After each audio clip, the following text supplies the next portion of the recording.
Okay, let's do this. We got sound, we got sound.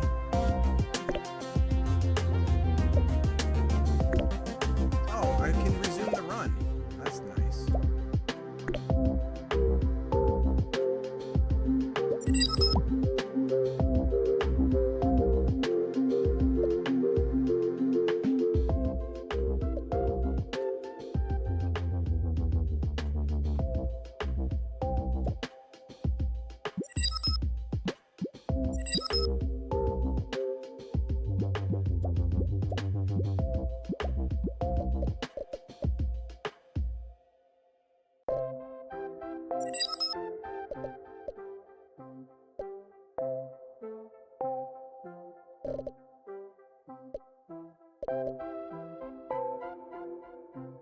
I see sexy.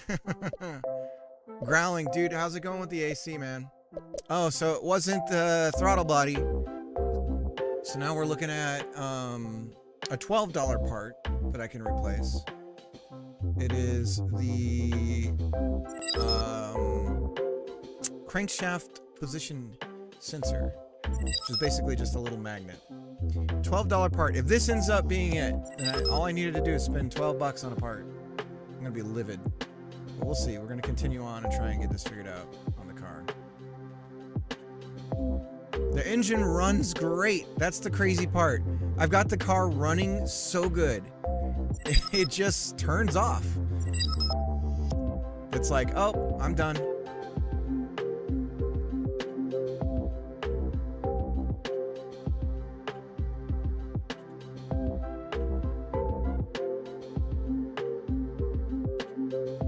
I'd like to crank your shaft. Right, guys?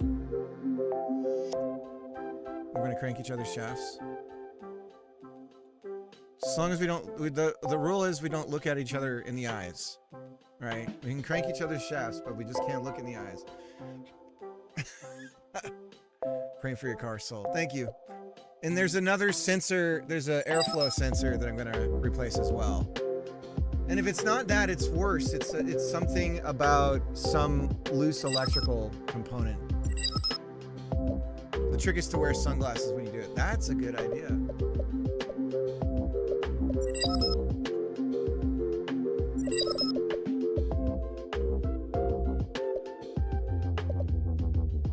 How do you spell dyslexia?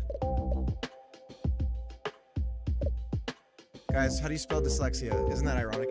Dyslexia. I think we can spell it. No, we got a Y. Dys.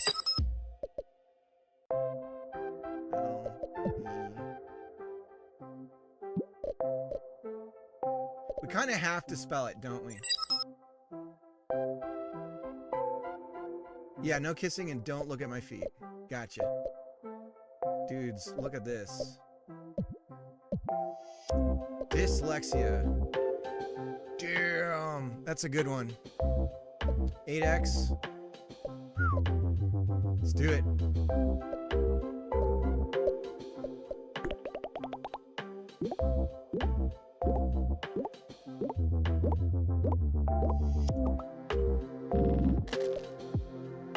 Treasure found.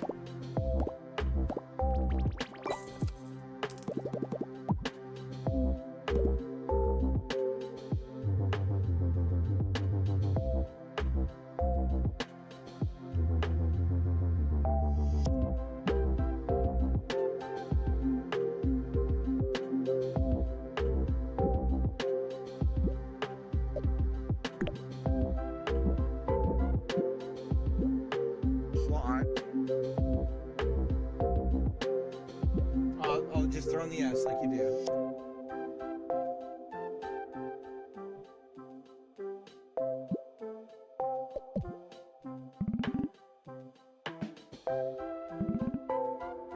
Should we stash these?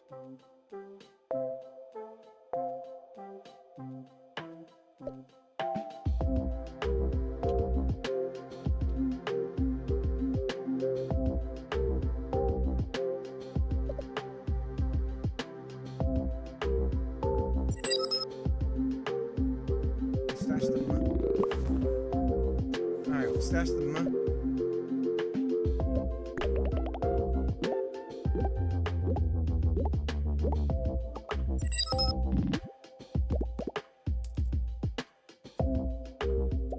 Replaces the letter Y. Replaces the letter A.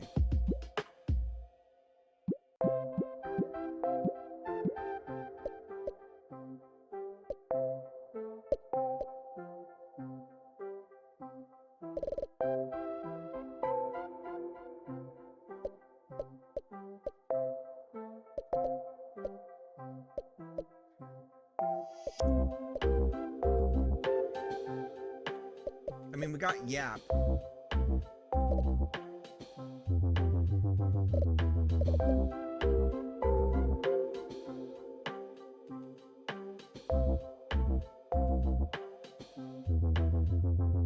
Wipe.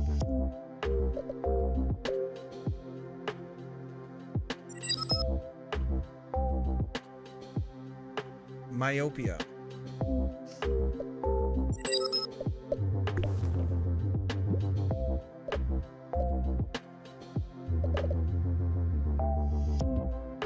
I did.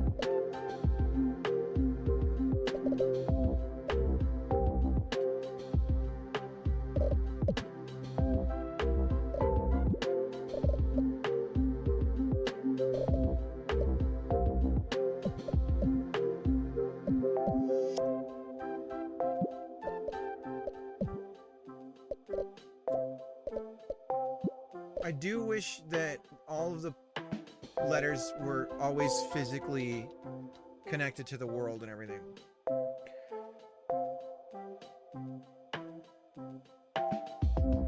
Myopia is a good one, Greg. Good job. It'd be cool for Twitch integration if I could give you credit for those points and you guys could have like a leaderboard.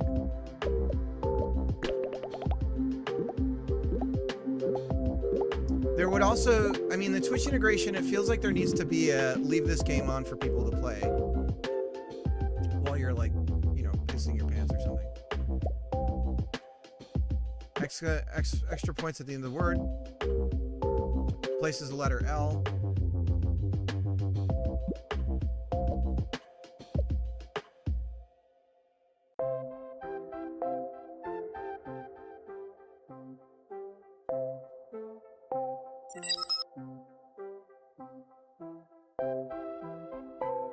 Lawn. Lawn's got a lot of good points.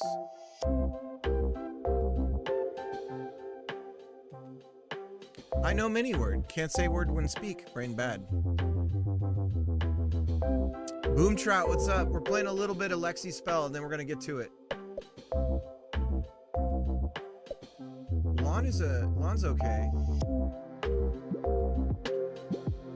Typical American. Right, guys? Thinking about lawns. All I think about is my lawn and my guns.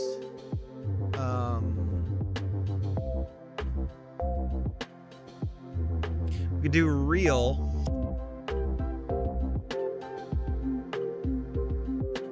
Can't do reality.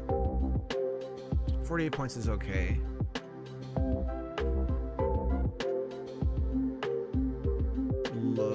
If we could do the lawn.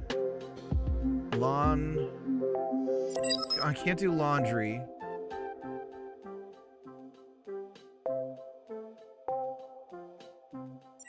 Always stream when flying. Greg, safe journeys. We got to get back to work together when you get back, and we got to Forza. This is absolutely beautiful. I saw bits and pieces of it in Deb, but damn, it looks pro shit. Isn't it crazy? Eleptic is ridiculously good at polish. I hate the son of a bitch. He deserves more success than what he's getting. I'll say that.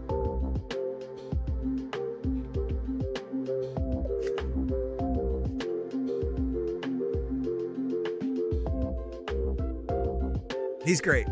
I don't hate him. I don't hate him. I don't, but I do. I don't, but I really do. All right. I guess we're going lawn because I'm an idiot.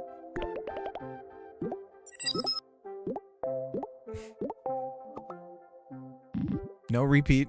Look at that. Oh, one more. I think we got it. Look at all these guys coming down. What's this?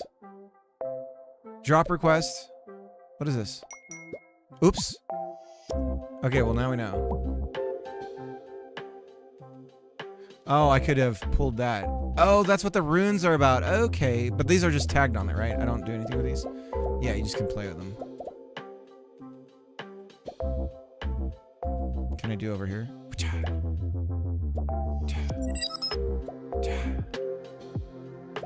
Okay.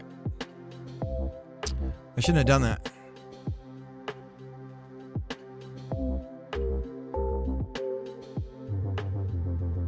Jesus, I could spell anything now. I have all the letters.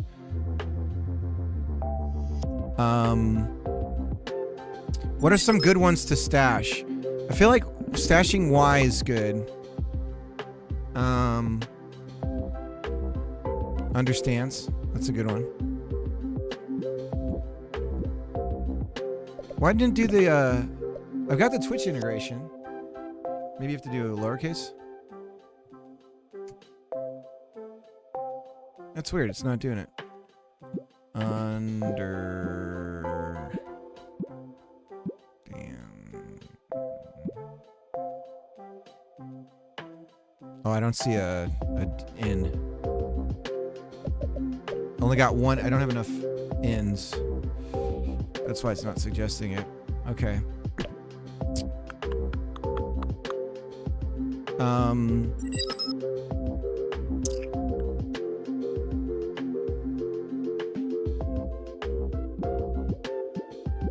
Exploit. I suppose exploit a word, exploit.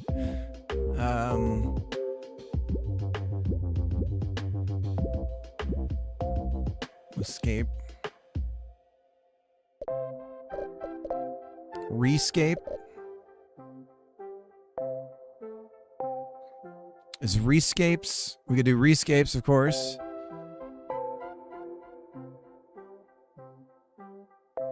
Can we do escalate? Escalate, that's one that cops really like, right? So escalate.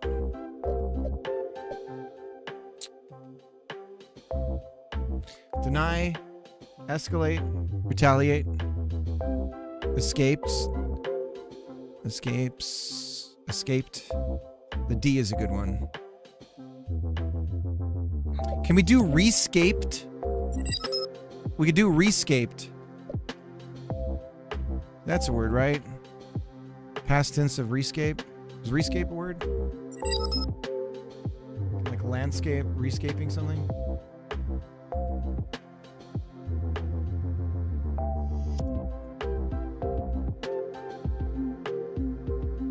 Mustard speed.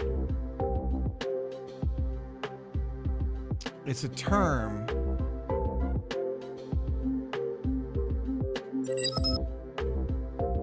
Old man, you gotta take your do you have are you wearing glasses? You have to take them off. Quit, FML. Let's try rescaped. Can I just type it? Is that gonna let me do it? Rescaped is not valid. Escaped. Escaped is good. That's a lot of points.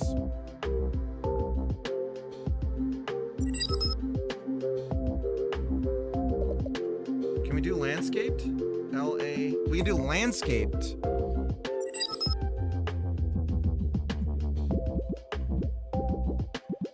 That's even better.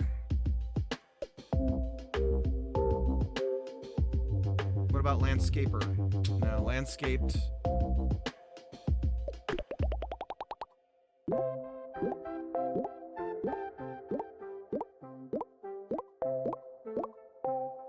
Maybe you win it, Jacob. Maybe it's something you win.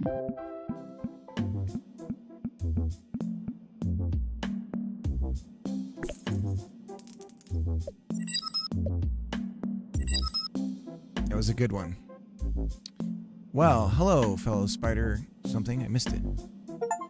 Ready for a trade? Ready for a trade. What are you buying?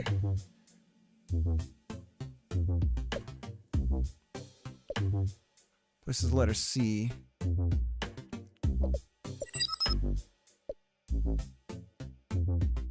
Vowel score 2 times points the next word. Transforms one special letter into 2 random normal letters. Normal letter, normal letter. Runes. When Y merge in 1-in-1, when Y merge, 1-in-1 chance of dropping one letter from. Does nothing, but it's pretty. One last drop request. On the last drop request, 1-in-2 chance of dropping 1 gem letter. Does nothing, but it's pretty. Really? I don't know if I believe that. Swap 2 letters of your choice. Yeah, it's solid.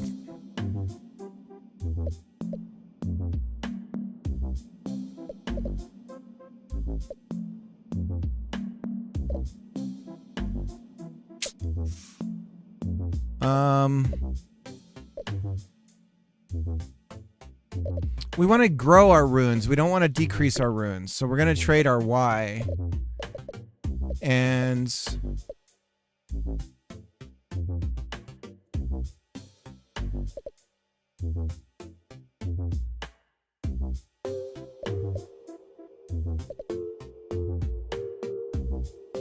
drop request 1-in-2 chance. That's really big. We're going to do that.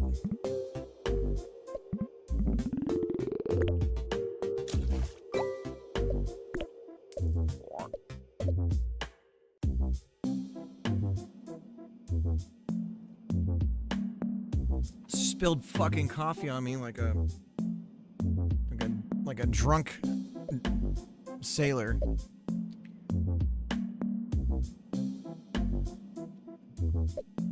All right, I've got 18 doobly-doos.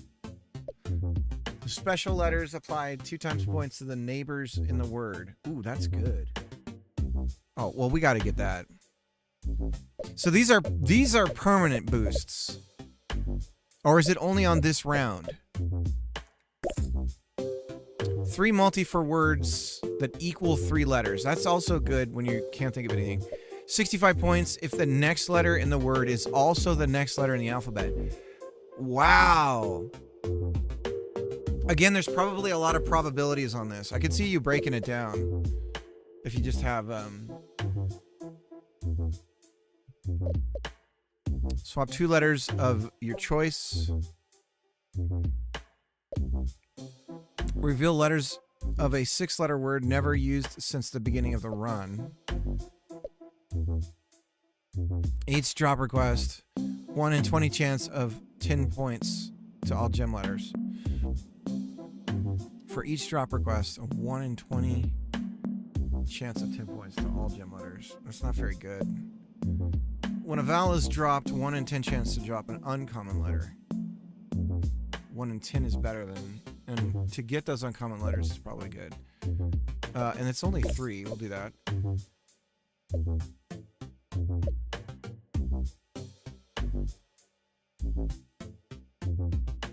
So this is crazy too, because if you start manipulating your drops, you're going to get stuck with certain letters you might not want.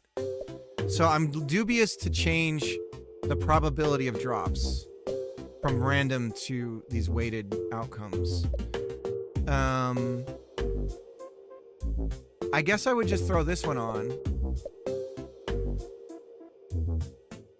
This one's 3 times multi for 3-letter is okay.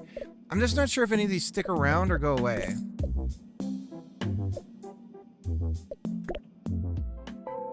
Here we go.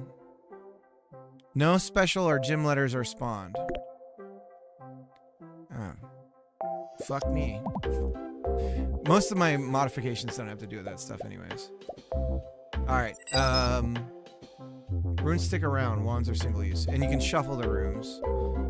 Control down. Ah, god damn it, I didn't need to do that.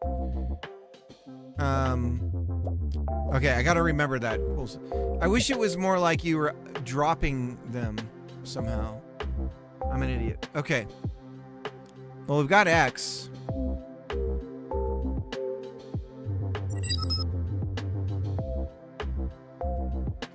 Yep.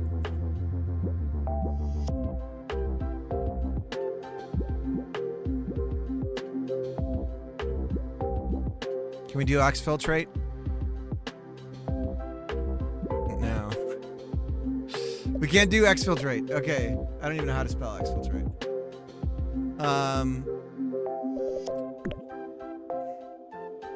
Exam.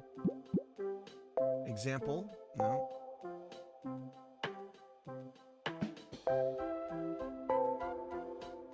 Examine? No. X is a powerful beginning. X.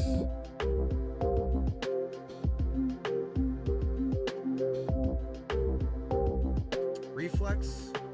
We don't have an F. Relax. Relax, relax, relax, relax. Do we have another E? We don't have another E.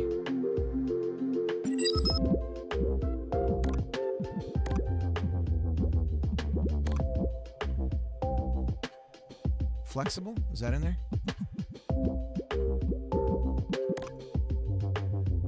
We don't have another. We don't have an extra E for flexible. That's a good one though.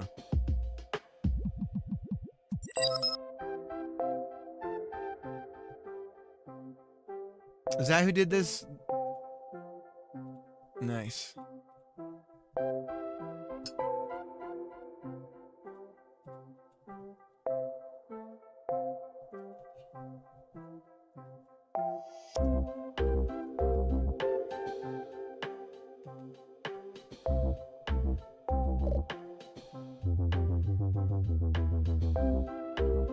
Could you MILF? Is that in the dictionary now?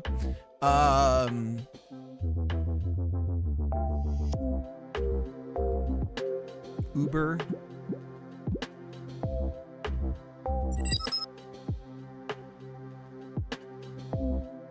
Lots of L's and I's. Let's stash one of the L's. Because we got a lot of extra ones. Although, probably should have stashed that. Can we undo what we just did? I'm going to keep this L. Now we kind of have to use an L. Lily. Do we have Y?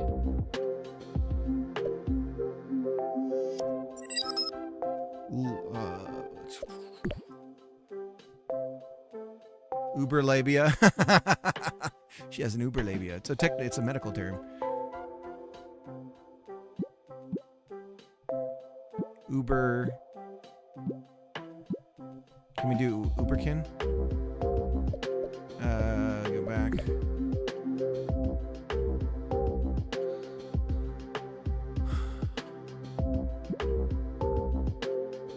Fumble? Can we do fumble?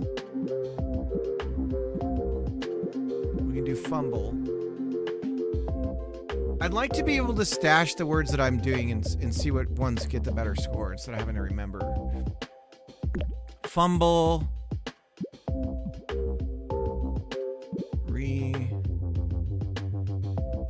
Finance. Can we refinance?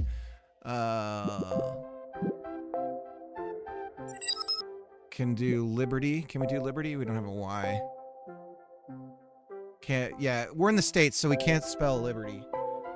Because it's not allowed to. It's a word we don't get to say anymore. Just need more K's. You can also do Marcus Bukaki.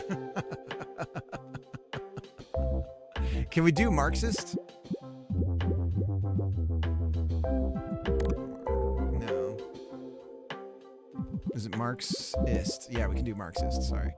Marxist. We can do Marxist. That's actually pretty good. 33. No repeating letters. I think that hits one of our bonuses. No repeat and a special friend. So we're gonna get a pretty big bonus on this. Stashed 2 L's like an idiot.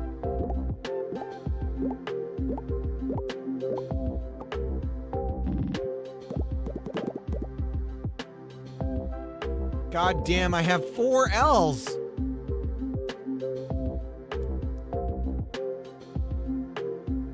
Uncle? No, no N. Because we don't have an S. Ooh, this is bad. We're in consonant hell right now, guys. Pickle?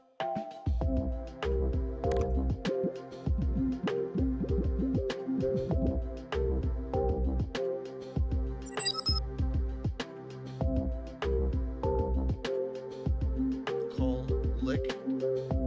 We got lick in there. Fool. That F's pretty valuable. And that U. If we do fool, then can we do like fuller? Filled?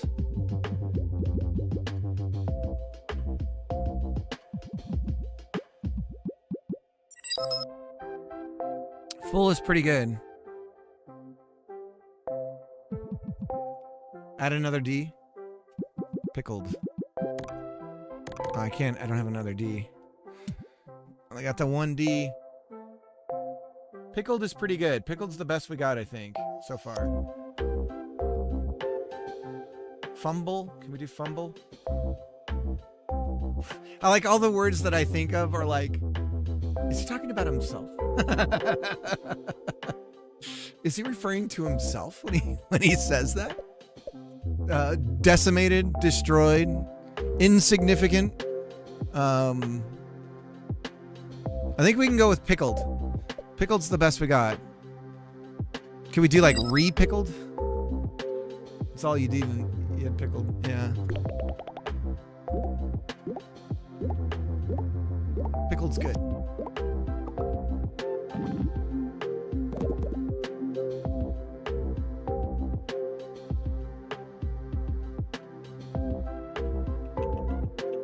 Anything you guys type in here that's possible will show up on my thing.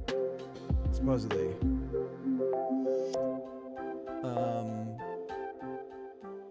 Humble. We do humble. That X is just sitting there. Exhume. Like Jesus. Let's see what we get with humble. Humble gets us 31. Exhume 29 times 6. Humble 31 times 6. So humble's good. Do we have rumble? Can we do rumble? No. Bumble. Fumble. Fumble is better than humble by 1 point. And it's 32. Bumble's not as good. Rumble.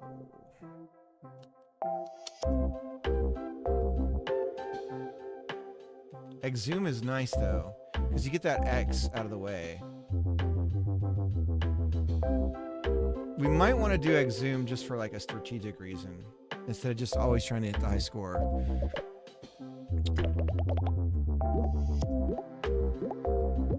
We're gonna go with fumble.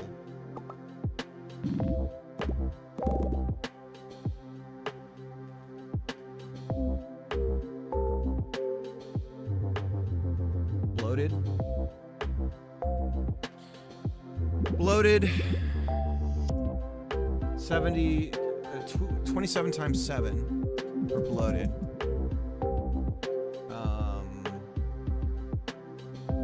Demoted. No, we can't. We don't have another D. Demote. Examples.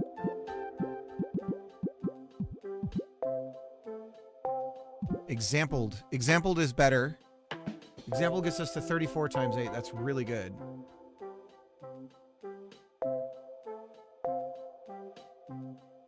Exampled is pretty good.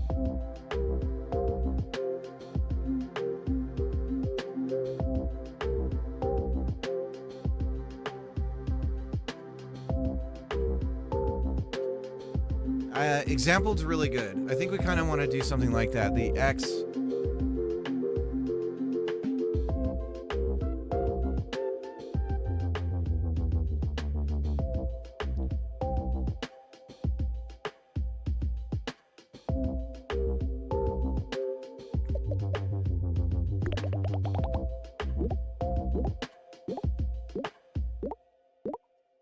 So, this is an example of a game in Godot that could easily be stolen and flipped on mobile. This is the kind of game idea where I would say you spend the time to prevent people from being able to flip it easily. Because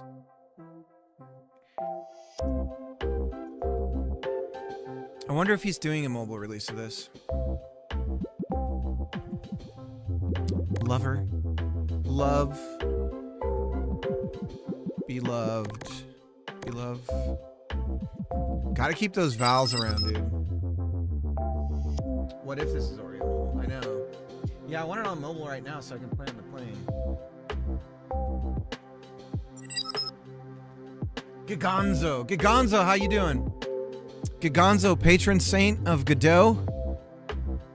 The godliest. Giganzo is, like I said, the dark knight of Godot streamers. Giganzo watches in the darkness, and when you need help the most, Giganzo sweeps down, and you hear the Dark Knight music, dun dun dun dun dun dun dun dun, and he's and he comes, or they come flying down, and it's just like, when I needed you the most. Anyways, voted. No, we can't do. We don't have D. D is off the list here. Can we still do bloated? No. Hick, can we do Hick? Hicked. Hick, we can do Hicks. Hicks gets us 25 times 5. Getting better, been sick all week. Oh yeah, my son is sick. We're gonna get it.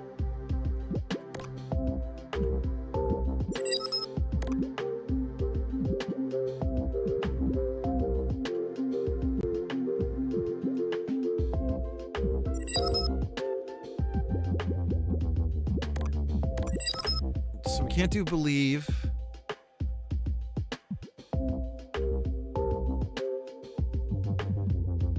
Volatile? Volatile is really good. 31 times 8. We're gonna go with that one. Oh wait, did I spell it wrong?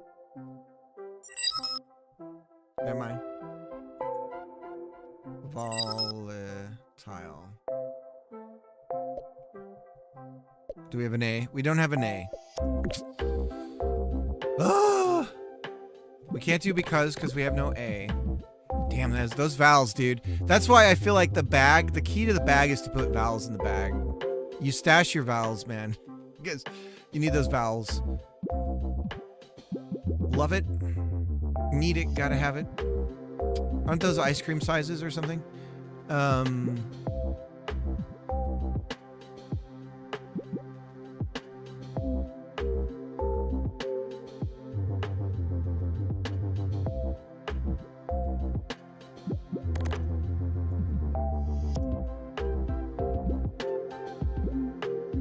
Neo. So Neo and something else, right? Neo gets us. Neo is usually a part of another word, right? So Neo something. Can we do Neo something?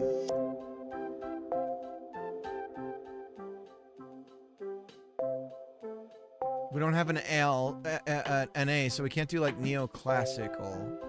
Neoclassic, neo.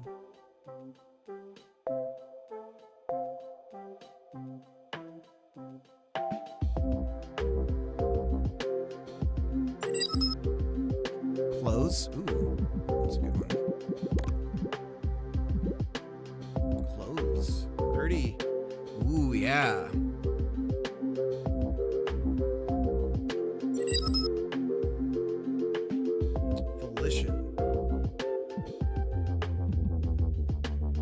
Let's see, we did 30 times 7. Let's see what volition gets us.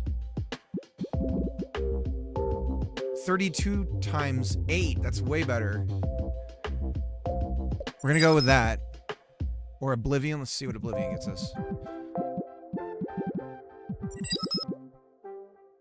35 times 8.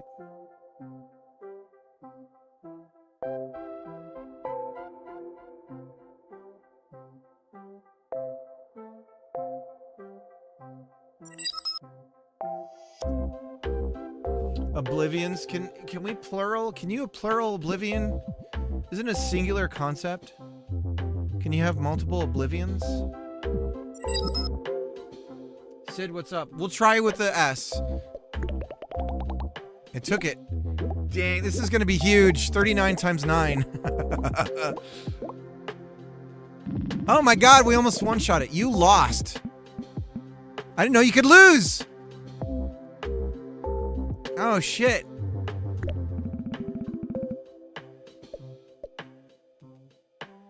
Okay, I guess I screwed up. All right, let's do it. We're gonna take it. Put it aside for now. You can always try. I'm gonna have to take your spelling license now, sir. No, no, my father spelled until he was 90. No, it's my freedom. What do I have if not for my words? All right, we're getting to work. I feel like I'm ready to do a review. Let me go on Steam and do a review.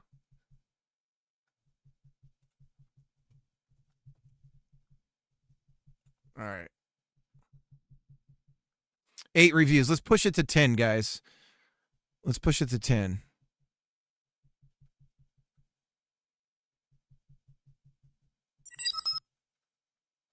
How do I leave a review? There we go. Suika meets Wordle meets Scrabble mixed with Rogue, like elements.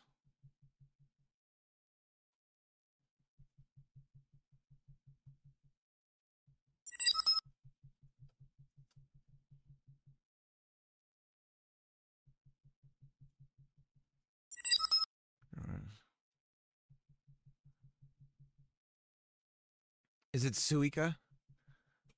Oh, it's probably Japanese. Means something, right? I spell everything in wrong in your review. I should run it through ChatGTP and be like, "Hey, ChatGTP, can you intentionally misspell things on here to comical effect?" Scrabble, Suika means Scrabble mixed with roguelike elements. Fun to play with an audience of people to yell out solutions. The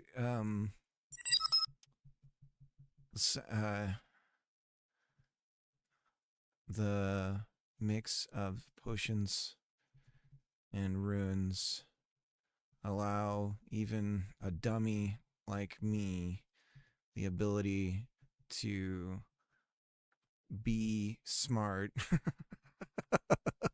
without being smart with words. You can literally build strategies. I don't know how to spell around not being good at spelling or thinking of larger words. I love that this is all misspelled. You literally build strategy around not being good at spelling or thinking of larger words. A big enough idea of a game where I kept thinking about what else I'd love to see specifically Stashing.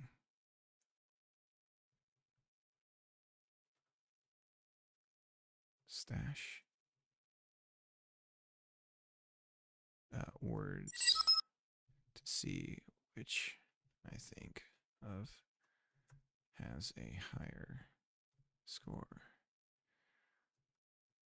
Or allowing auto play with something like Twitch chat. Not sure if there's a mobile release, but this would be great on the phone as well.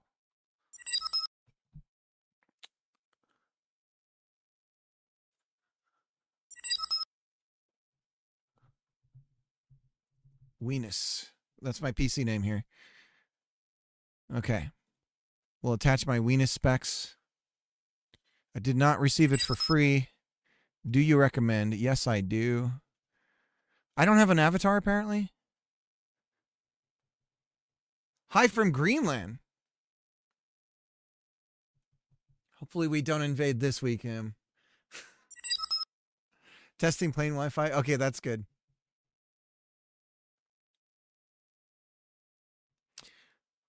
Well, how's Greenland treating you? Or you're on your way back, you're flying over Greenland?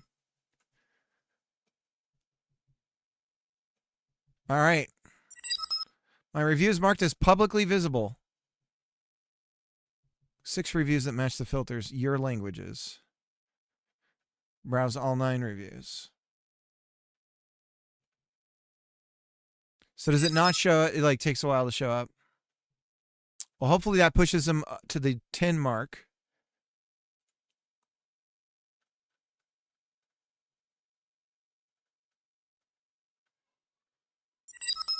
Eight reviews. So I should push him to 9. So we just need one more review so that he hits the 10 mark. All right, let's update the stream stuff. Yep, flying back from Berlin. Berlin. All right, let's update the stream title and the category.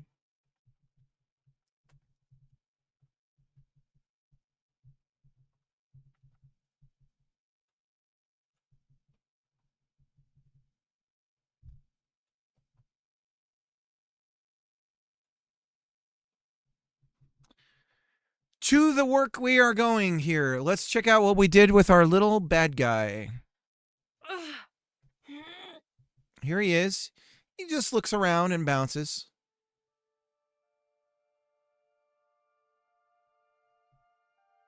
And now what we're going to do is once he spots us, we're going to have him come after us.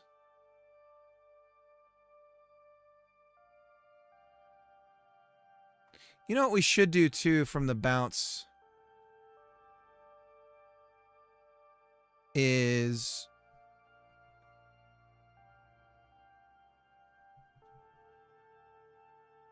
so we just don't want him to be too close to his prior position.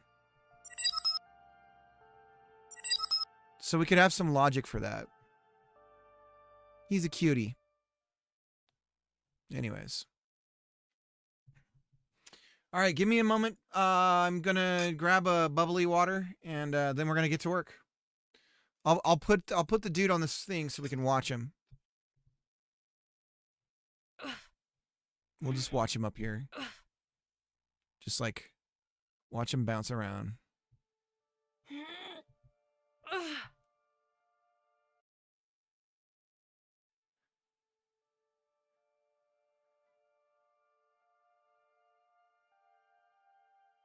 All right.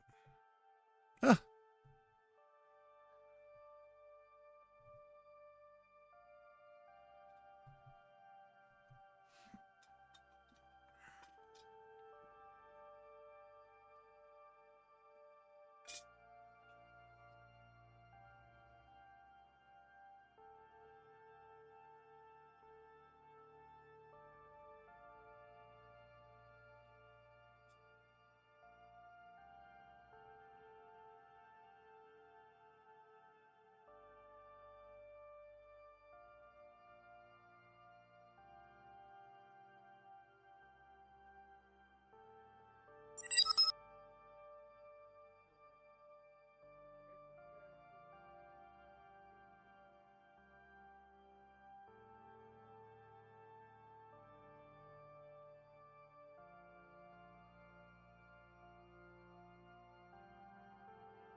back again. Okay, so we got our little bouncy dude. He's bouncing around.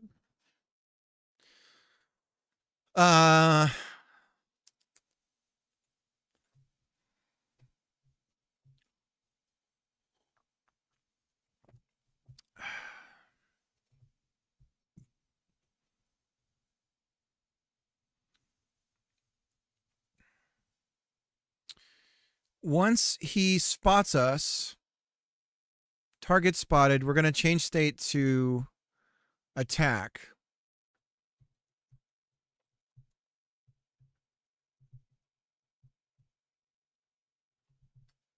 Okay. So once he spots us, we go to attack mode. So he's just going to stop jumping.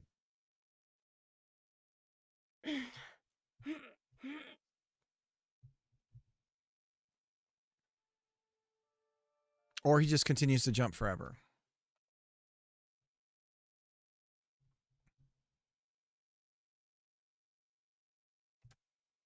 If the jump is over,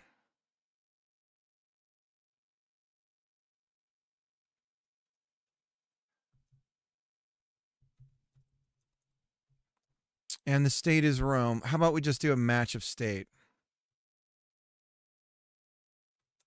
Match state, if state is roam, if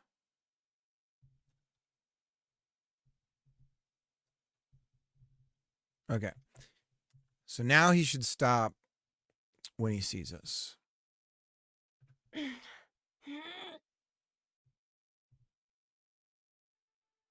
Okay. So he stops because he doesn't know what to do next. So if the jump is over,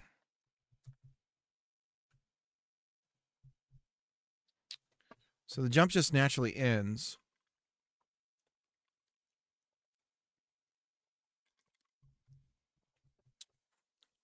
So instead of picking a random position, if state is attack, this guy's just bouncy. He just bounces all the time. He's always going to be bouncing.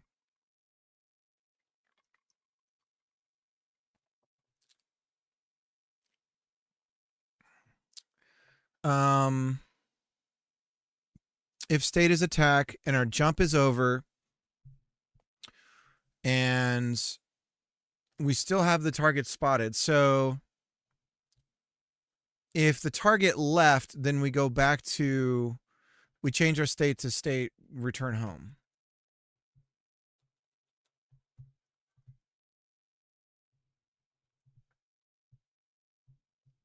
Okay, so he's going to have his own little state to do when he's returning home. If we're at state attack, then basically we just want to go try and go to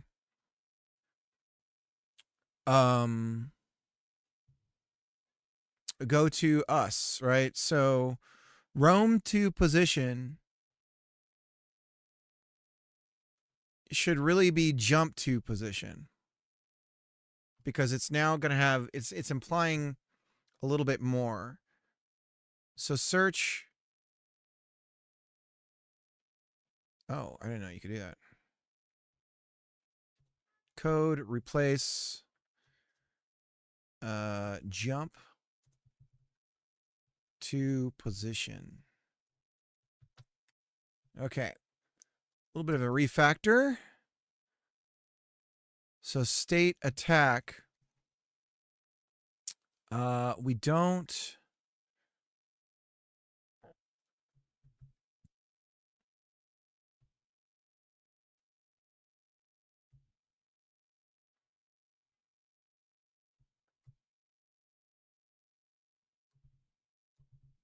Jump to position. And we need the subject that we're chasing, right? Which is us. Now, in game, do we have the player controller? We do.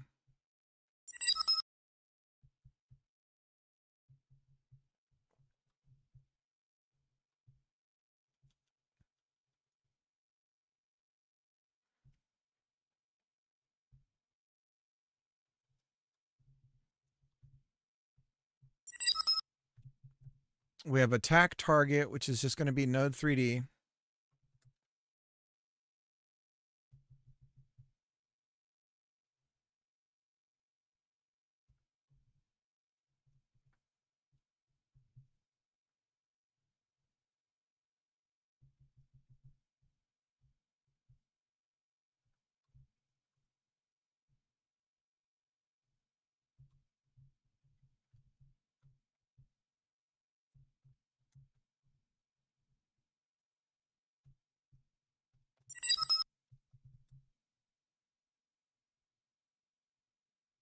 I was hanging out at Disney World for the week, but now I'm coming home to finish the bouncy level.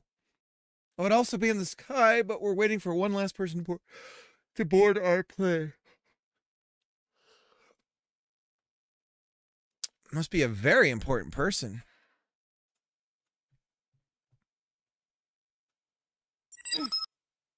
Okay, he's bouncing around randomly. Then he spots me. And then he comes to get me. Nope. Jump to position. Jump delay.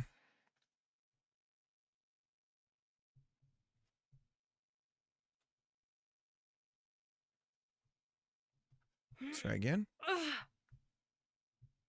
Come get me.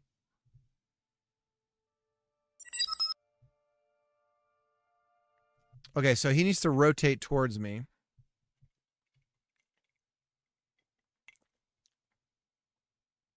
What the dog doing?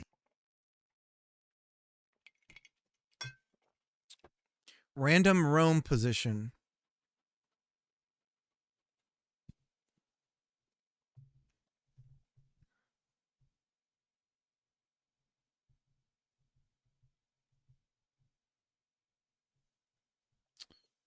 He's outside right now.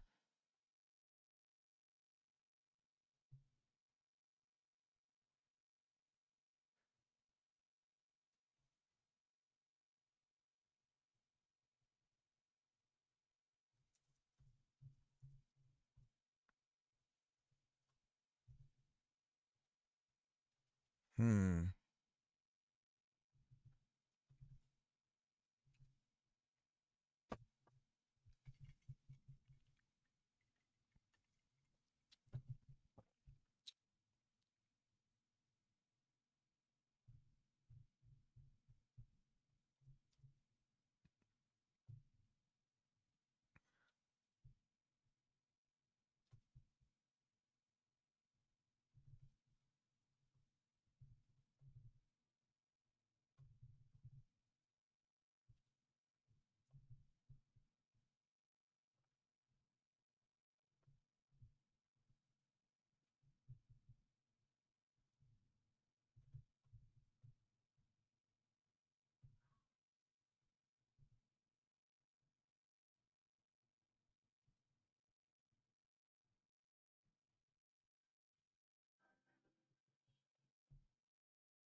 Hmm.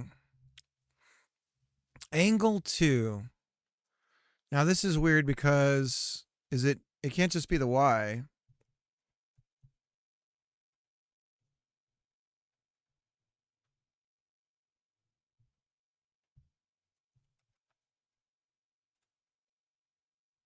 Mathram, thank you. We do shout out to Mathram real quick. I hope your stuff's going well. Tom Millman, I hope you're doing good too. Tom Millman. Tom Millman.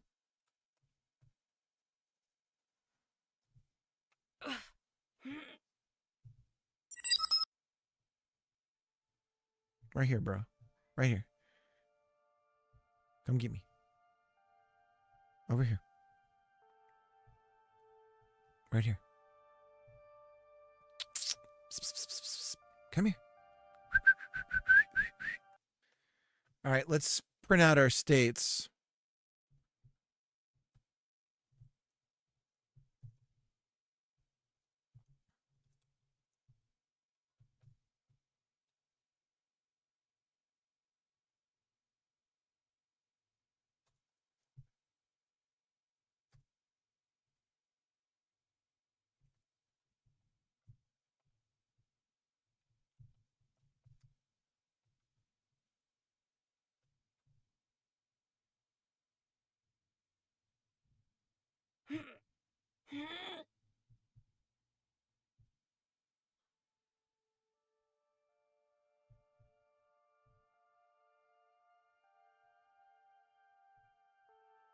State attack.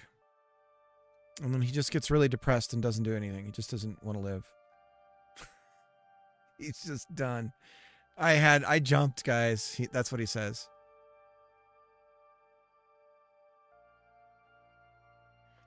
Let's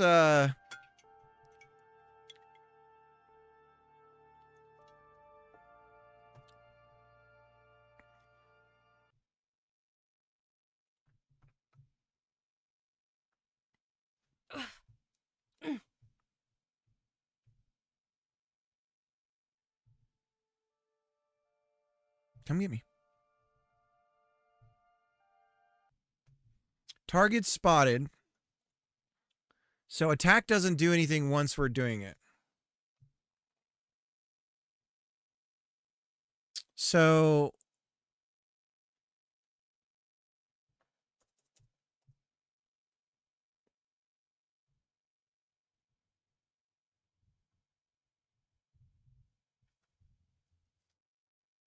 set to state attack.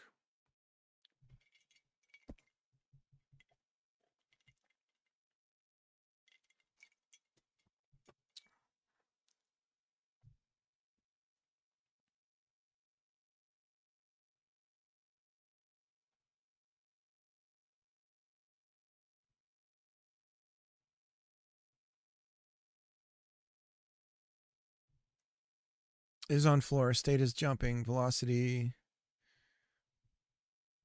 is reset. Is on floor and state equals jumping. Direction, global position to jump to position. Jump to position is set. Attack target equals no. Jump to position is reset here when jump is over. So we always have a jump to position. It's updated every time this jump is over. Let's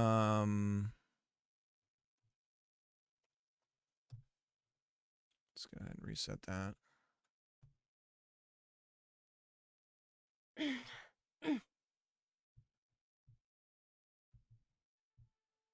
Come get me.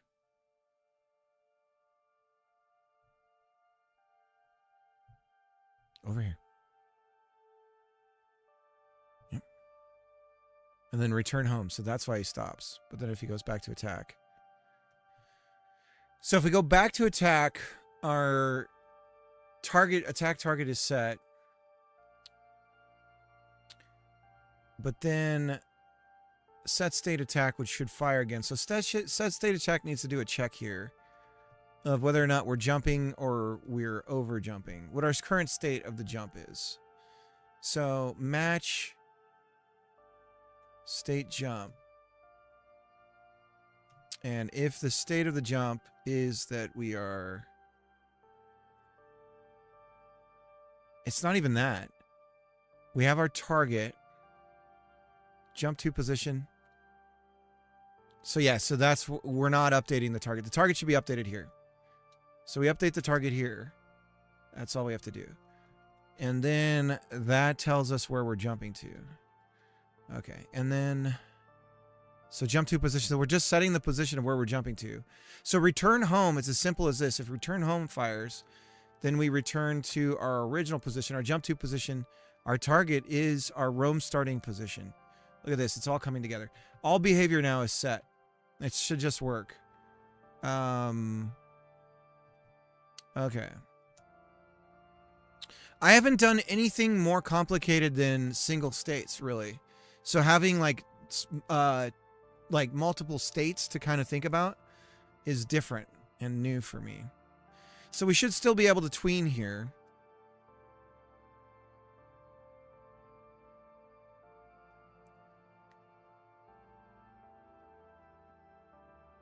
So every time our jump is over, our guy is going to change his direction to face us.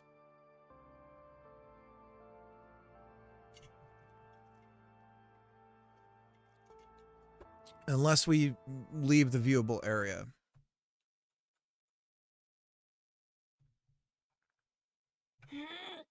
And he should return home if he's chased us a bit. Hey, buddy. Over here.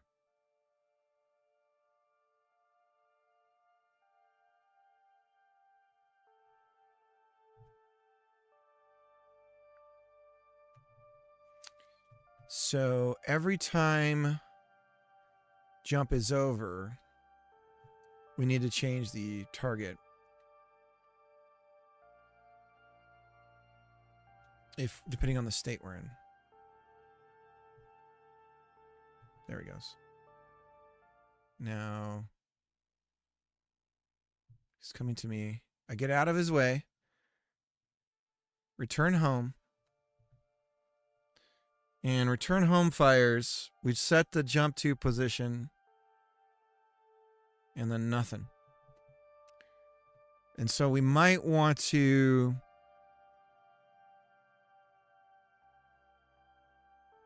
Oh, when jump is over. So here we have nothing. State, return home. So slightly different behavior depending on what we're trying to do.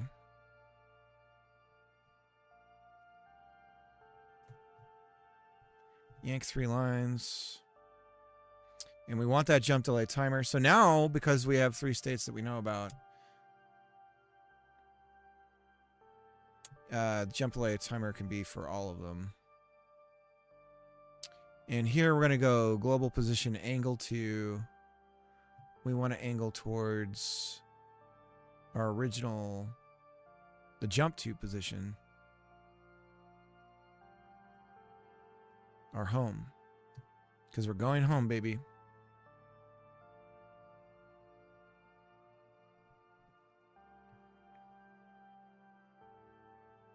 Hey, bud. Come get me. Come get me. Okay, let's do it again.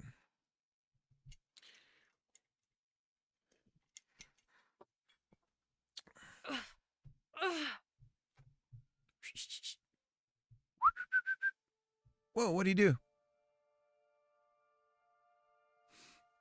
And then I guess we need to know when we get home, because now he's home, right? He went back to his starting position. But then he's just like, I'm here. So we need to know... Fiero, what's up? So he needs to know once he gets back home that what he does.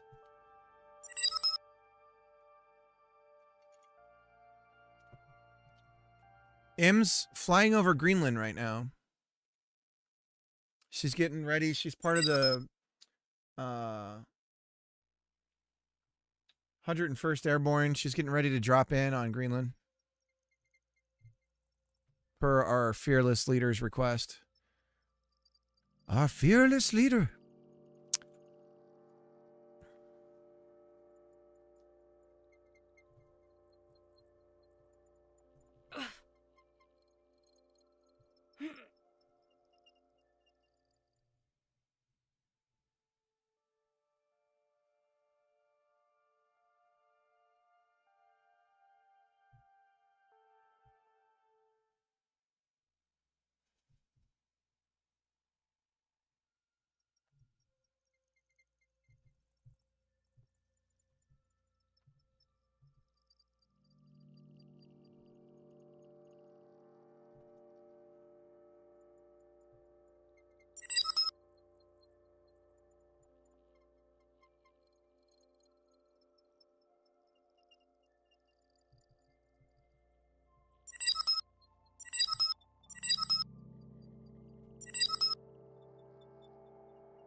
M's rich. She's just like, you know what?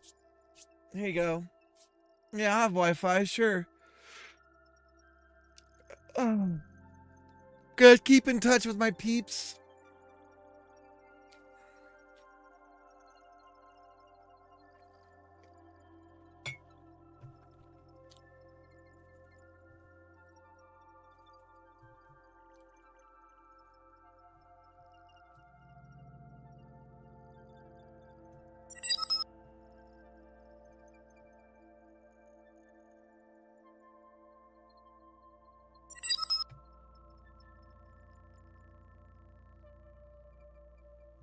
So if our global position equals our Rome start position, and our jump is over and we're returning home, then we're going to say, okay, go back to Rome. So then we set state Rome. So now he should start bouncing around like the good old days.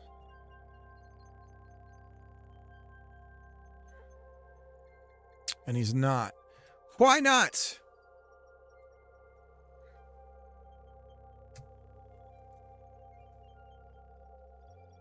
Him low.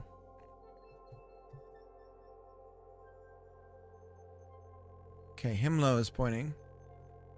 What about this? So we're not hitting him low. So global position is not meeting quite up with our starting position. So let's check that out. Glob %s start %s.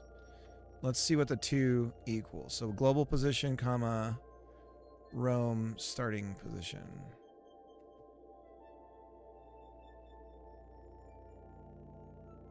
They look the same to me. Global position is approximate equal. I hate floats, guys. I hate them.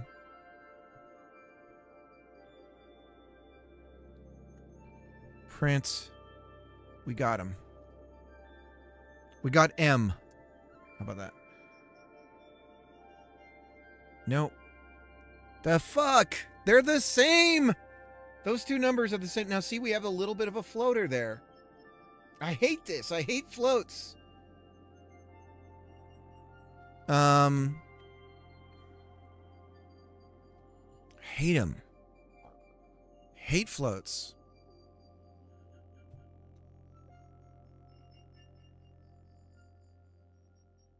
Once again, we're trying to go to jump to position.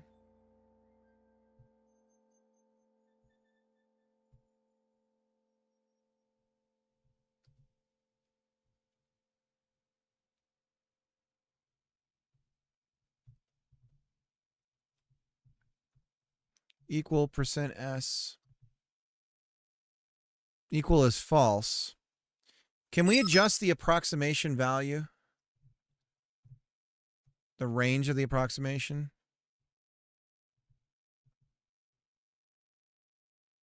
Plain Street now, M. Do it.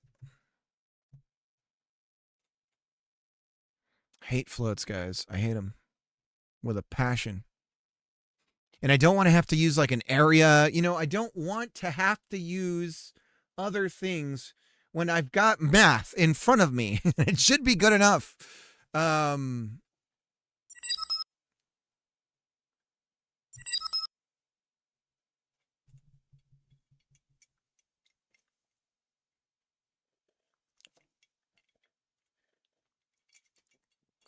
Returns true if A and B are approximately equal to each other within small internal epsilon of each other with scales of the magnitude of the numbers.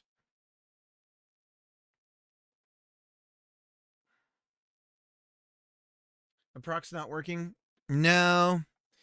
The number that we're showing is, so our X and our Z are the same, but 4 compared to 4.00098 apparently is not approximately equal, if you can believe that.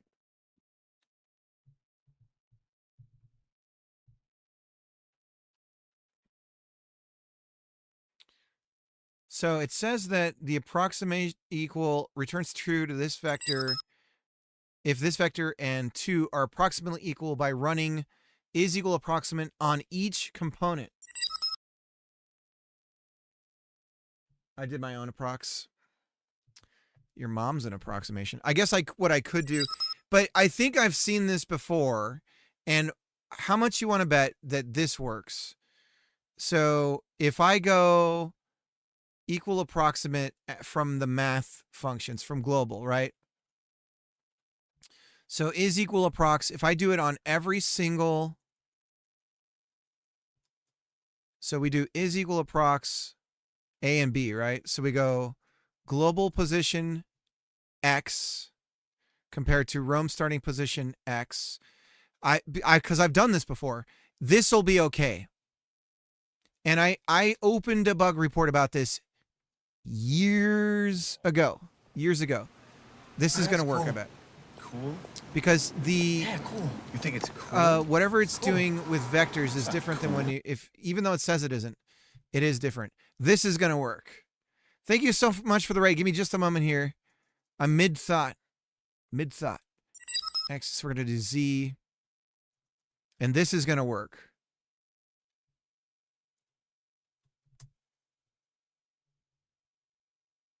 Nope. Damn it.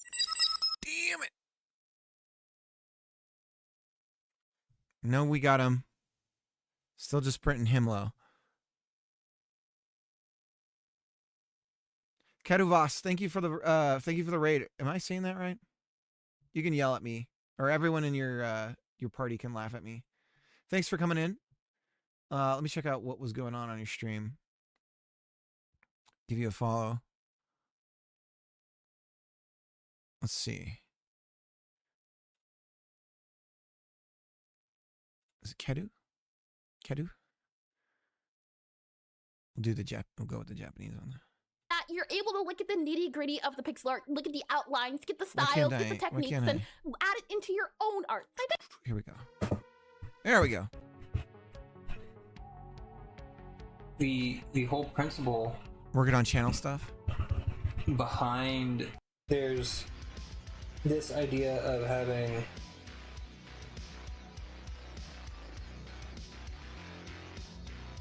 the biggest problem HX con. I was about to say that's not me. there's two things that we have going on. What's going on? All right. Well, welcome in everybody. We're working on a Metroidvania. We're trying to get our enemy bouncing around and chasing us, but we're trying to do an approximation or comparison of approximate number, and we're not having any joy with it. So I might have to build a tool. I ended up working on my own programming language some more. Oh, that's awesome. That's wild. That's some wild stuff to do. So maybe we can drop. Can we lower the accuracy of a number?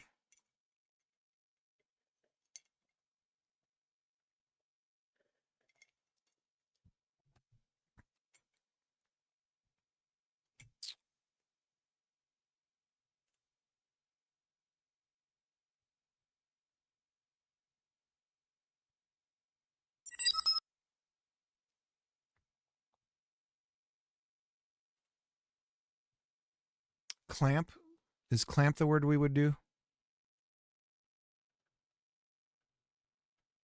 Can we clamp vector 3s?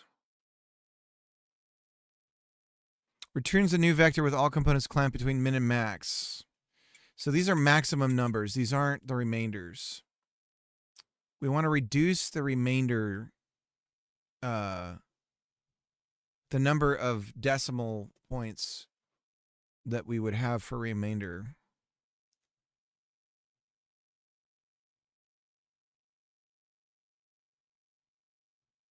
Epsilon float.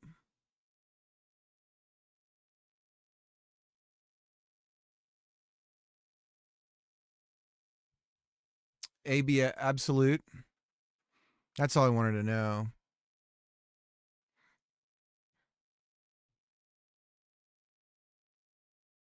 Is float approximate?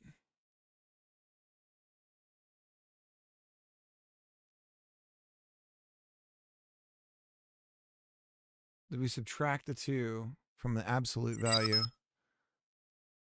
That way you can do your own epsilon. Yeah. Well, that should work.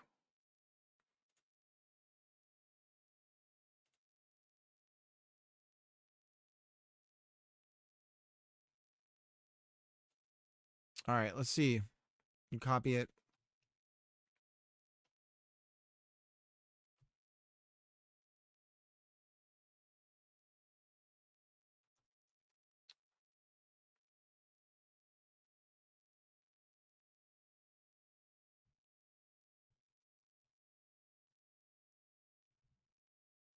Only problem with this is that it's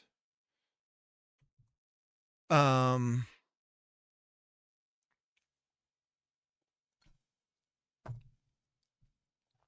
we do an ABS on vectors?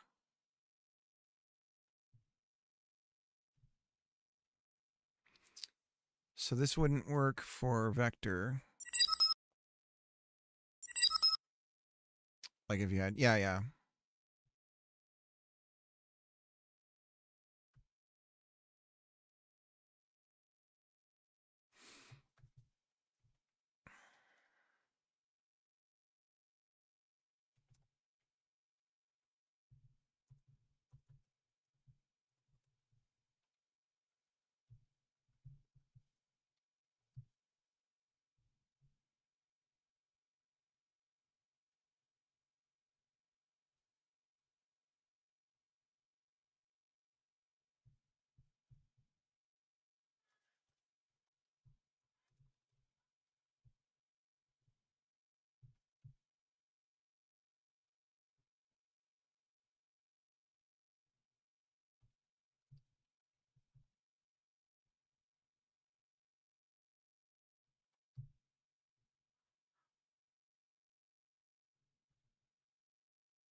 There we go.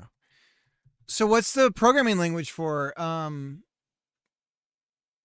Keruvas? Like what's is it just for is it to meet a specific need or just to see if you can?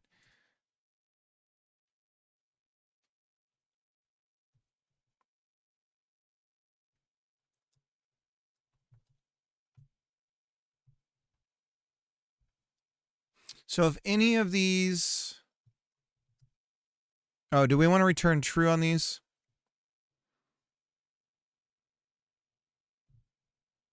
If any of these are, if the epsilon is less than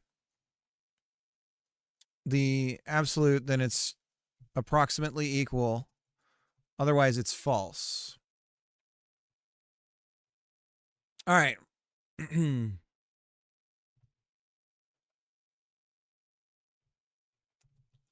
Is vector 3 approximate?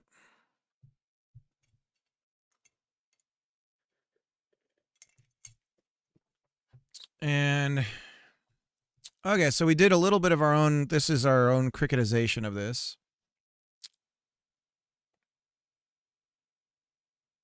And I suppose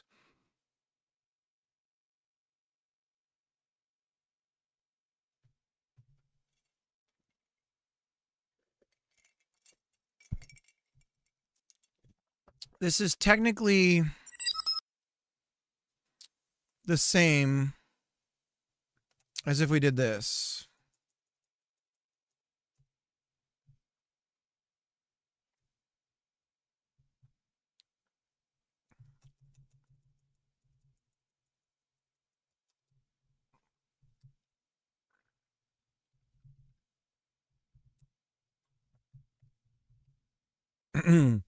So if all of these are less than epsilon, then it's approximate. Otherwise, it's not.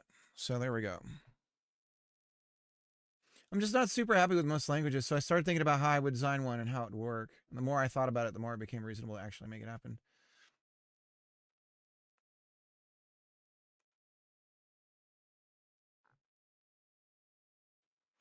How do we have anything new unless somebody makes it, right?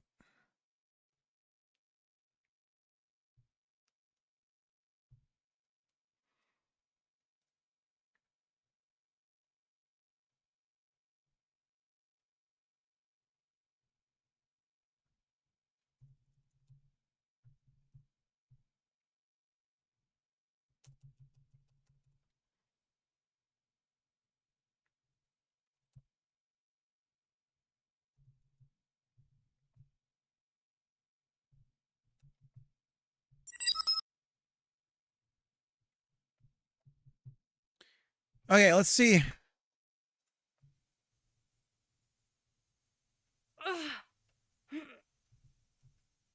Come and get me. Run away. He's gonna go back home.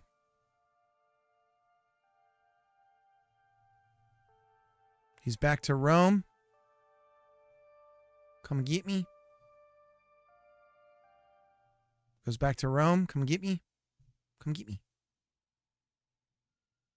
He's coming to get me. Run away. He turns around, goes back home. So it's actually way...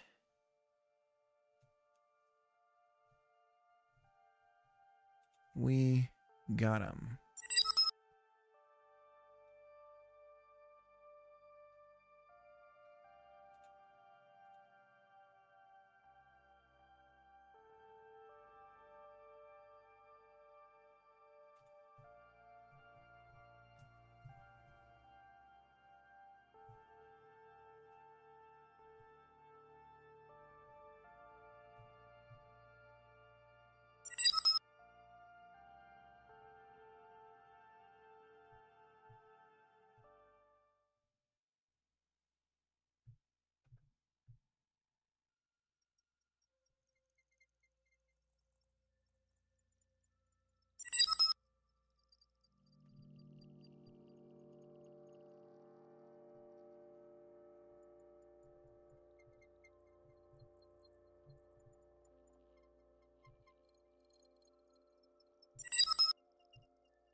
State is going back to Rome.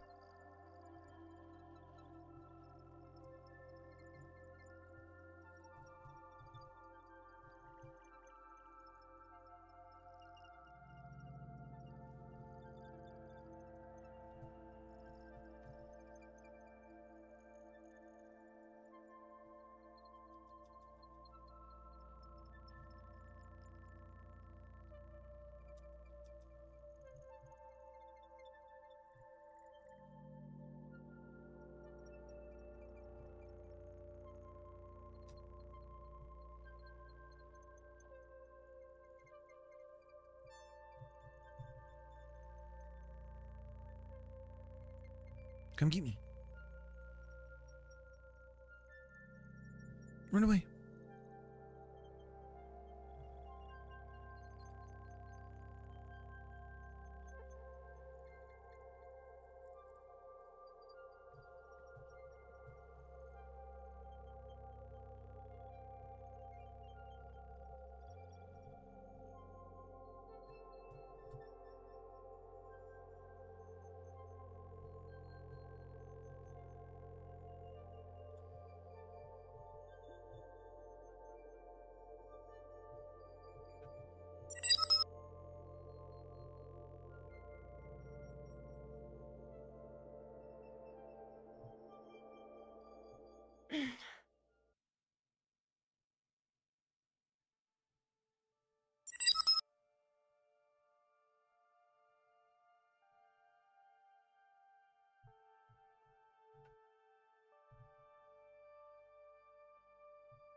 You know what? I don't think we need Rome. Or I don't think we need return home. Because Rome will just be picking a random position. Huh? I don't think we need to return home.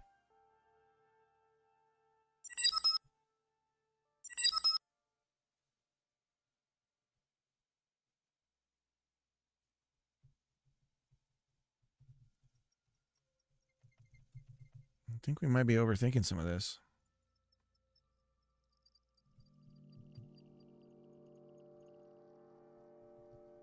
We just go back to Rome. And Rome's going to do the dirty work of finding the position to go to.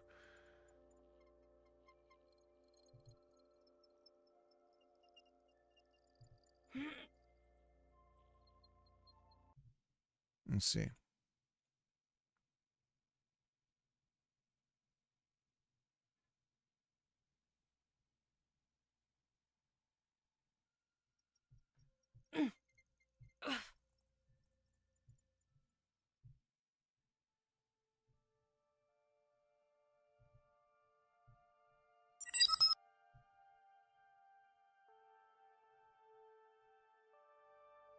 What's he doing?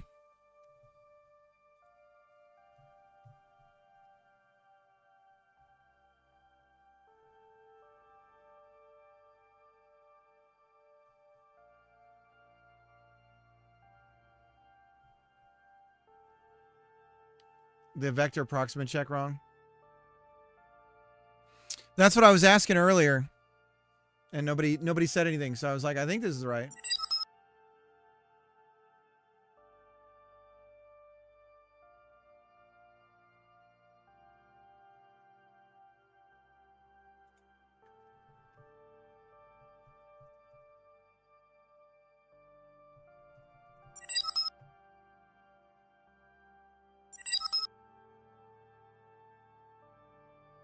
You're right. Knots. You're right about the knots. But regardless of that, it's still the behavior, the actual ending up like thing is not what I want. And I think we can just go back to Rome. He's heading back home.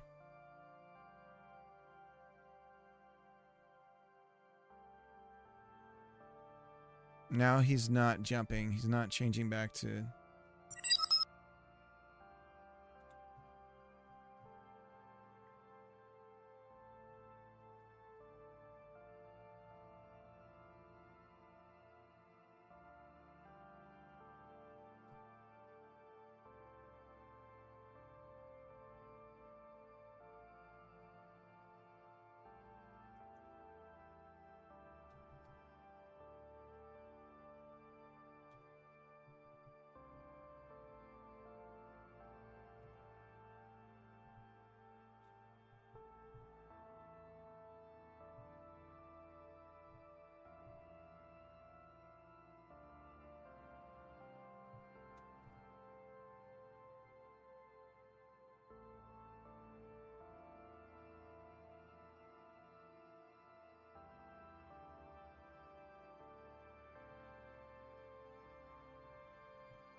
In-flight movie. All right, see ya.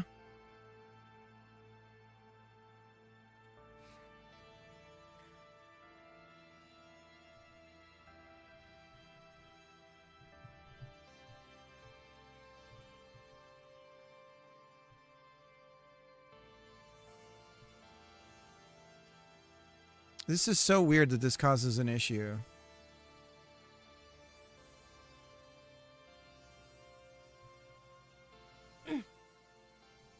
Because it starts a jump immediately. Rome starts a jump.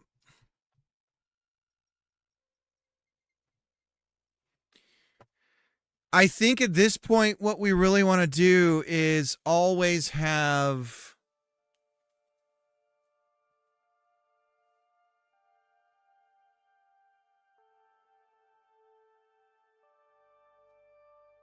We want to just start the jump delay, and that's going to get everything else cooking. So on start, we start the jump delay timer.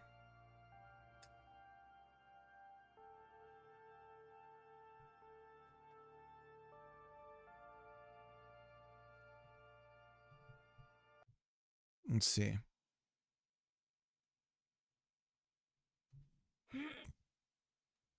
Yeah, he's just bouncing around. And then he sees me. And then he sees me.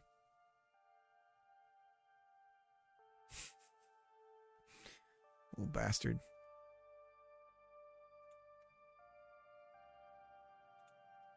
And then I run away.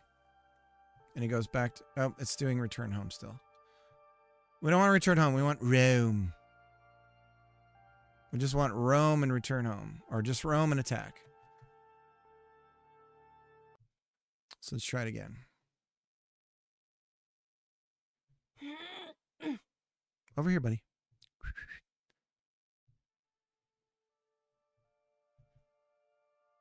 Stop it. Stop!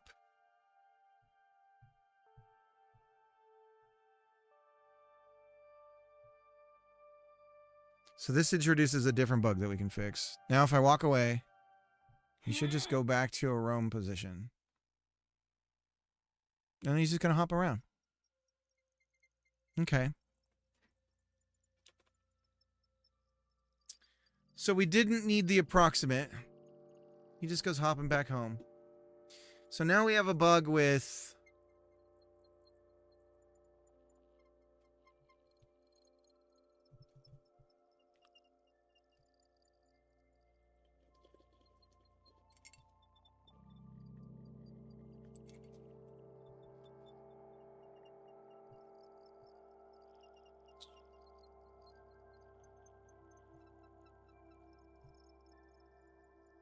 Target entered.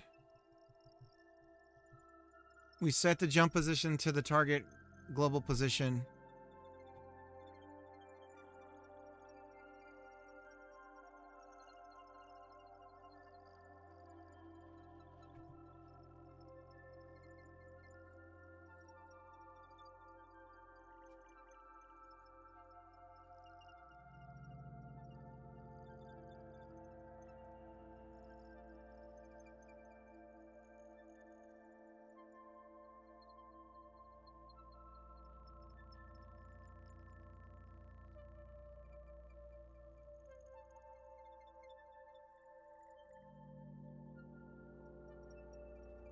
We're supposed to be angling to us.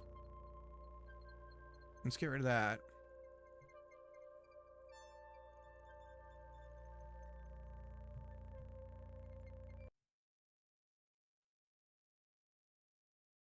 Thanks for catching that, Jacob. I wasn't done like troubleshooting it, so but I do appreciate. See, why is he...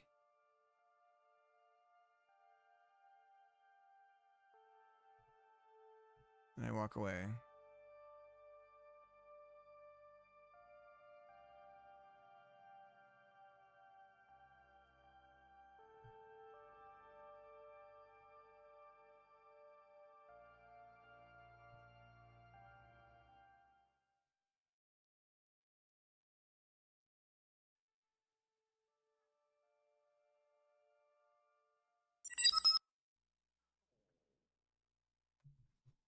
So it's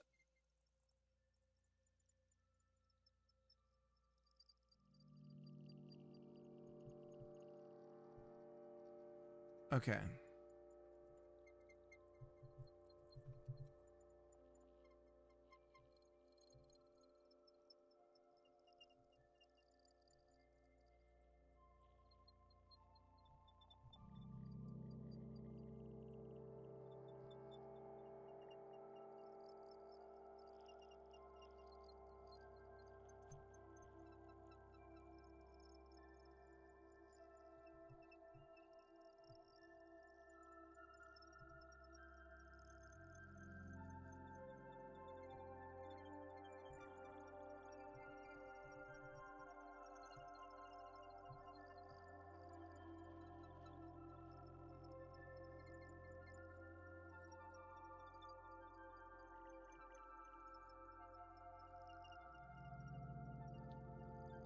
So we don't want to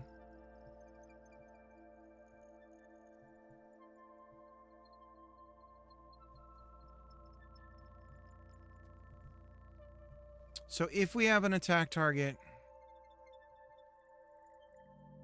then we set state to attack, else if we are not Rome. Then we set state to Rome. That way you don't keep setting state to Rome. And we don't do this. So this way, even though we've spotted a target, we don't move towards the target and do any of that stuff until our jump has been completed.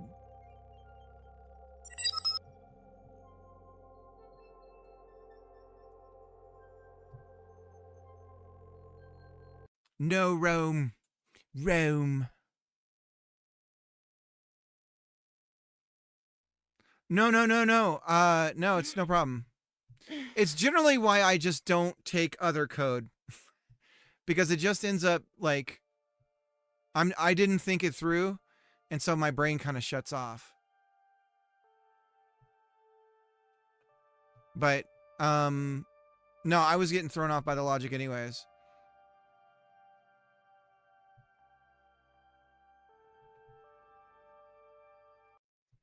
So, if we set state to attack,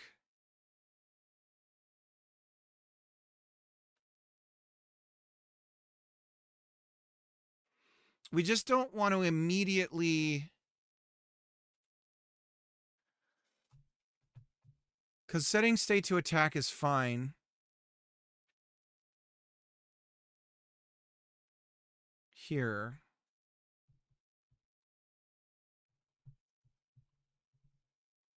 No, I wouldn't consider that the only kind of backseating that frustrates me is when I'm like, I'm not doing that because, and then it's still complain. And it's like, you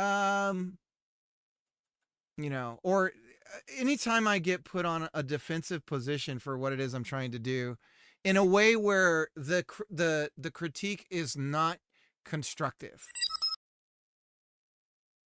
Yeah, that's why they should be called logic errors, not bugs, right? How dare you name that variable fart poop? But it'll be like something I've been working on for a year and a half, and they're like, everything you've done is fundamentally wrong. You should do this. I have no idea the state of your code or the amount of work I've just declared that this will take, and I will now continue to defend that statement over and over and over again. And it's like, we're done here. I'm done with this.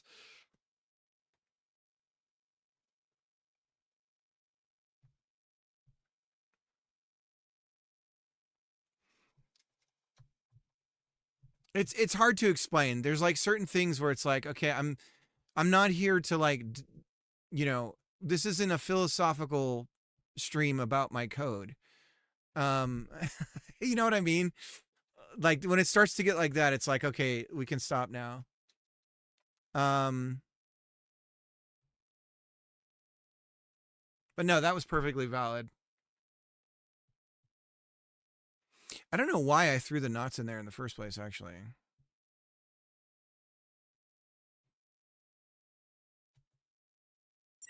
Set state attack.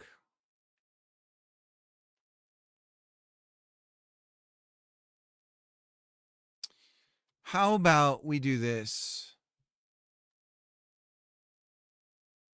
on the initial?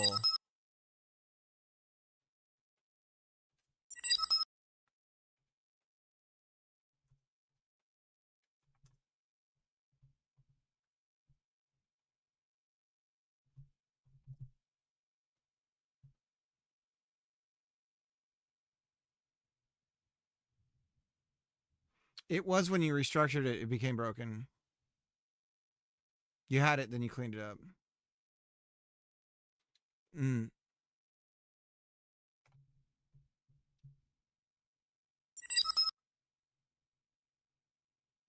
All right, Jacob, see ya.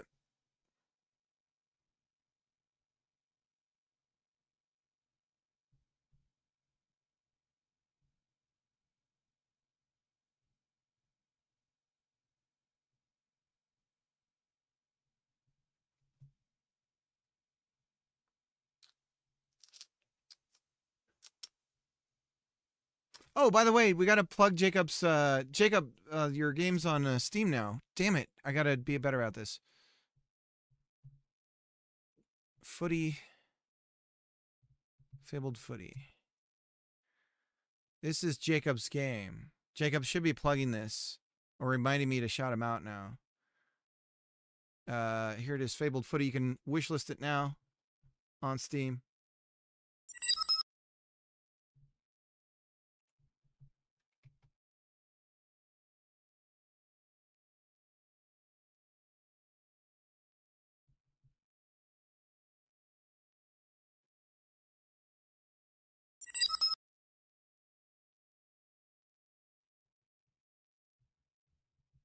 Now we can set state roam. Nothing bad's going to happen. So then attack target, we really don't even need that anymore, do we? Yeah, we do. We do need attack target. Okay, so this should be okay. Attack target global position. And we tween towards it initially. And then we do that. Let's see.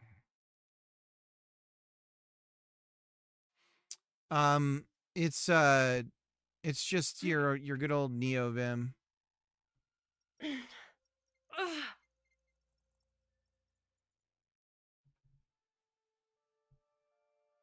Oh, you mean my my distro?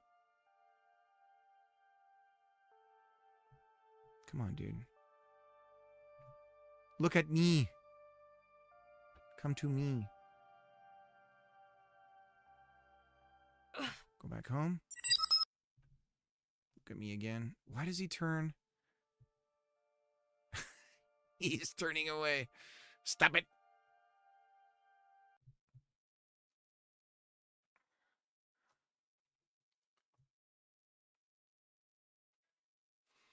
So how does angle 2 work? It's only on a purely vector sense.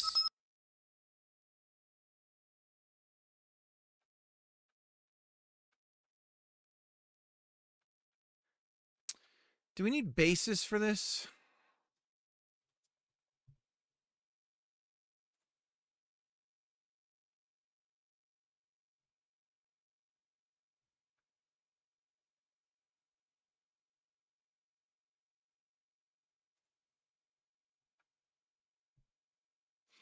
Points towards the target. Yeah, we need to use looking at.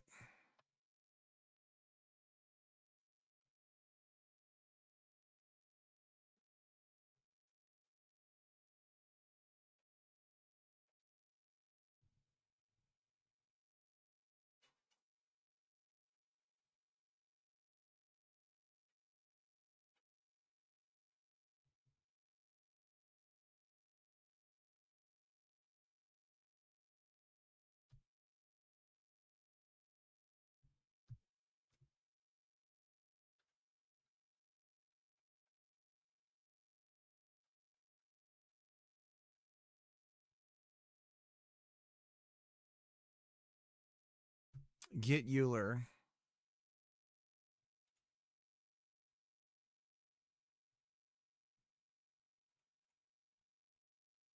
All right, so I think if I create...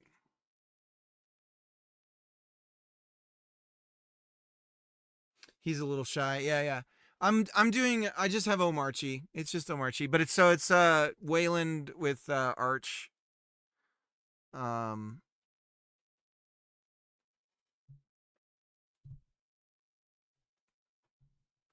I as I get older, the time to futz around with operating systems and config files and stuff, I just don't have any patience for it anymore.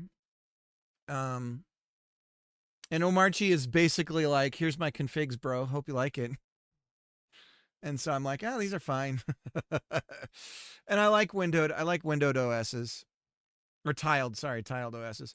I'll be right back. I gotta use the restroom.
But yeah, the windowing environment it's not i3, it's Hyperland. That's the one that I'm using. I couldn't think of it off the top of my head. But I don't know if that's on a layer of i3 or not.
I like tiled window managers too. They're really nice, but I also really like XFCE. Yeah, that's my go-to when I'm doing like a window man, like a windowed OS or a windowed, if I'm on Linux and I'm doing windowed, it's XFCE too. I really like it because it's kind of like the logical extension of the next step operating system back in the day before it became OS X. And the whole time, the like ability to create the little strips and all that stuff is really nice. But yeah, XFCE, I just don't know why you would want, like, because I can do, like, there's this transparency stuff going on in here, but it's like I kind of want as much juice as I can get, and I don't want to give it to the thing that's drawing on my screen. I want it for the things that it's drawing, if that makes sense. Like, I don't want all this gloss on top of everything, because, like, it's a computer first for me. It's this thing that needs to, I want to get as much out of it as I can. But some people like to rice their stuff. I'm actually considering getting rid of any transparency stuff altogether. But I mean, since I'm streaming, it's kind of a visual thing, and so you try to make it interesting for people who are watching. But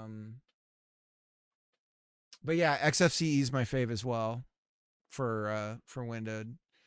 And for the same reasons, I've always had like computers that are 10 years behind the standard or whatever. And that's just how I roll. Because generally you really don't need more. And I also think having lower end hardware lets you catch when you're doing something that's not performant way better than if you don't have something low end. Like, you just don't realize you're making something shitty when you're on like super high spec hardware. I think that like guys at Microsoft should eat their dog food. The people who make Windows OS should be forced to have low end hardware to work on when they're testing everything, and deal with the reality of what it is they're really doing to people. Yeah, I mean, what I like about XFCE is that you can be as minimal or as bonkers as you want. Though KDE Plasma is super nice, really underrated. Yeah, I've just like I definitely prefer of the two because it's always like it for the longest time it was KDE versus GNOME, and it was that GNOME was lighter end, but KDE was better. Was always my take on it. I just didn't like GNOME the way that it was, I guess. So between GNOME and KDE, it would be KDE for me. My laptop's from 2010. Yeah. Been using Mate, but I tried Cinnamon recently.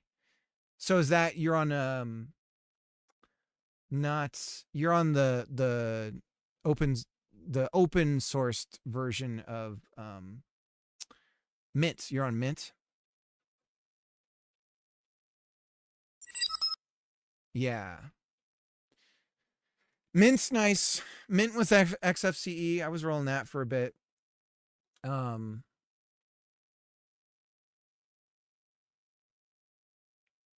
Yeah, it's still funny to me that the Linux, in my opinion, Linux, the focus is on the wrong.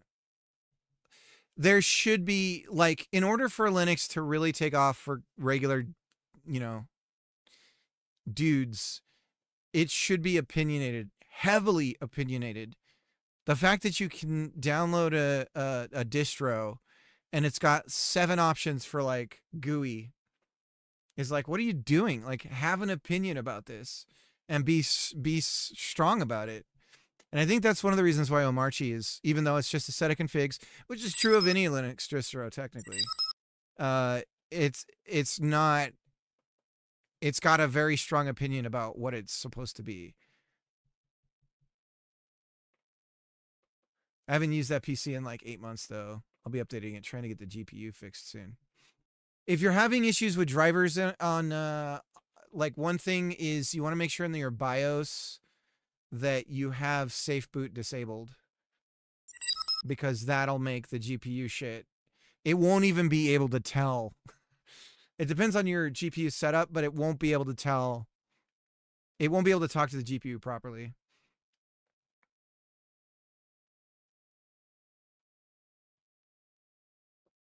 I feel like I'm an asshole. I'm about to try schooling a Havoc installer about an HVAC installer about HVAC installing. Yeah. Well, I mean, they fucked it up. So you can't really. What are you gonna do? Blame the hardware? Blame the installer? That was you, bro. The issue is a GPU crash. When I disabled the core boost or whatever, the AMD for AMD, it made the crash happen much less, but it still happens.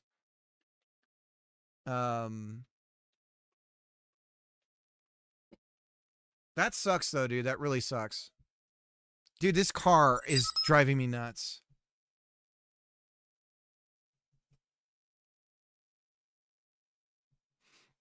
Yeah. So Growling, what happened? So you got it installed, cost you a ton of money, and literally the next day it wasn't cooling. It was like they messed something up. My setup's really weird. The intake and outtake is backwards. It's on purpose because of the small space that we had. But I believe, if I'm not mistaken, normally, so it pulls air. I forget. It's the way that it's pulling air in that's weird. It's like backwards fundamentally, I think. I can't remember.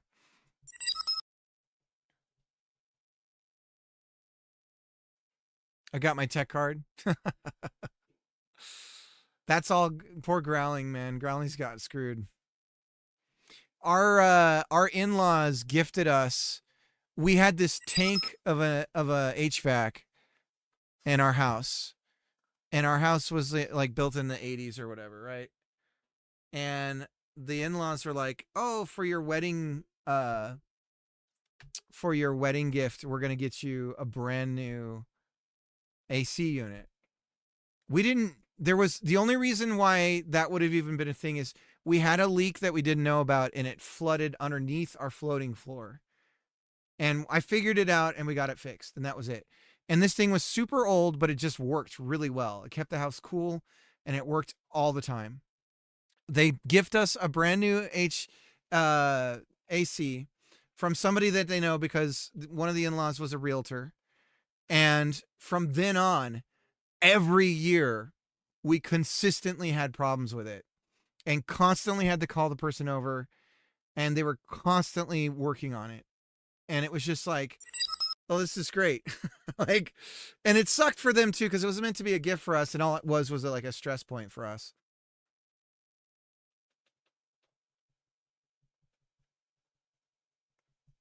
I had them upgrade me from a fixed speed to a variable speed furnace for an on-demand dehumidification.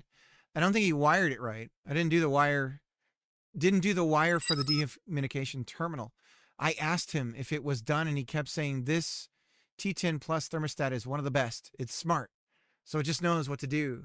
So I'm like, is the OODD terminal on the furnace control board hooked up to the U terminal on the thermostat so it can send the message? He's like, nah, it's smart. It doesn't do that. It doesn't need that.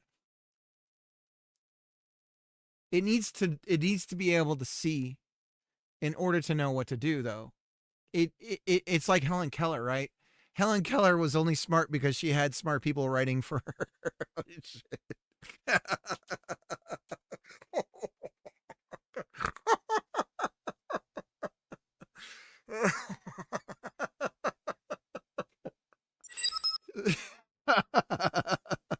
I'm sorry. That was fucked up. But you know what I mean? Like, she couldn't see, so other people had to be her eyes and everything. Poor Helen. I remember as a kid, I'm like, something's not jiving here. Like, I was just imagining that experience and how possibly could I grow my language with those limitations. I was like, this doesn't make any sense. I'm like, I don't understand. The longer I've gone on, the more I'm with the crowd of like, it was BS. Especially when like the people she was living with was an author, a good author, and then after that person died, suddenly her writing voice changed, and then after the care person that she was with then died, suddenly her writing voice declined tremendously, and it's like, okay, that was probably closer to her true like voice than all that other stuff.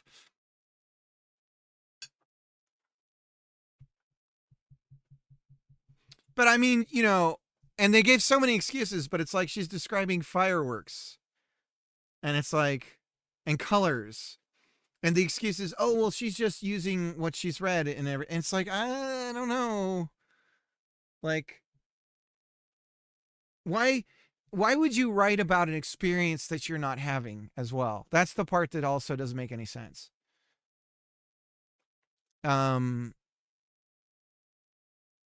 Anyways.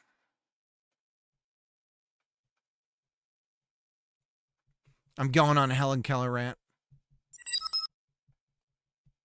Oh no, don't. No. No.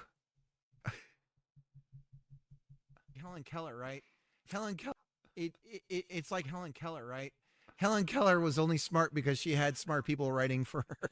Oh shit.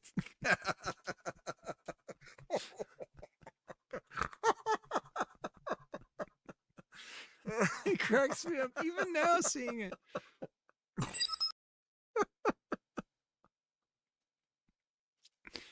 Oh god. Okay, I featured it.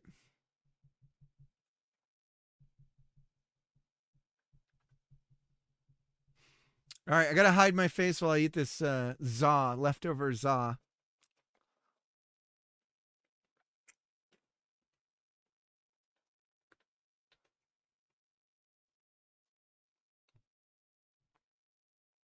Okay, so if we take the basis of our current, I think I can do this a little bit different. Let's try and get the random roam thing working first. So, our basis, so just basis,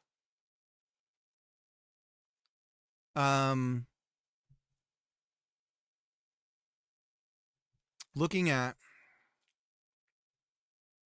But it is a random radius. So this is from Euler. So that's fine. This is fine here for random room position. But what we want to do here is angle 2. So we don't need to do angle 2 anymore. We can use bases. And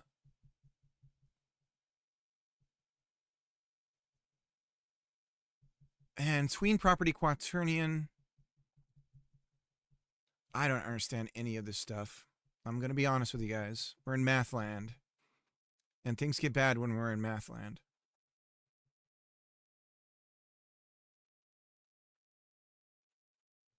Quaternion is a 4x4 matrix, right?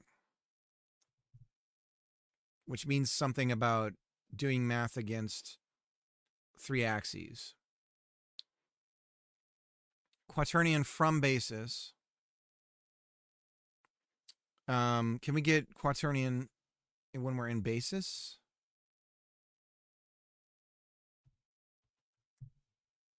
No. Okay, so we can make a quaternion from basis. Okay, so tween property quaternion from basis. So it would just be quaternion and then basis. And so instead of angle 2, we would go var new basis equals basis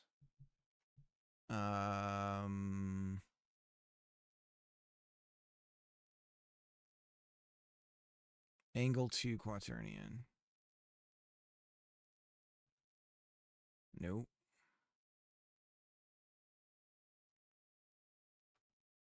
We're in the wrong thing. Basis. Looking at. And then our up. Okay.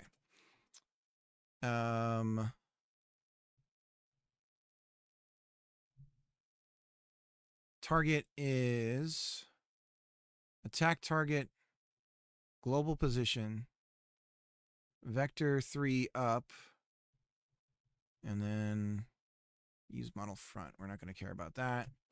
So we have this basis, and then we go quaternion, and we just say basis, new basis. And I think then we don't need angle 2. I think that's it. And then we do it again here.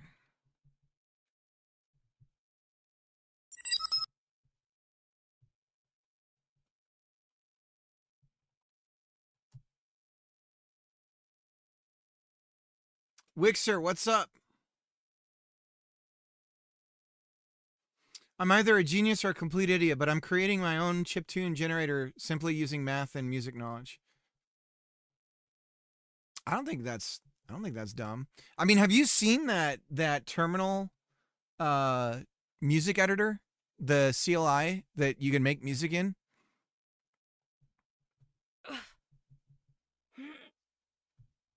Come and get me.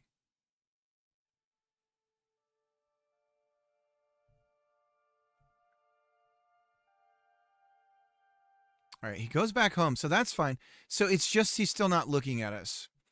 Basis looking at. So looking at from what, though? So this is from our basis. There's our problem right there. Looking at is, what is this? What was it complaining about? Static instance. Looking at is a static function, but it was called from an instance. Instead, it should be called directly from the type. So it is static. Looking at target.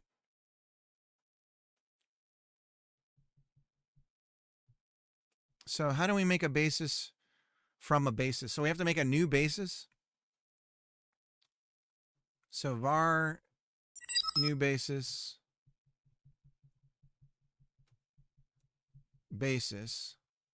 equals basis. This is insane. This is insane. And then new basis equals new basis looking at. This is insane.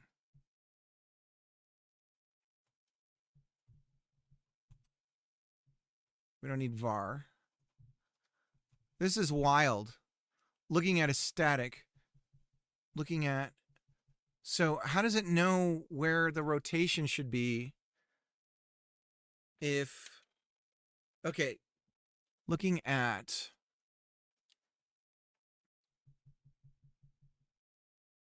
yeah, no, this doesn't make any sense to me. Looking at Target.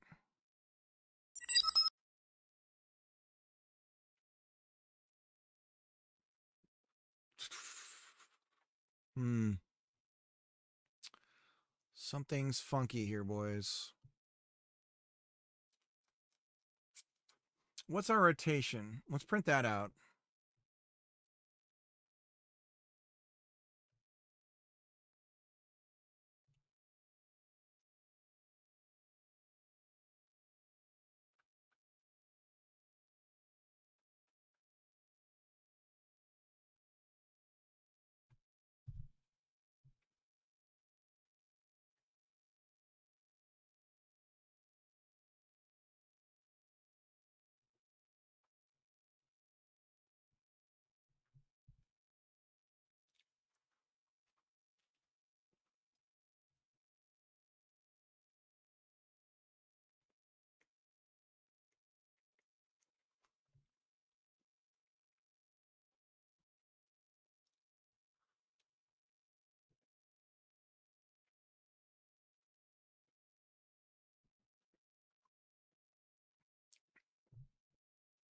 So you're doing a compiled language.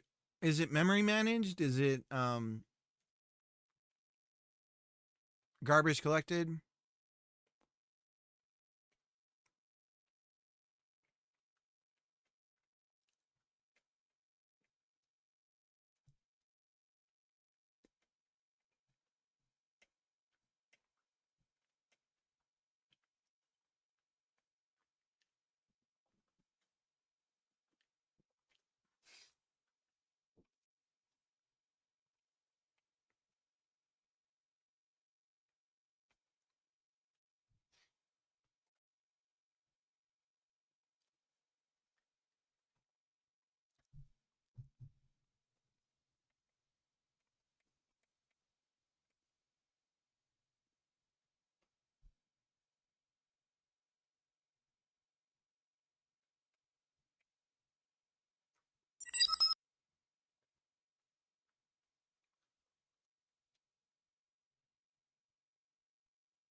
Hmm.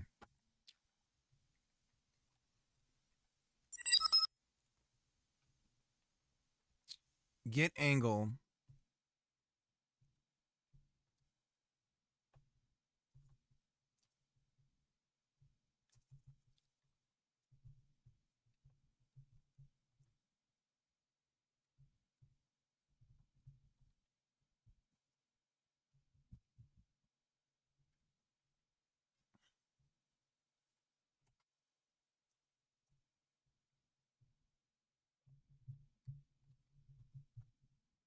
Hey, buddy.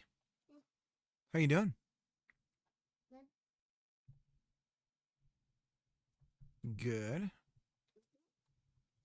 I use Grandma's special light for the game. Grandma's Special Light? What game is that? The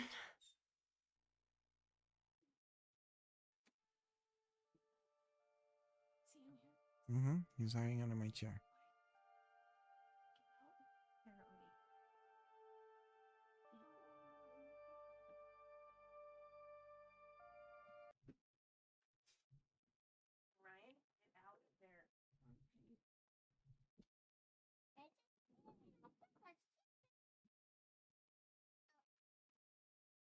Sorry for ratting you out, buddy.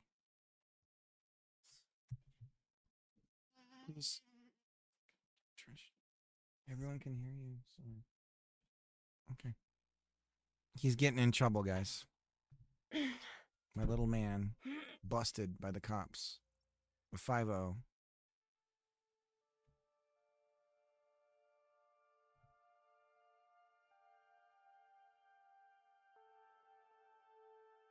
Here's what I think is going on.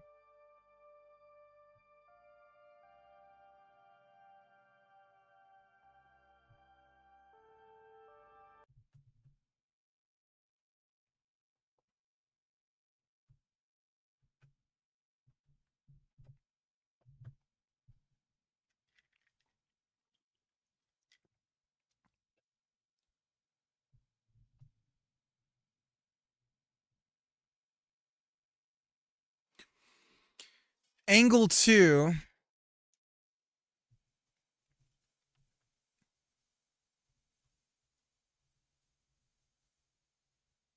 Can I just take okay. I think I got something. Can I just say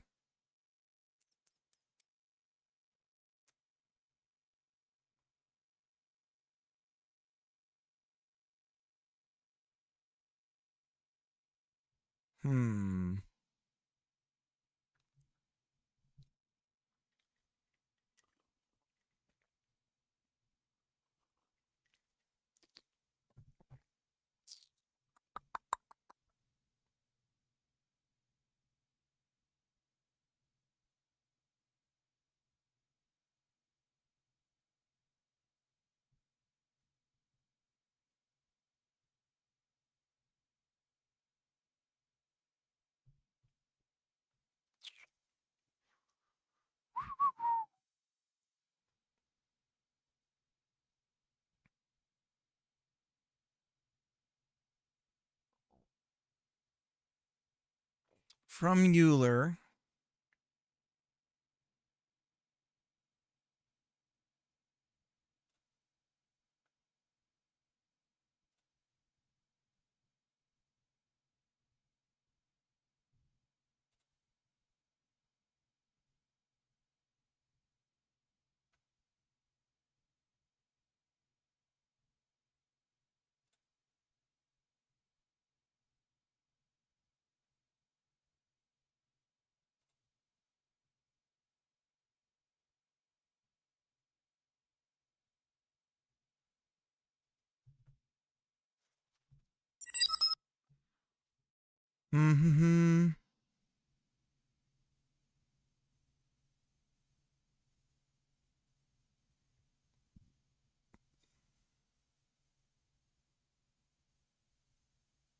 I feel like I was less of a dick. I was 100% correct about the issues, and I also think he just didn't want to do it.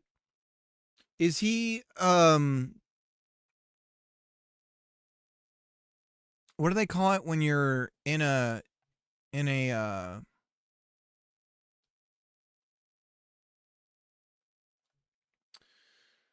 what's the field of, like, you're an apprentice? Is he like an apprentice?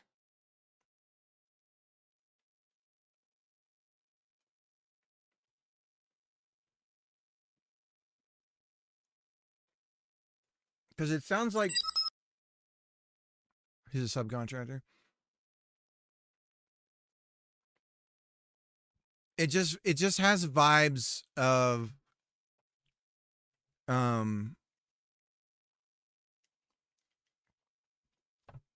like something he heard one of his guys say.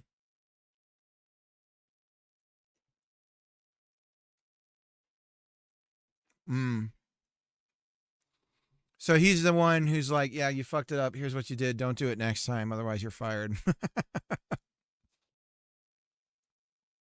He doesn't want to do the installs anymore.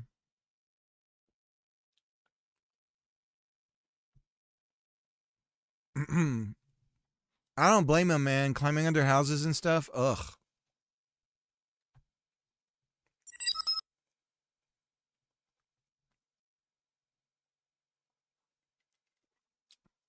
Yeah, he told me yesterday he fired someone earlier this week for a major F up.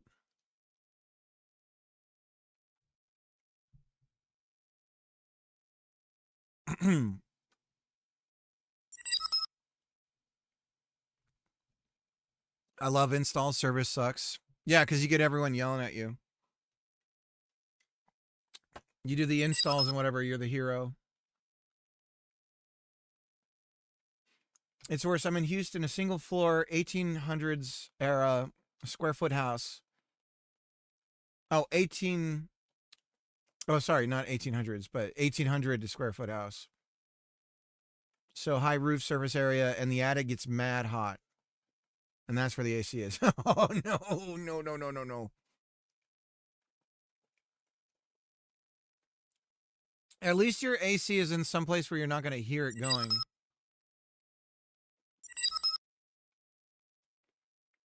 Wixer, thank you. You going to go?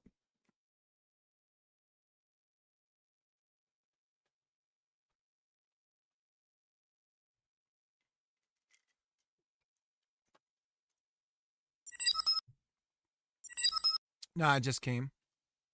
Oh, thanks. No, I can hear it. No, ours is hella loud because it's right in the intake is right where the kitchen is. What are you actually doing? Trying to find a way to get to your mom, but just haven't figured it out yet. I'm good. Now,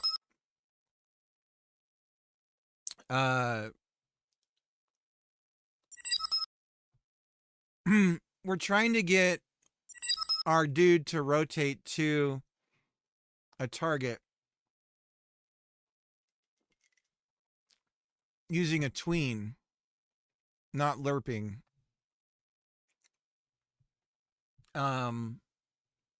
Because unfortunately, as we've done with Godot and we've found over time, we want to avoid lerping unless we lerp with a tween. But that's what we could do. We could call a method and lerp from that. Lerp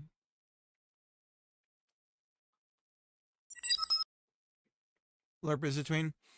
Yeah, except so in Godot, lerp is you're doing it like if we use lerp as a function in Godot, you're generally doing that on the process step.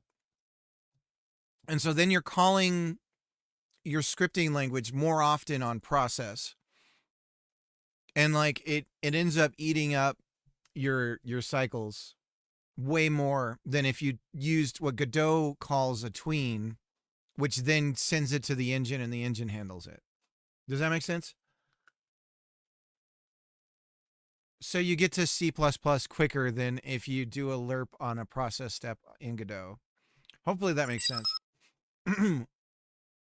So like I'm sort of arbitrarily forcing myself.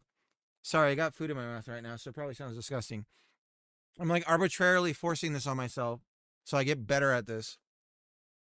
And it just has me thinking about things in like a weird way that I'm not used to.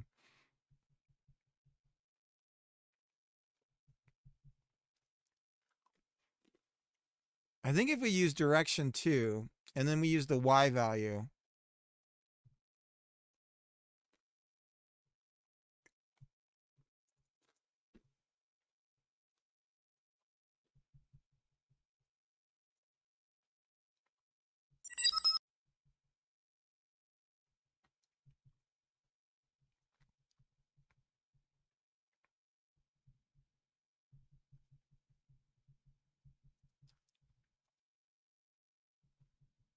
and then we set that as a Euler.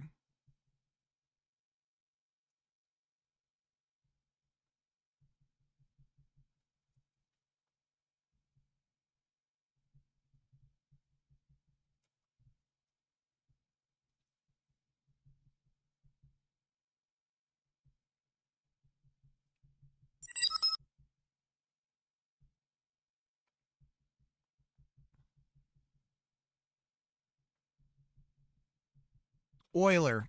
I always say Euler, sorry. Euler, Euler, Euler. Euler, Euler, Euler.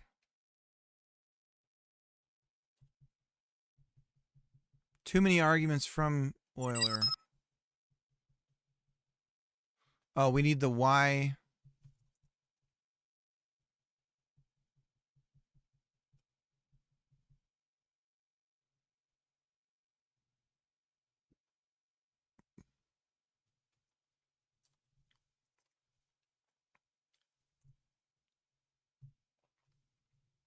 No. Constructor of vec3 matches. So now it's the Y. There we go. Euler, Euler, Euler, Euler, Euler, Euler, Euler, Euler. Euler, Euler, Euler, Euler, Euler. You can remember that, Cricket, right? Euler, Euler, Euler. Euler, Euler, Euler. Come on, Cricket. Say it with me now. Euler, Euler, Euler, Euler. Come on, dude. You got to remember it.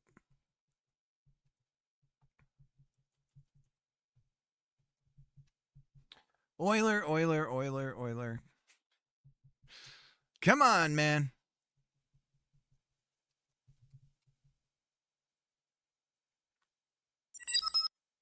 Quaternion has built-in slurp. So that's probably where your mom is then, right? I'm sorry, Wixer.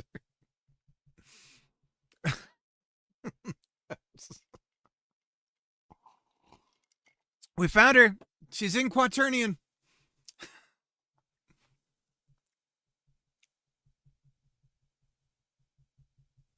I do all my lerping by calling Perl as a subprocess to calculate each lerp, since lerp and Perl are anagrams. Perl was my second programming language, if you could call it a programming language.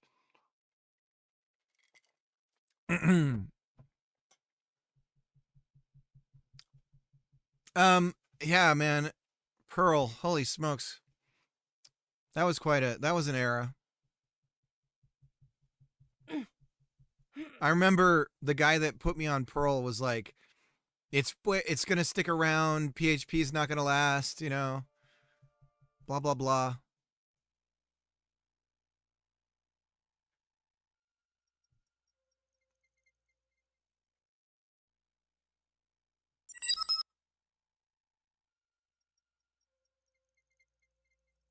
We're definitely getting angles.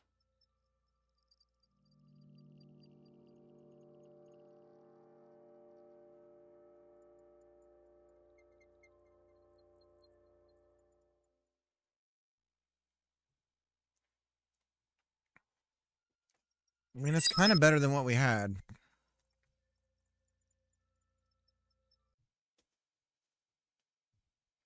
I learned C and Java first, and PHP was the first thing I actually did work with. Yeah.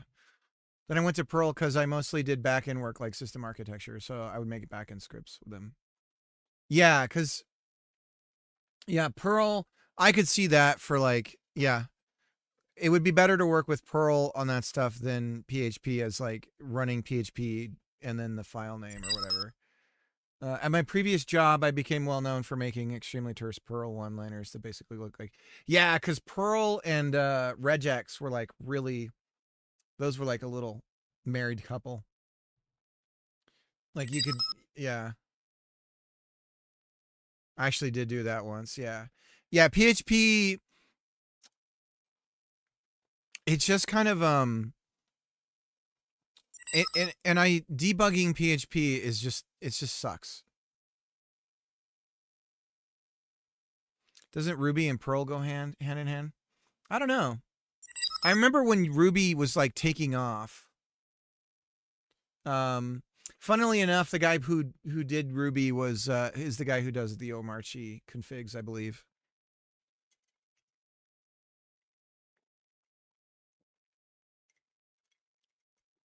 So we're getting somewhere.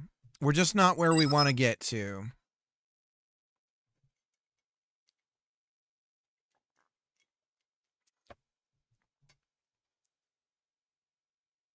I've done some Ruby, but I really don't like it. The syntax is almost as loose as go ahead. Cricket, fill it in. Oh God, I gotcha.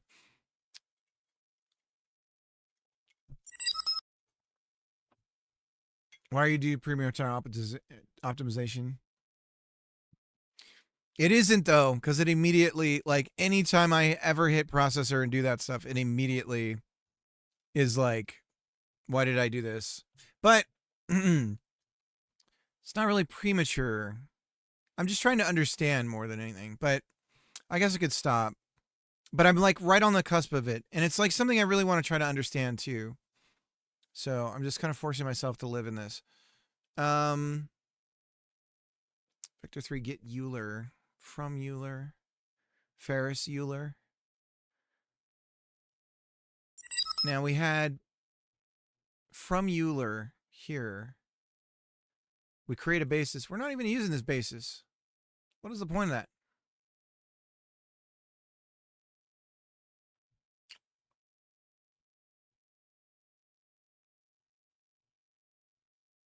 Get Euler. Ferris Euler. Returns the basis rotation as a vector 3 of Euler angles.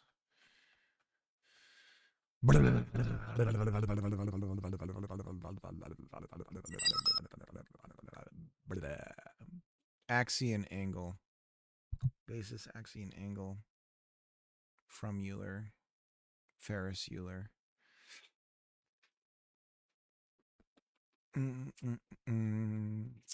Ba-da-ba-ba-ba.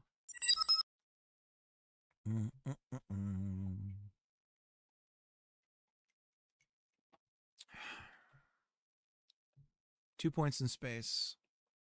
2 ships in space.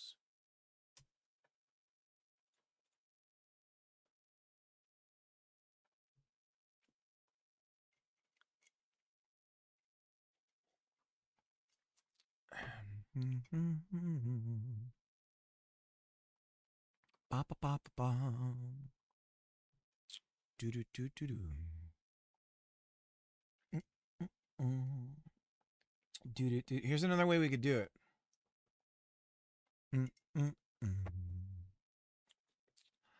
Ba da ba ba ba. Ba ba ba. Do do do do do. Do do do. Ba ba ba ba ba. Do do do do do do do do do. Boo boo. Here's what we'll do then. Ba ba da ba da.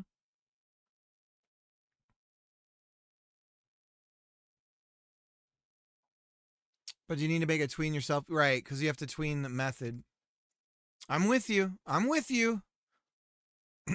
So we'd have to create a function call to do look at. Ba ba da ba ba. Do do do do do do do do do. Do do do do do do do. So what I should be able to do that's not working is looking at. So I create a basis. I use looking at. And then now we have a rotation. But the problem is the basis doesn't know where it is. So I presume that it's from 0, 0, and then whatever value we give it, right? So it would need to be that the coordinate... Oh, okay. It would need to be that the coordinate I get is relative to the center point of the thing that I want to have it look at. You follow me? You follow me? So if I create a basis using looking at, 0, 0 needs to be us in space looking at this other thing. So we subtract our global position with the global position of the thing, and then that should be the direction, the actual local space, like relative to us. If we're 0, if the world to us is 0, 0, that's where we want to look. Yes. So that I think we're getting there. Do do do do do do do do. Ba ba ba ba ba ba. So basis looking at Attack target global position minus our global position. Or is it the other way around? I guess it doesn't matter, does it? I don't think it matters. Maybe it's the other way around. We'll do the other way around. So us, global position, vector up, new basis. Now we have a new basis. And then we say quaternion from our basis.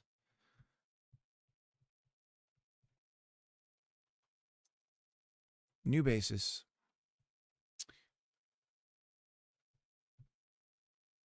Rotate, basis, rotate.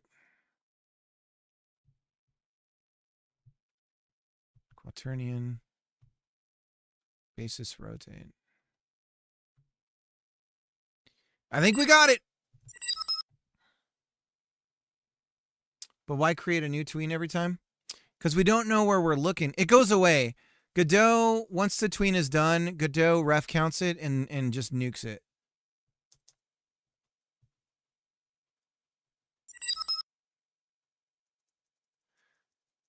You can't stop it. I don't like the change that they made to, because I would love to hold on to tweens, but Godot's docs even say, don't do that.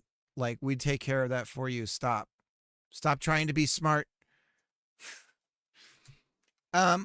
What we could do, though, is we can have a global tween at the top here and then just see if it's null or not. And that way we're not, it's stupid. I don't like it, Wixer. What are you doing? You're doing your own thing, right? So you're coming at this from the right perspective. You're just as confused as I am. You're like, wait, why?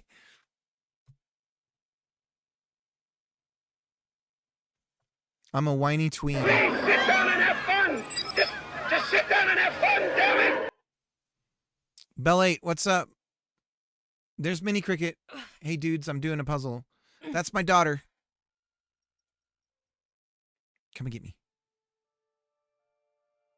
Okay. But he's looking up. Why are you doing that? No. He's looking the wrong way. Oh, he's looking right at me. Look at that. Okay. I think it's working. It's just...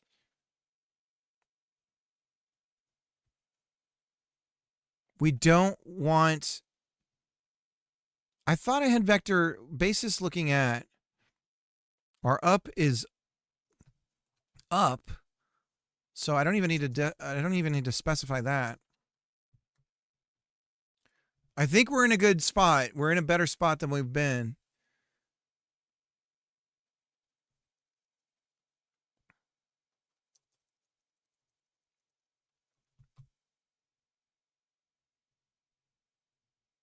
Not much. Nice.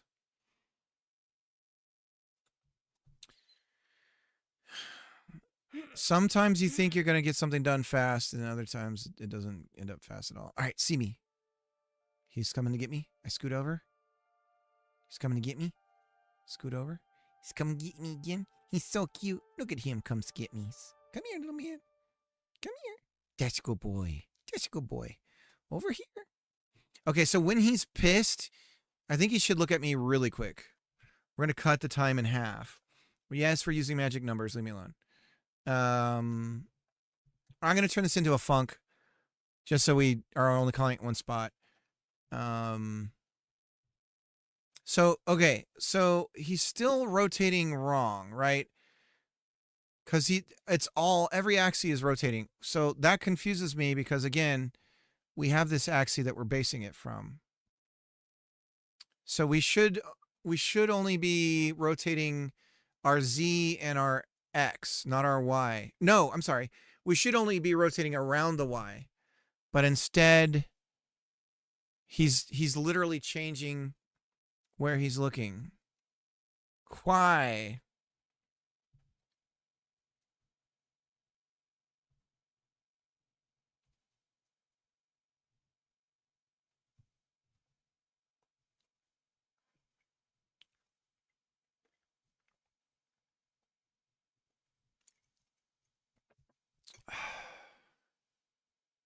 We do have this get Euler.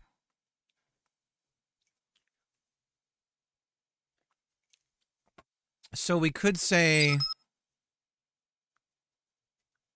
from Euler,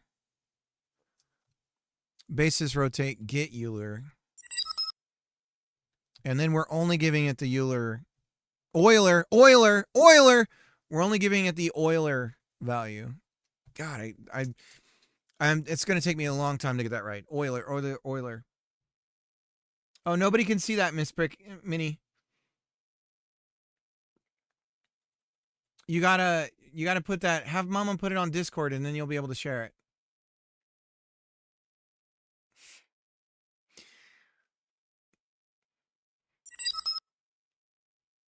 Yeah. I like how it actually docks some things.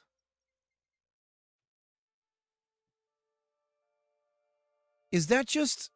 No, he keeps rotating up. Look at him. He's trying so hard. I love you. He's just looking at me. I love you, mister. You're my favorite bad guy. I'm going to get you. I'm running away. I don't want to talk to you no more, he says.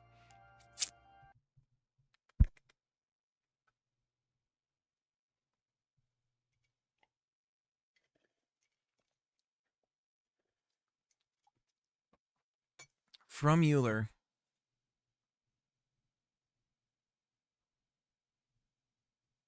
How is this possible, bros? How is this possible?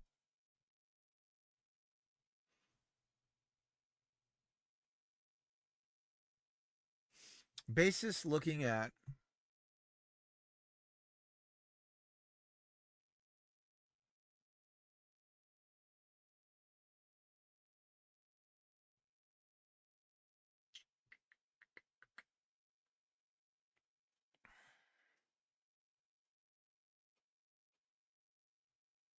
get rotation quaternion. Returns the basis rotation as a quaternion. So then I can just do returns this basis's rotation as a quaternion. So I can just say basis rotate gets rotation quaternion.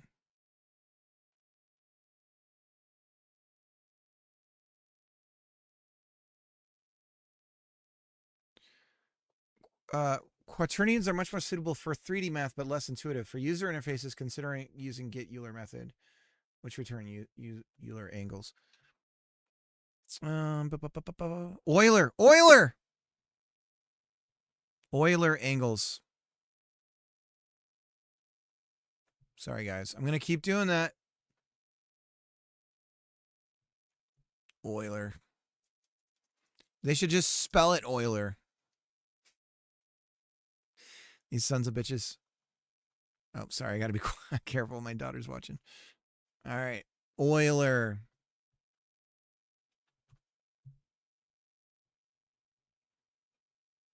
Because you're not nullifying the... But we set the axis for the look at. That's what's confusing me. So if you look at on the function call, it has a parameter for up. And the up axis points as close to the up vector as possible while staying forward to the perpendicular to the forward axis.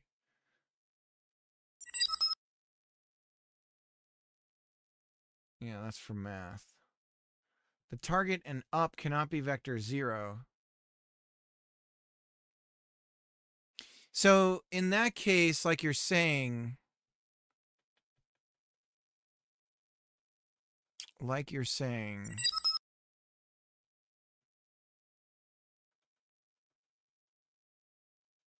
I see. So you're right. I'm getting this confused with rotation around the axis. So where's our Euler friend? Our quaternions. Because maybe we can clear it on the quaternion before we do that, right?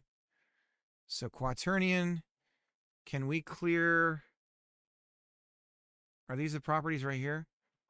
So can I just clear X and Y, X and Z? And then we're okay.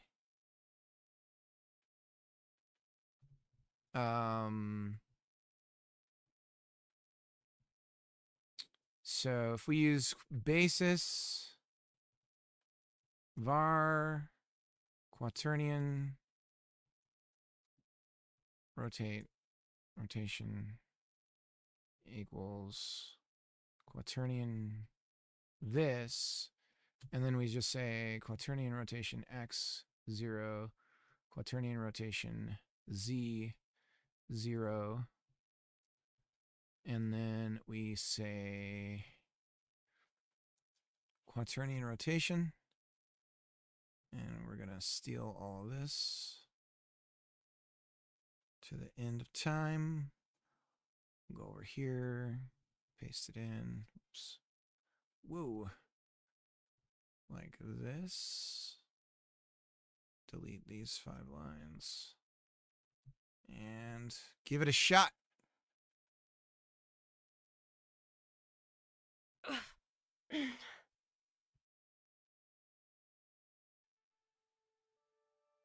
Nope, that fucks everything up. Clearly, I don't understand quaternions. Clearly, I don't understand quaternions. So, I still think we could do this. And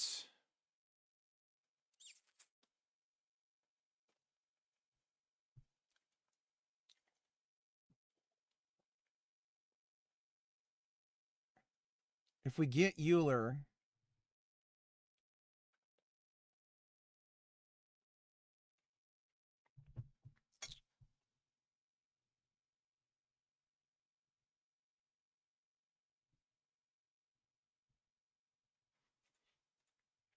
how about if we get Euler from basis? That gives us a vec3, and then we just clear out the so if we say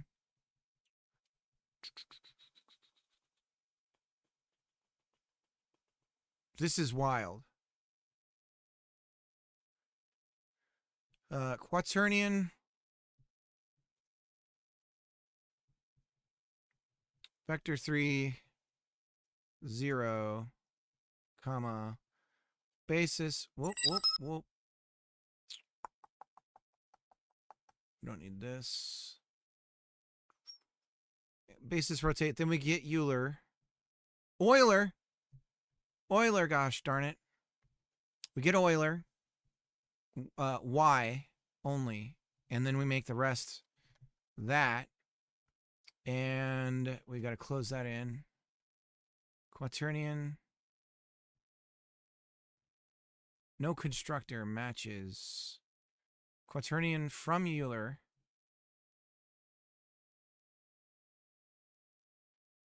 We don't need the opening.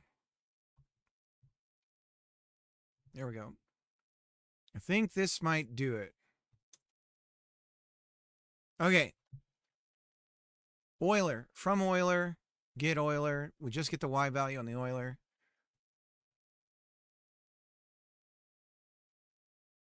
Excellent videos. Yeah. Kedu, yeah, I agree. I need to be doing that. Come and get me. There we go. Come and get me. Over here. We got it. We got it.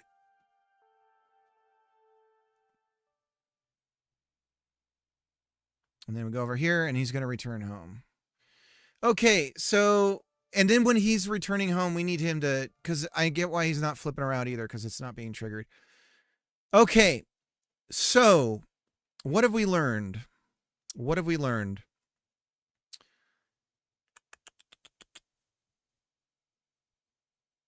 We've learned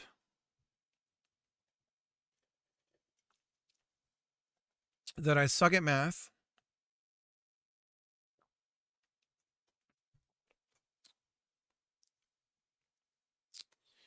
We have learned that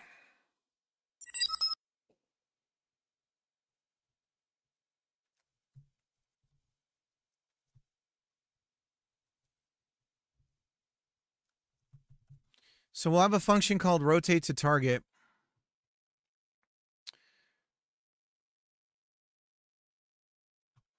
Target position.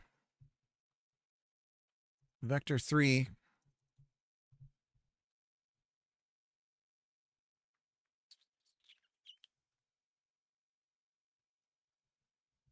Put this in here.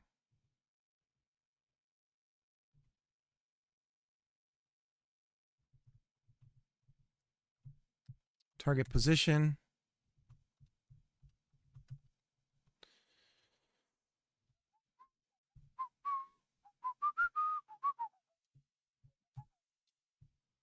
So we're going to have this math in the function call.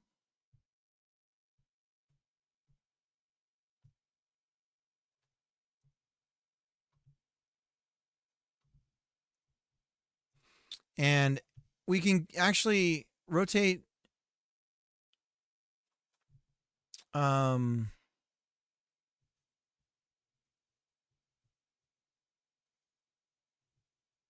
rotate to target, so we can actually go like this. Just the target position. And we know self. So then we say, let me go back really quick, just make sure I get that. Self is on the end. So rotate to target, and then we go on rotate to target, we say target position minus our global position. Okay. So now we have this sort of generic function that we can use.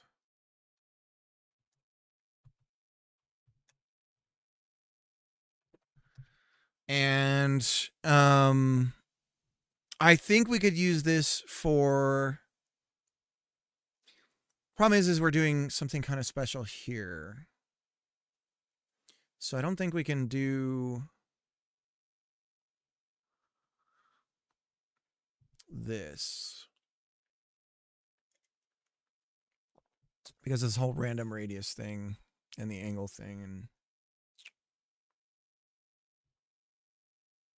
random angle. And it's the radius that pushes us out. So the last thing we want to do, and I think we can call it and now have the enemy start hurting us, which means we have to start thinking about health and everything, is I've worked on an eternity for my puzzle, and I still don't even have Charmander done, mainly because I've been focusing on Sylveon, and I still still can't find its here. Let me, I'll take a picture of what my daughter's working on so you guys can see. Be right back.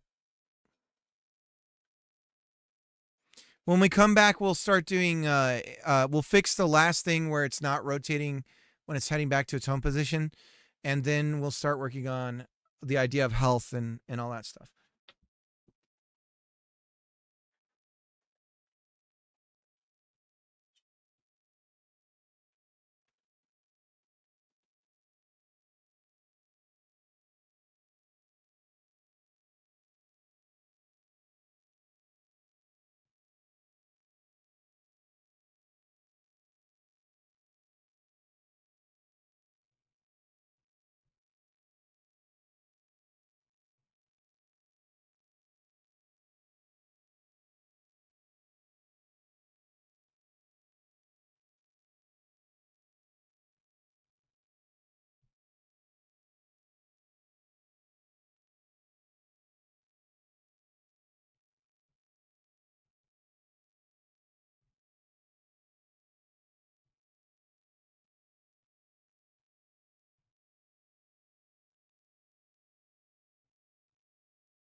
All right, let's check out the puzzle that my daughter was working on. Should be on our Discord. Whoa. That's not what we want. The site can't be reached. Good googly moogly. Is Discord down?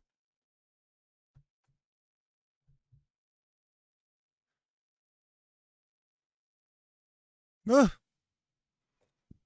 Did I block it on my router? Because I block things that are distractions to me. And I may have blocked Discord for myself. Well, my wife's on it right now, so. Block services. Nope, Discord's not on there. I don't know.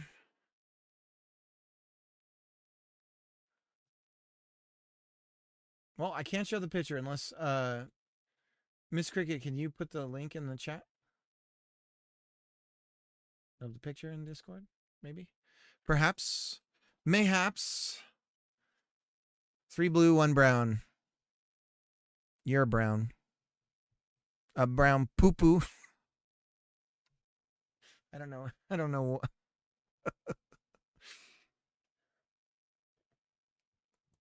Why is Cricket so sassy right now?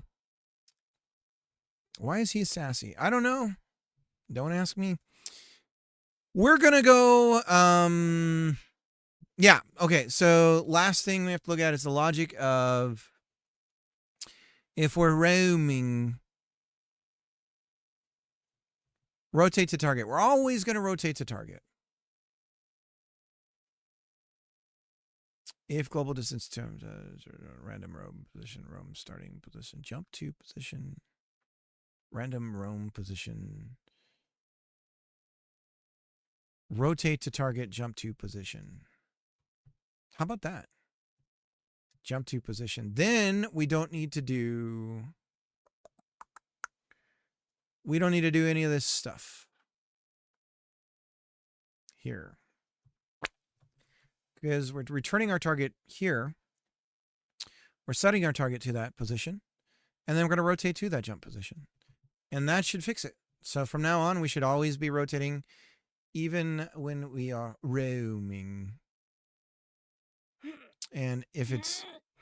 So now if it looks at me, come over here, comes looks at me again. Then I go over here, and then he decides to go around. He should start turning around and looking where he's going. And he does. Very nicely done, little man. Look at him hop around. So scared to go anywhere beyond his little home. Roam radius is 4. But it really does seem like the numbers we end up with are always close between 0 and 2 meters. And is it just me, or is he just going around in a circle?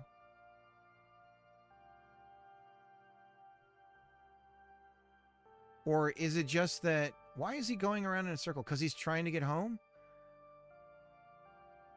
Why is he going around in a circle? Oh, her drawing.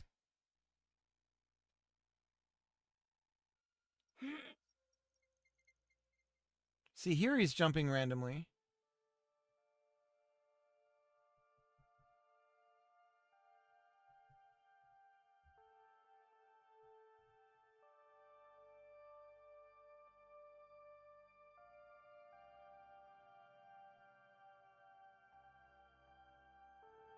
But he seems to just be going back and forth.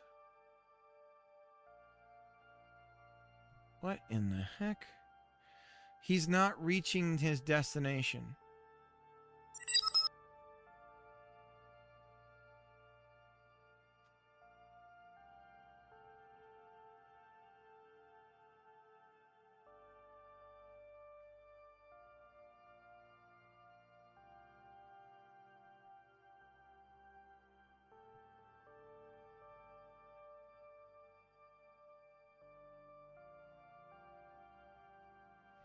All right, we're almost done with this. I promise. We're getting there. Distance. percent. So what's everyone else working on? What do we got going on in our worlds of game dev?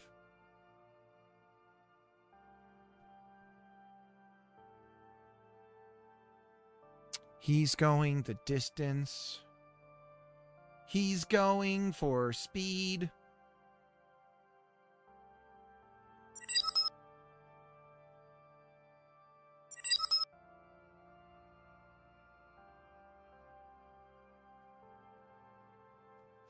So we want a close enough on the float. And we already have a friend of close enough ready to go. So we're going to go floats.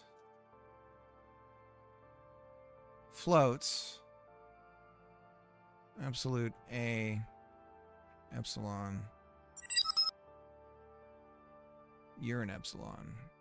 This whole courtroom's an epsilon. Is float approximate. And we want, what are we looking at here? 0, 1. If we are approximately less than, let's say 2. 0, 2.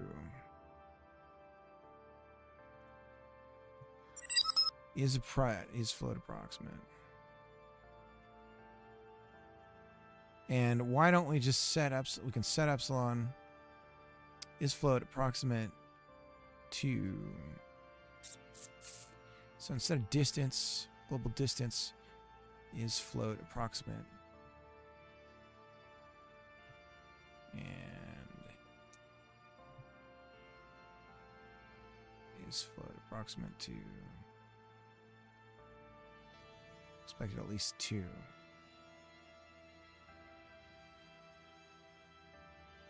Oh, yeah.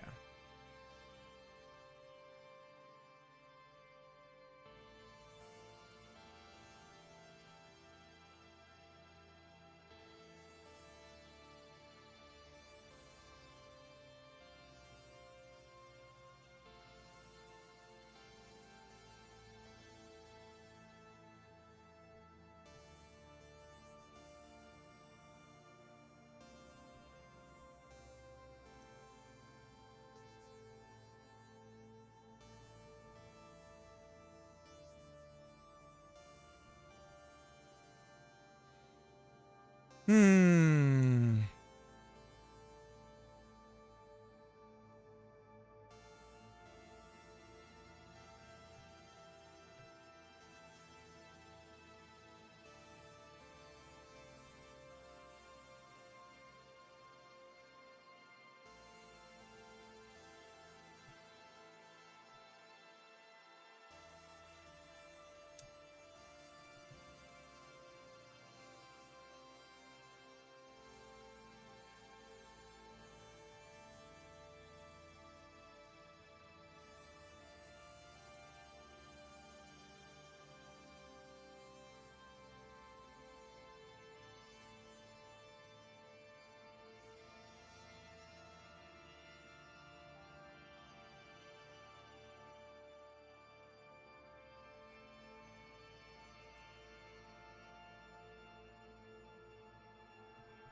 Dude, how is it possible I'm getting the same random positions again and again and again?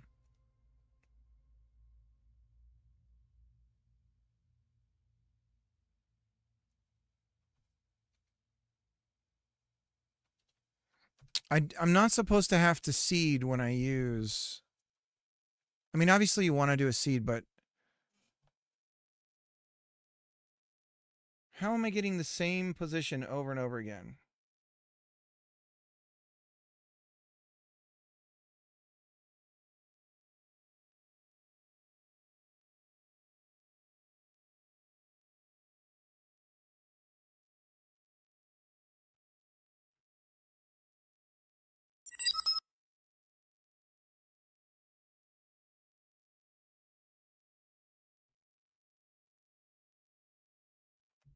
change the seed.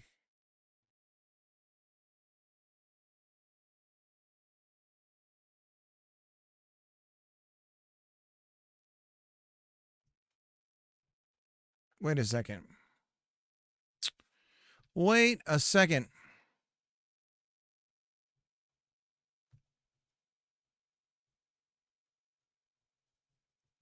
Going back.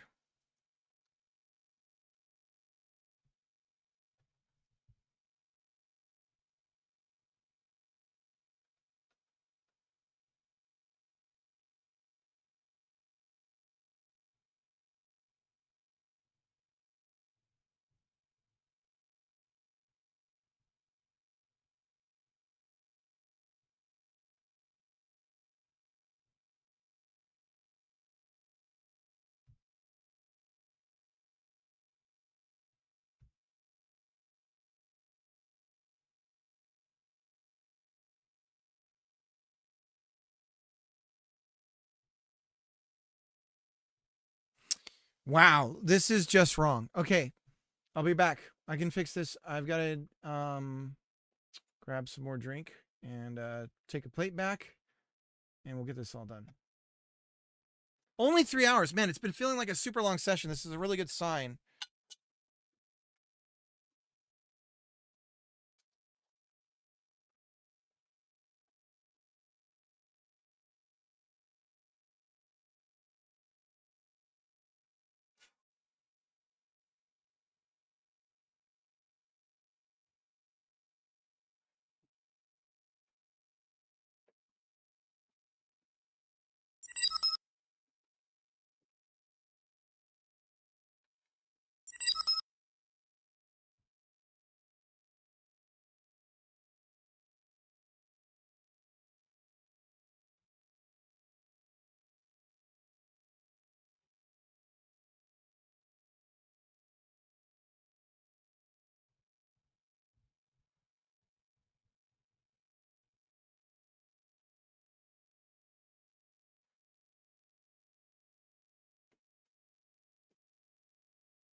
Okay. Yeah, too, Bob. That's exactly what I saw as well. I mean, it's literally yelling at me in the editor as well. So all we were doing was doing the angle, but we weren't pushing our direction anywhere. So we're supposedly tweening a random angle, but that doesn't seem to be the case. But yeah, this is always the same result, right? Yeah. Let me see. So you've got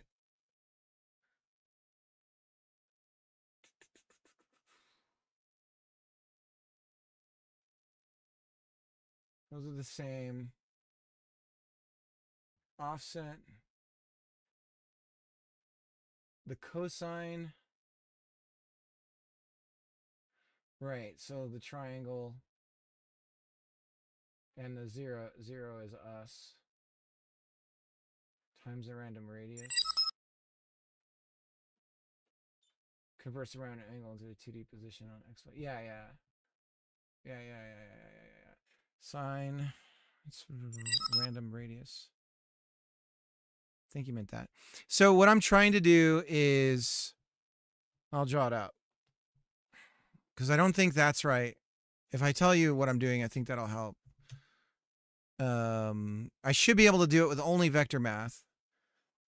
Okay, so we have a point in space. We're picking a random angle around it. And then we're projecting forward a random distance. And that point is, well, it's a specified distance, possible length, but then the random distance from that rotation angle. And that point in space is where we're trying to move to. So we're always moving around our center point, our home point. So our overall area, possible move area, it's like our home base, right? It then looks something like this, right? We could possibly move in all of these positions, but we're picking a random one based on our home base position, right? And then, so we're picking a random rotation and then trying to get to that point in space. I was trying to do this yesterday with just vectors. And yeah, I was talking about sine and cosine, but I just don't understand that stuff very well. But yeah, you have the triangle and you use, I mean, if you have an angle,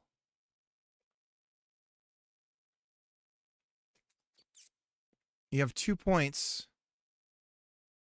a radius from the center point. You now have 2 points there. And then the angle. So you could think of it that way too. You could think of it as, right? So basically,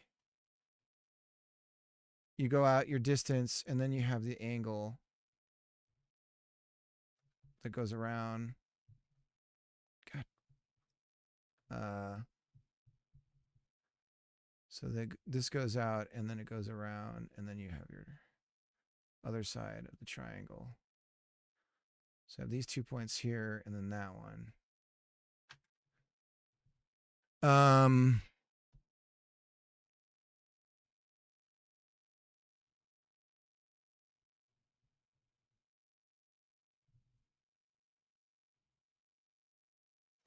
So let me look at yours.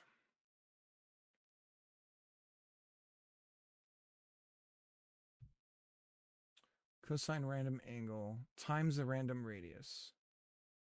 It's really that simple? Okay, let's try it.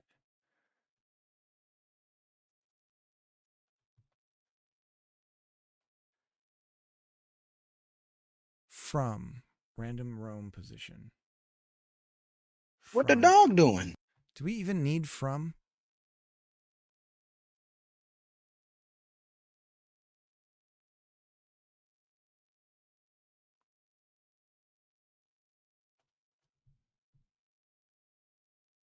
Technically, we don't.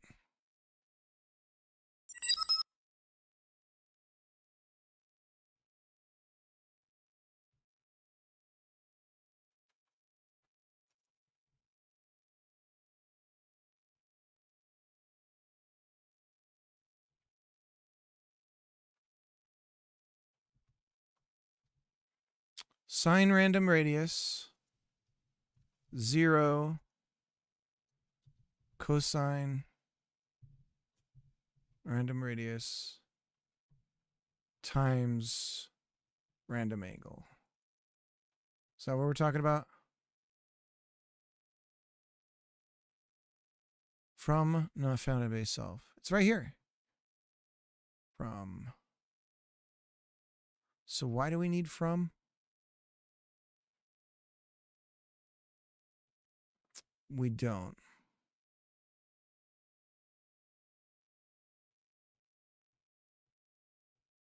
Because we then add the value to our starting position.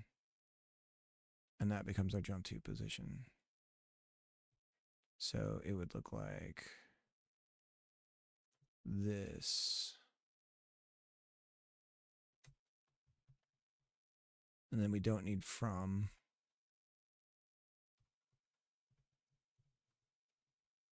And then this would be vec3. And we can get rid of all that. Does that look right?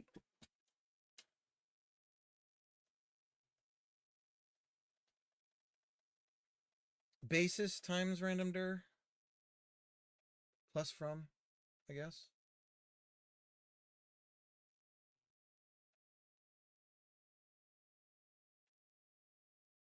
Vector forward rotated.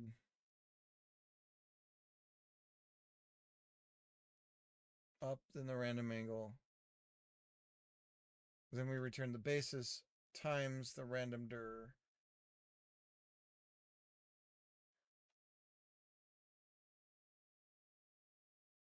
Let's see what we're getting with random roam position now.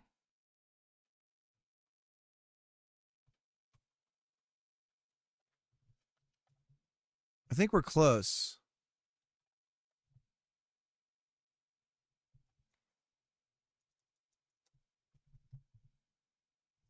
I was always wondering, I'm like, the jump angle, you know what we lose too from this? We lose the rotation.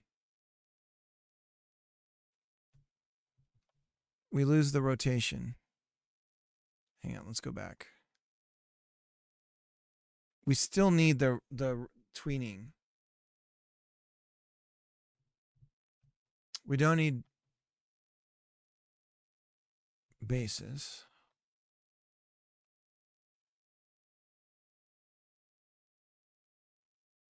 I think it should be the other random.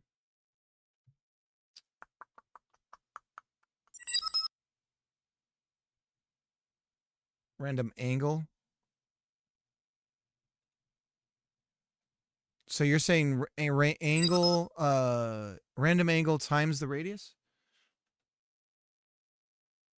I've been in the sun all day. Oh, don't worry about it. I think they need swapping. Okay.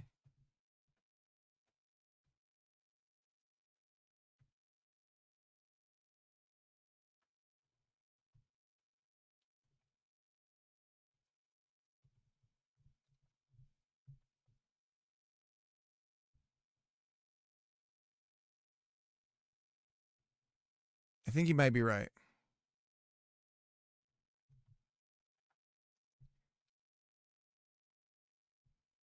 I still don't think I'm going to get the right number, though. If this even works.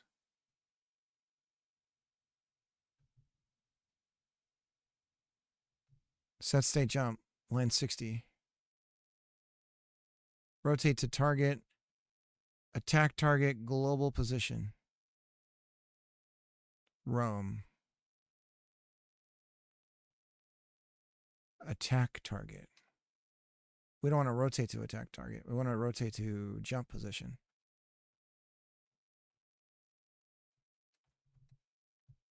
I wonder why that changed.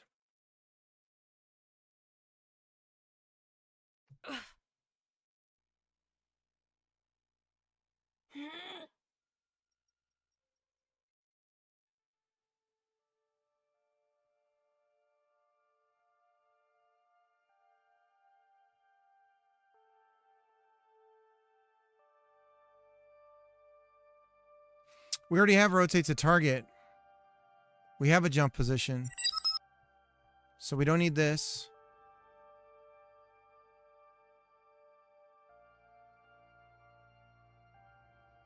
I think we got it.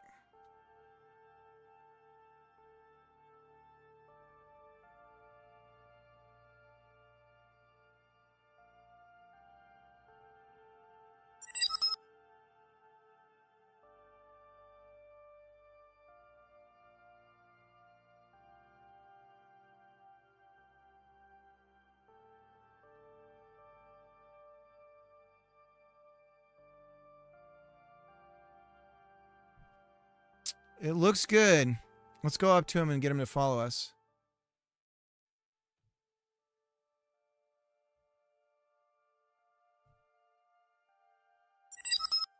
Okay, and then we run away, and he should head home.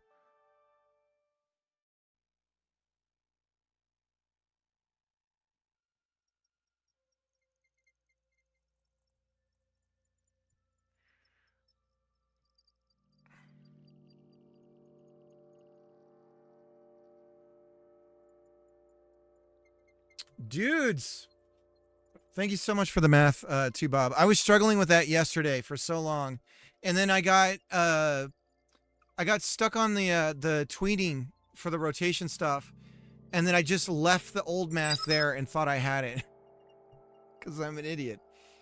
Oh, I'm not even on this. I'm not back. I'm sorry this whole time, but yeah, I appreciate it, man. Heat strokes maths for the win. It works. It works. I'm looking forward to, one of the reasons why I'm not so focused on like spending time learning this math is because as my daughter gets older, I get closer and closer to having to do this kind of math with her. And so at that point, I'll learn it with her, you know, and we'll be taking math class together basically at that point. But I really should spend time on it because it's so necessary for game development.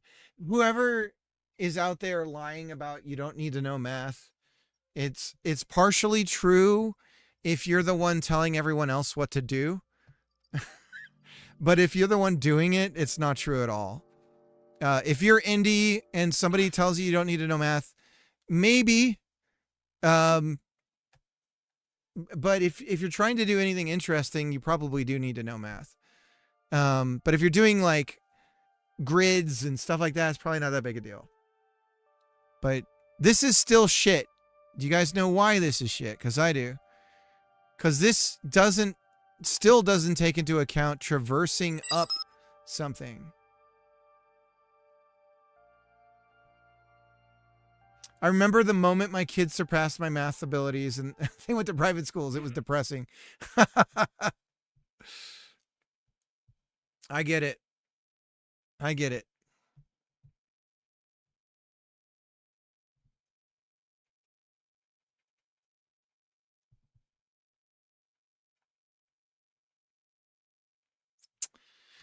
Let's commit. So this is all we've been doing all day today. Only a couple of lines of code really we end up with. But it's cleaner. It's way cleaner. And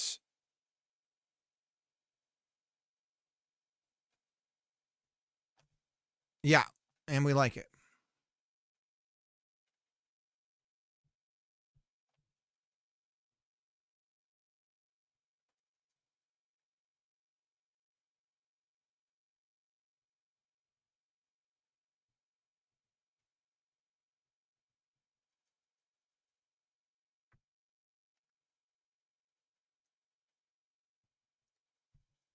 Hang on a second. We want to make sure we're...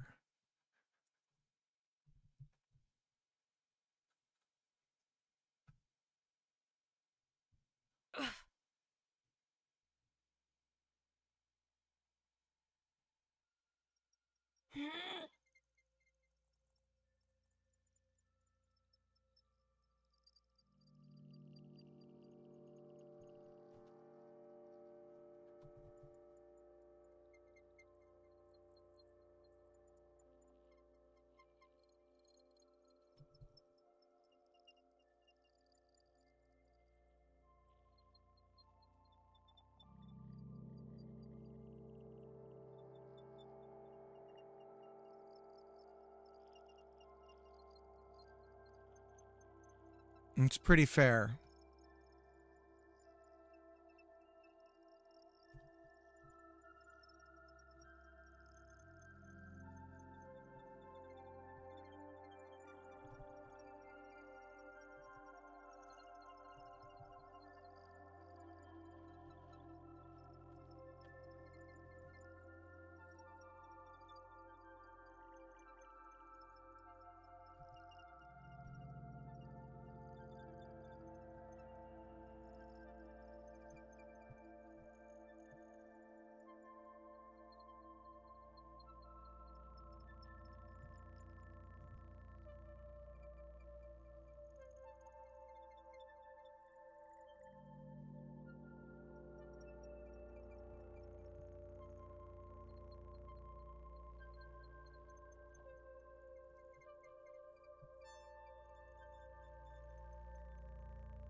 Okay.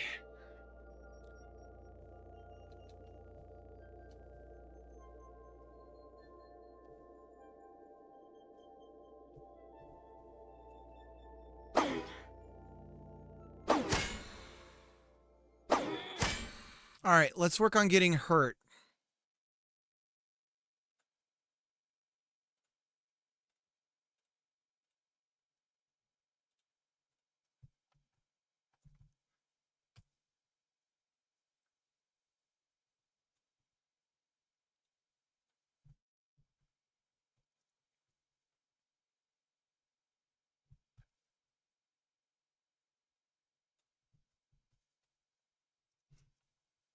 Hitboxes.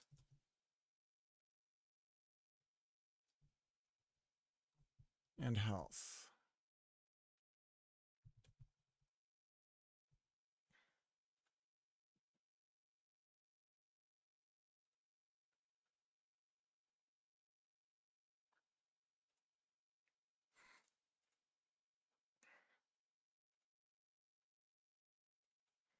So we're going to have a progress bar.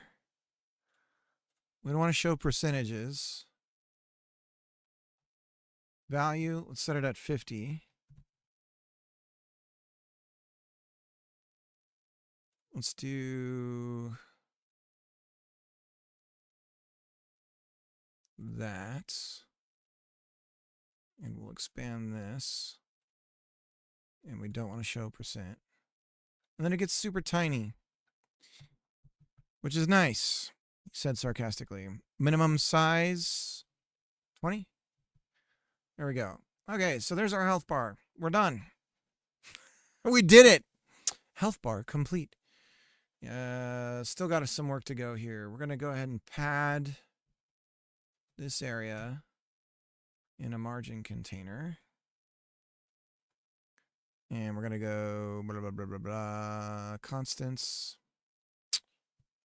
10, 10, 10, 10. There we go. Now we got some padding. I was kind of thinking about taking inspiration from Diablo 2. But some of this HUD stuff is like ancient, right? What did they do in 3? They went back, they went to progress bars.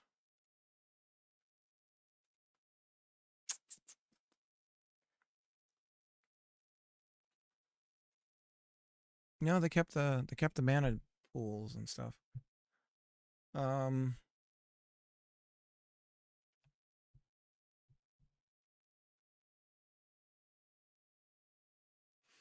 do like the let's what can we I can't even rotate this, right?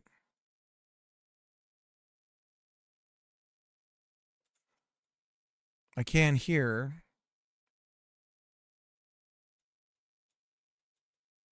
Is it can I rotate the progress bar? No. Is it because we're inside a container? So we just need to be free to do what I want any old time. I'm free. So if we put it back, we can't rotate the margin container. But we could rotate the V-Box container, right? Because it's got no... Oh, that's cool. Cool? Yeah, cool. Whoa. You think it's cool? It's cool. It's not cool. Lucas Games Studios. Games Studio. Sorry about that. Thank you for the raid. Appreciate it. Go follow the... Get to the Twitch page here. We do a shout out. Shout out. Lucas Games Studio. Give you a follow. If it'll let me. It won't let me click. It won't let me click on you to follow.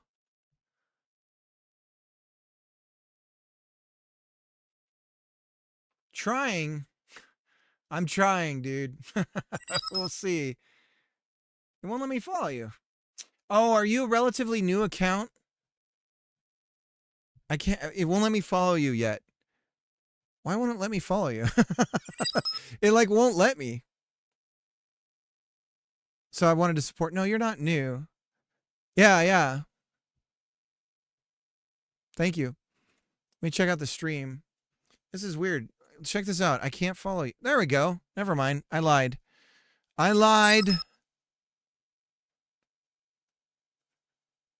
not sure. What were you working on?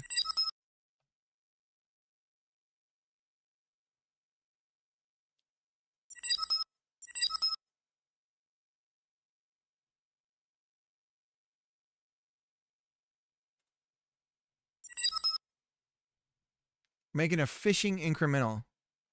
There's not enough fishing incremental games, frankly. The world could use more. In Unity 6.4. Nice. I'm just trying not to go crazy. Trying not to go crazy. Code's starting to look pretty clear, though. This is good.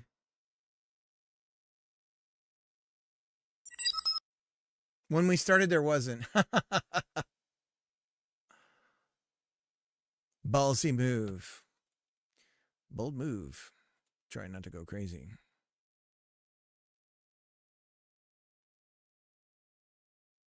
HBox container. I'm going to do grid container. We're going to put the progress bar in there. We're going to do 2 controls on the outside. On the outside.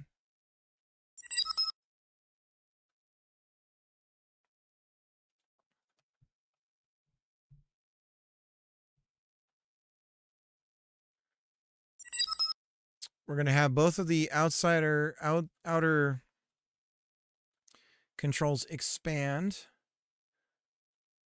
We're going to do the same thing for the grid container. Now we have our health bar in the center. This is going to be health progress bar. And then we're going to duplicate it. And then we're going to have another progress bar that's going to be... Let's call it magic. Cool. Well, no. Yeah, cool. You think it's cool? It's cool. It's not cool. Let's see. I just got rated by Lucas Game Studio. Merrick Counts, thank you for the raid. A perpetual license for Unity 5. The good old days. Let me do a shout out to Merrick. Shout out.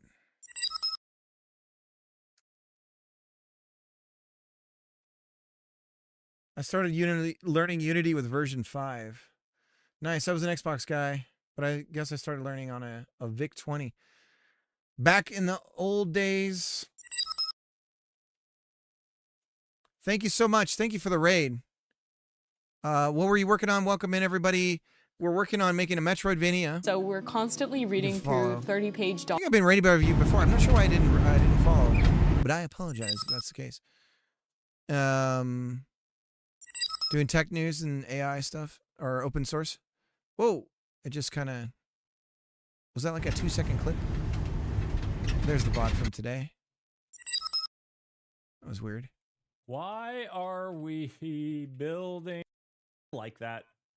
Have a fantastic thing. Thank you so much. If you got a raid and run, I totally understand. Getting burnt out on streaming is a very relatable thing. I think we all know how that feels. Yeah, so we're doing a Metroidvania. I can show you what's going on with it so far. We're on day 10 of a 30-day jam. For us, it's only day 10. We've only been able to work on this for 10 days. I believe it's 10 days. 6. Wait a minute. It might only be... We might be on day 8. I think we're on day 8. Yeah, I think we're on day 8. Yeah, so what we've got is we're using kind of Minecraft blocks to do our thing. We've got like Minecraftian sort of components that you're kind of typical to see in Minecraft. We got this little torch here. We got this shovel, and we're working on abilities. So we can dig with the shovel, maybe. We can throw the shovel. We got this like weird throw ability where we can toss the shovel into things. We have an in-game editor, so we can go around and edit the game when we're inside of it. So I can just like lay blocks down like that. I can just kind of paint them however I want. Although it's very slow right now. I wonder what that's about. There we go. That's better. Because when I was going forward, it wasn't happy about that. Yeah, so we can edit the game while we're playing it. That's not going to be available for the player. That's just for us as the designer. We have the concept of rooms, so that's the boundary areas that you're seeing here. If we go up higher, we're inside this room area. So the room concept is native to your typical Metroid game, and we have to do this, especially because we're 3D. So that's like really critical for the 3D stuff to be right.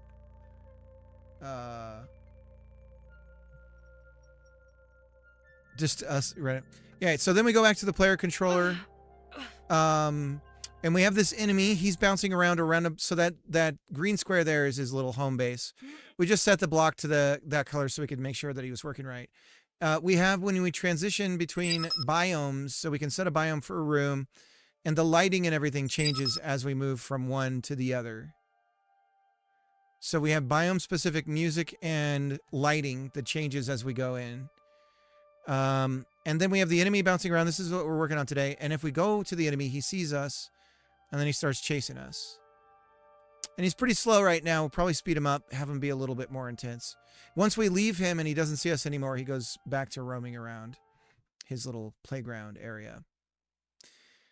We have 3 different enemies we'd like to introduce to the game. We have 2 more. One is a little spiky shell guy, and the other is a beholder with like a bunch of eyeballs that I'm really eager to have lights coming out of them. We're just starting to introduce the health bar on the top there that you can see, and we're going to have the idea of getting hits and losing health and possibly the idea of like magic. I'm thinking I'm going to go with like magic related stuff here more than your typical like not...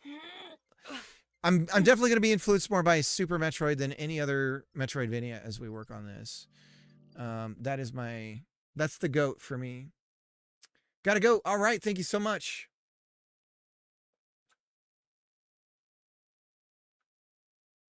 Alone with a team. Yeah, this is all alone. Sans AI. We are, I don't partake in AI yet. I'm just an old hat, I guess you could say. But then you'll see me struggle with math and someone will give me an answer because they asked AI. And then I'm like, thanks.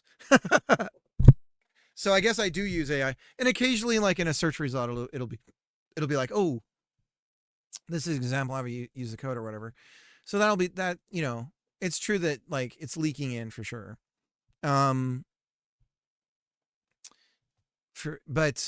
yeah, the majority of my time is spent just coding.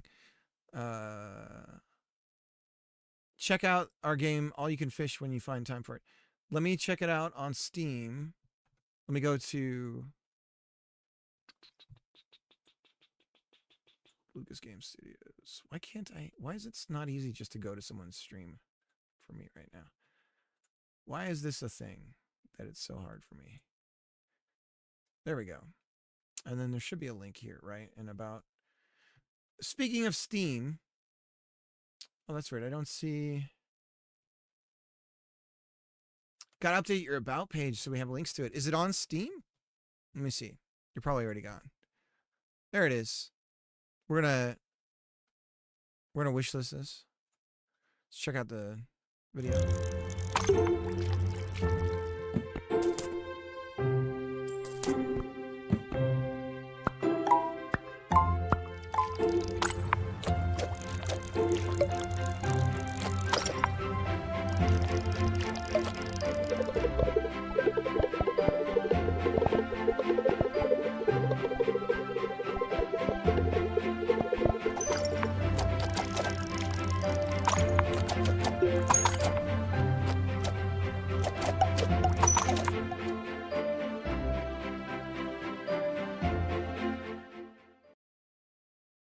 It's very nice. Those incrementals, so hot right now. So hot. Okay, so back to what we were doing here. So we have a I health can't progress believe you've done this. health progress bar and a oh, let me get the link to the all you can fish in here on Steam. Erky, thanks for the follow. Appreciate it. All you can fish. And check it out. Okay, so we're gonna do the health bar. We don't have an individual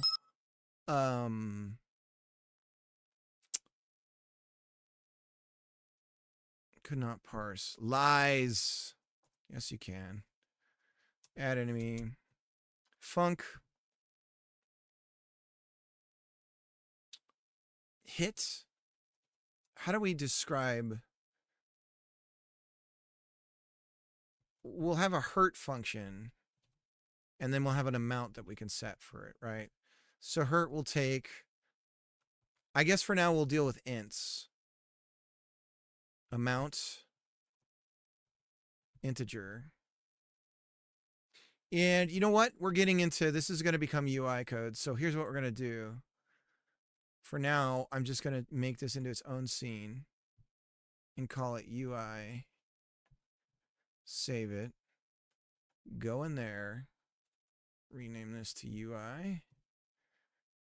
Attach a script. UI. There we go. Boom. Now, we're going to complicate things. We're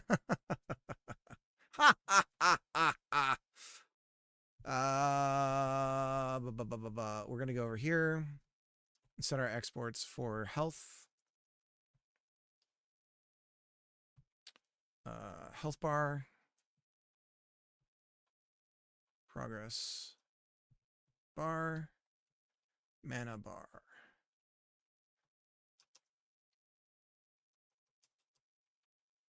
Okay. And then we're going to connect these bad boys together. Like so. Save the scene. Sorry, but what are these tools at the bottom? I think it's unusual for Metroidvanias to include them. It feels like you tried to clone Minecraft. No, so okay. Yeah, no, I totally get that. I'm with you on that. Yeah, so I was thinking about how can I do 3D. Hang on a second here. We're breaking things. Game on ready. Give me a moment. Totally agree with you though that it looks like Minecraft right now. And it probably always will have a comparison like that because the minute you have voxels in a game, now it's Minecraft, right? 65 GG. Hotbar. Okay, we might want to make local this for now. And get rid of that. Sorry. Yeah, so if you look at the OG, for me, Metroid and Super Metroid are like the OGs, right? Spelled Metroid wrong. That's embarrassing. So if you look at this, you look at it and you'll see, what does it look like? It looks like little blocks everywhere, right? Because it's all, this is how they did it, right? That's how you knew you could destroy like a secret or whatever. And so if you think about how Terraria, I think it was Terraria that was influenced by Minecraft, but it was like the 2D version, right? So in my mind, what I'm doing is making a 3D version of the old OG Super Metroid and Metroid grid. So, you know, you go to Super Metroid and if you look at it, as these blocks fall away, for instance, when you're running, these are falling away and it kind of exposes the grid, right? Everything's technically a grid. So what I'm doing is I'm taking that idea and putting it into 3D. And yes, I'm totally to handle tools and UIs, right? So I'm totally with you on that. But what I'm trying to do is create. So if you think of Metroid Prime, but instead of it being these dynamic meshes with like you know, organic looking world environments and all that stuff. What I'm going to be doing is blocking everything out. And so you are going from dungeon to dungeon room, and it's all Minecraft blocks. But when you see certain ones, you're going to be like, oh, I have a thing that lets me destroy those, right? I have an ability that lets me do something to that thing or whatever. I have this or that that lets me do whatever. There's not going to be a collection of resources like there is in Minecraft. There's not going to be crafting. Like none of that's going to be in the game. It's going to be more like Prime in that it's like, oh, now I've got this new thing and now I can go, like there's going to be, I'm imagining a very long tunnel thing that you'll get to, and it's like it shoots straight up and you're just like, how the hell am I supposed to even get up there, right? And then eventually you're going to get things and it'll be like, oh, okay, so now I can do it. So you still have that that Metroid part of it where you have, to me, the key of any Metroidvania is you explore, you find you can't do something or reach something, you get something else that lets you now epiphany or realize, oh wait, I can now go back to that area and use that, and then you'll explore more and blah blah blah blah blah. So I'm gonna try, yeah. So I am using like the Minecraft stuff, but I'm thinking that I'm gonna borrow the let me show you. K. Lewisburg.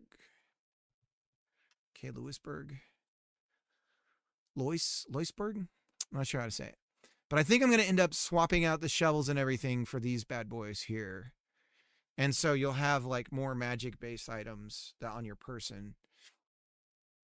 And it'll be more like D&D in its presentation, but I'm very much influenced by Metroid more than anything else. So yeah, so what I'm imagining is, so one typical thing, I've been playing Animal Well. Minecraft without the craft. Mine. Let's fucking go. Samus, eat your heart out. Yeah, so like a lot of times there'll be like little 2D vines and you're like, but then you don't see the blocks and you're like, that's a hidden area, right? So in 3D, I already know how I'm going to do that from a perspective. We're going to have, so you have your Minecraft blocks, right? So you got your little, and again, this is just the in-game editor. Oh, I can't show you right now. Hang on a second. I broke everything. I broke some things. Broke it hard. Go back into, it's looking for elements, hotbar. There it is. All right. Sorry, I broke everything. Okay. So this is only for me. This is very specifically, this like create mode is just for me. And I can go into specific biomes and I think if I hit insert, yeah, if I hit insert, I can change the biome types here and the name of the room. And this is more for my sake as a designer. The players aren't going to see that even. But yeah, so I can run around and I can be like, oh, I think this needs to be more like that or whatever. But one thing I have this idea for hidden areas, for instance, where we can have vines that are just slightly out from the voxel and they'll hang down. And normally they can just be everywhere. But then in some areas, if it is like there's a hidden area back there, then I'm going to use lighting to really tell the player that, where I subtract light from that space. So it has that old school black that would normally, it's like, oh, it's black because it's pixels, you know? But in our case, we're 3D, so I have to do something different. So I'm going to subtract light from that area until you break the vines, and then it'll light up, and you'll be like, oh crap, there's a whole hidden thing in here. So stuff like that. Like I think this will be interesting once I really get it going and I have something to show. But the comparison to Minecraft is almost unavoidable, at least to start with. But eventually, I think if I really like this and I pursue this, then I can see it like really working on the on this like quote unquote voxel side of it to make it more. But yeah, we can scroll through here and pick whatever we're gonna lay down and edit in the world. And so, but I also think it's not a bad idea to try and use design, I'll say the word design patterns. I don't mean it in a programming sense. I mean it in a game development sense. Like, there are people see this and they're going to already know something about it that I don't have to necessarily teach. You know, I'm still watching, right? I figured you were. Metroidvania. I've been thinking a lot about, like, what is a door in this world? Like, how does that work? Because in Minecraft, in Metroids, you get, like, there's doors you can't open, and then you get a different missile type, and now you got to hit that door only once. Do you have to hit it 5 times with a certain missile or whatever, and then it opens. And how do I do that in a world where it's Minecraft blocks? You know, so I got to think about that. I have a feeling that there are going to be certain colored blocks, and once you destroy them, they'll change to another color, and now you can use your little pea shooter to open it up more often or something. I don't know yet. But I'm trying to, now we get health in, can make them change color. Yeah, exactly. But I like that you still have to actively involve yourself in opening them and stuff. How do you capture the absolute magic of the capsule door opening in OG Metroid in 3D? I know they kind of ruined it in the remaster for Prime. A lot of people didn't like it. But I have a lot of ideas for abilities and stuff. I'm not talking about that at all because I really like some of my ideas, and I don't want them to get ruined. Don't ruin them. Don't ruin them. Anyways, let's get back to it.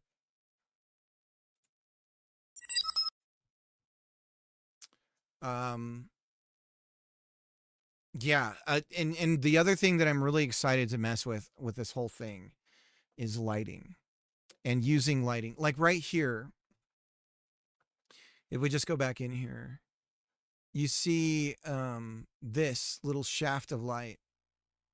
And that's so great to be able to have that so that you can, and it comes from this open area here, right? But you can highlight something that is a secret and you're sort of telling the player, oh, there's something there. And they might not even think about it, but maybe when they come back or they know something else. I have an idea. Oh man, I have so many ideas. At first I was like, I can't think of anything that I could do with this setup in 3D. And then it all started to come to me one day, and I was like, oh crap. Like, I have a lot of ideas about abilities and stuff that I haven't seen in 3D. At least not implemented for a Metroidvania. The other thing too is I think there's just not a lot of there's not in the indie space, because most Metroidvanias in indie space are 2D. Maybe 2.5, but I don't think there's a ton of them that are 3D. So I'm just trying to use what I have under my tool belt as in my abilities to build this out. So let's go. Is Metroidvania month May or June? I think it's every month, isn't it? It's like once a month. This one ends in, let me bring it up.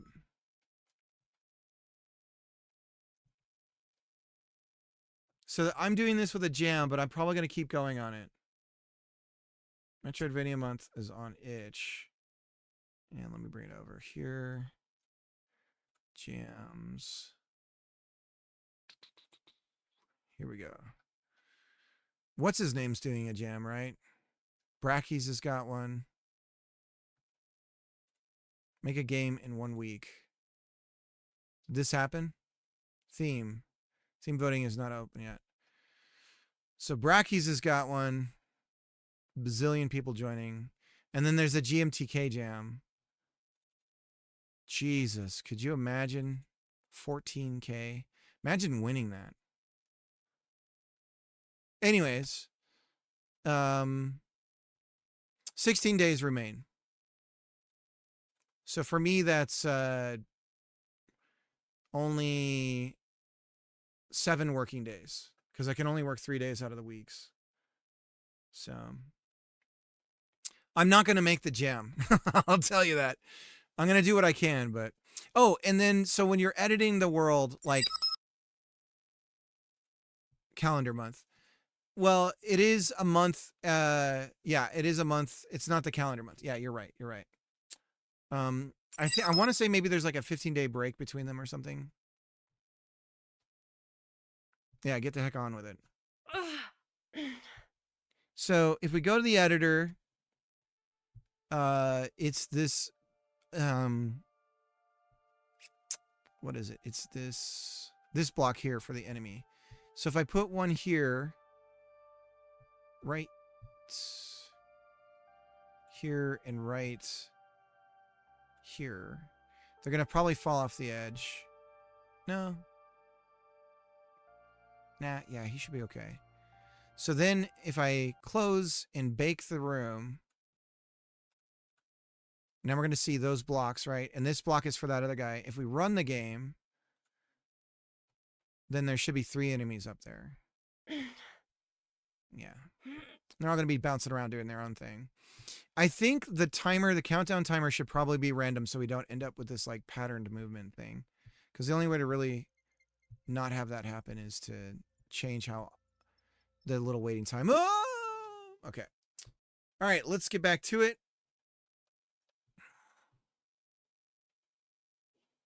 The other thing we need to be able to do when we go into edit mode is to see these blocks appear because we're substituting them at runtime. We're replacing them with the enemy character. So we want to be able to swap them out. So health bars. Back to health bars. So is there an easy way to theme overrides, colors, styles, background and fill?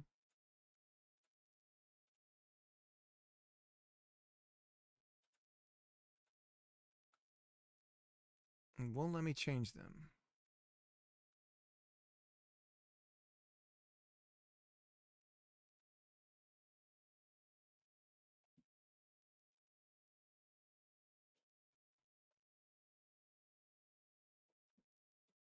So I can do font colors.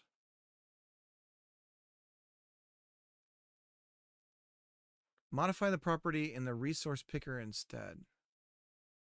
What? There we go.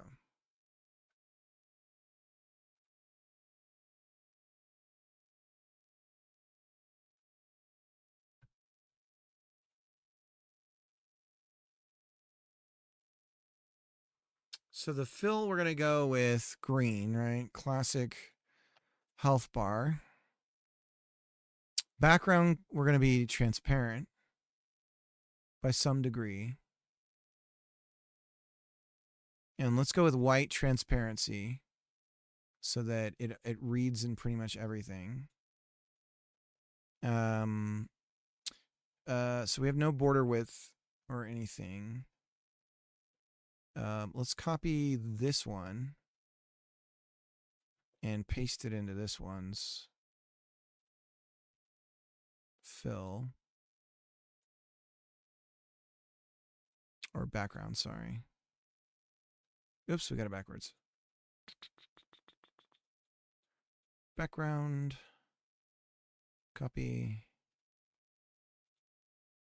Paste. There we go. So we'll be the same. And then fill. It's going to be another flat. And color, we're going to go with like a purple.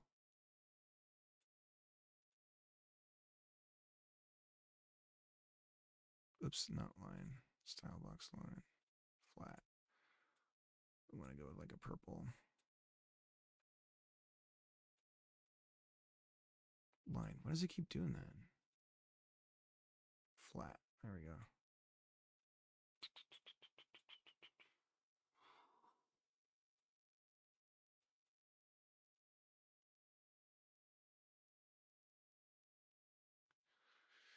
Okay, so that's it for now, just to get the idea across. So get the heck on with it. Yeah. My kid is 100% red-green colorblind, just saying. This is perfect then. It's perfect. I think somebody made an add-on for Godot.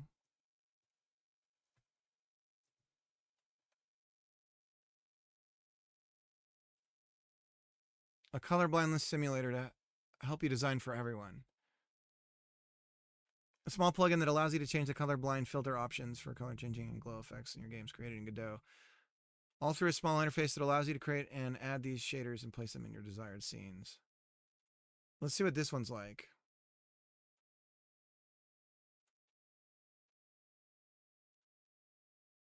Let's enable it.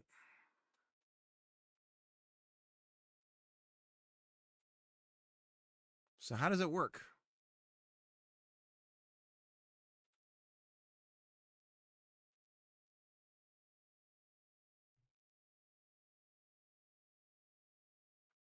Install the plugin, activate the plugin. This adds a new control called color blindness under canvas layer. Create a new color blindness control in your scene. Specify the type. Everything that renders under the control will appear tinted to match your color blindness. So if we add, if I create a color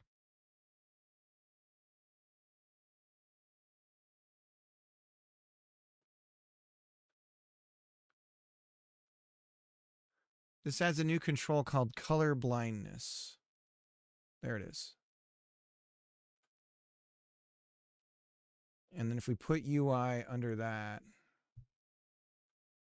and then we look at it, we can pick, what kind of color blindness does your kid have?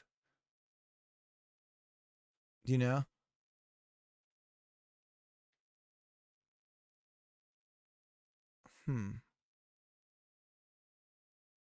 Seems to be affecting everything but the ginger. How you doing? How doth the day go? Good. How's your mom? I'm kidding. Well, Ginger, you're doing great. You're in the big leagues now.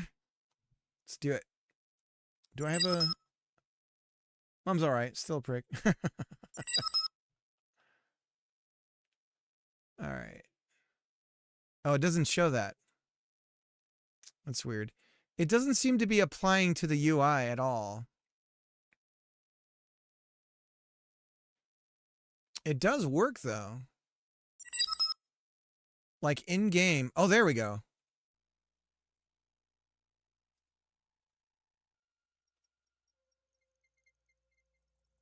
There's no way this is how somebody sees the world, right?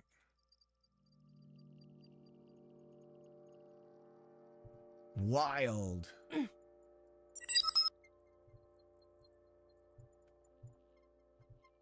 This is a must-have plugin, guys. This is a must-have plugin.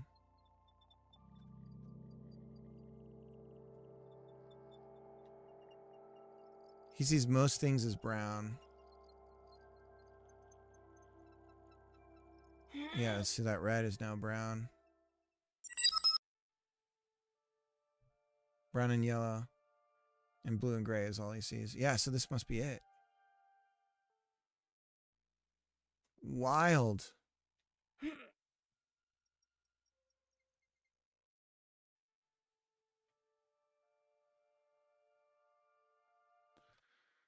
This is a great plugin. Color blindness is what it's called. You just throw it in your scene. And then at runtime while you're playing, you can just cycle through the different types of color blindness. I don't think this is like... Thanks, you'll love you for it. Yeah, I'll definitely be playtesting and using this to test the game in. This is a great tool. Well, I mean, I'm wondering, like, I'm curious what the shovel stuff looks like.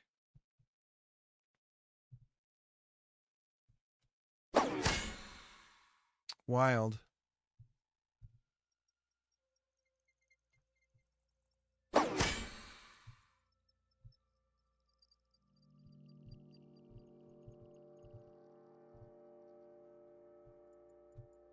As far as I can tell, my son is not colorblind. Oh, it's totally different.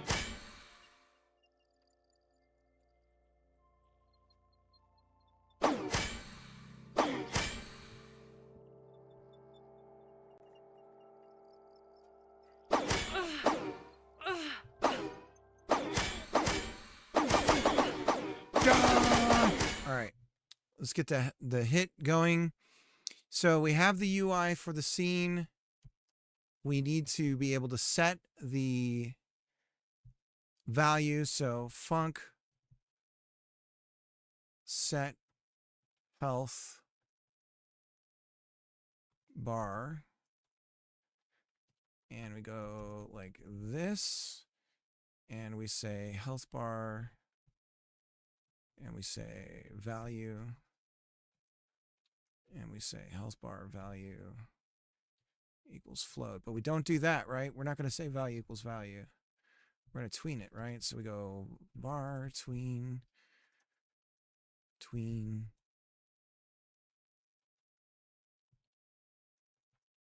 creates, tween, property, tween.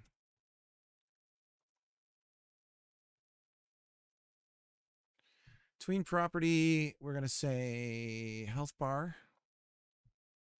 We're going to say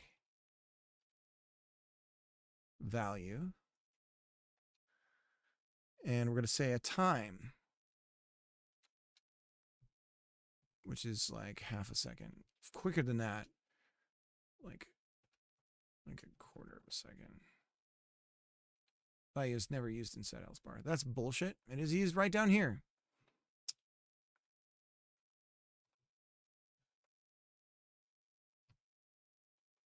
Expected for. Oh, we need to name the property. It's value.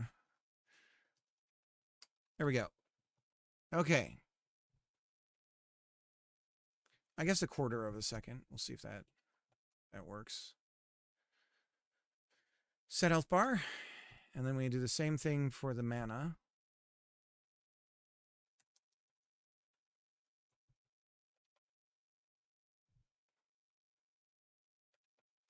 Okay. So we have two setters for that. And then in our game code, we set how we, I don't know, hurt? I don't know what to call what happens to us. And I guess on our player character, we just need a data structure that is our, like, values, right? So for now, I'll put it in our monolith, but I mean, I could just have a player object that we use for some stats about the player. And if we're going to go that far, it would probably be a resource, right? Because we would need to be able to save it. So let's do that.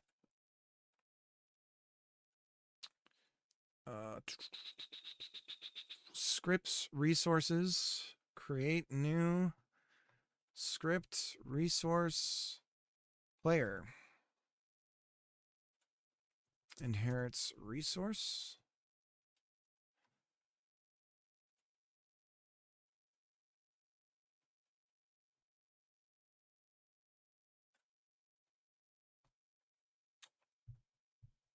Okay. Exports var health float and export var mana float. Another reason, so first person is an obvious thing to do. It's the same with Minecraft. It's just like, you look at your constraints as a developer and you go, okay, what can I do? And if I do first person, then bam, you know, as long as we're not doing multiplayer, I don't have to care about anything about what the player looks like. Like I don't have to do any of that. As long as I don't have mirrors and stuff, right?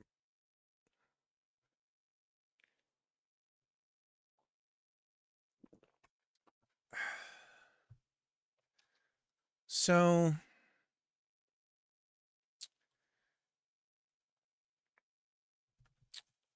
I suppose in this case, then we're gonna set. We'll have a function called hit value float, and then we'll just say health minus equals. Well, health equals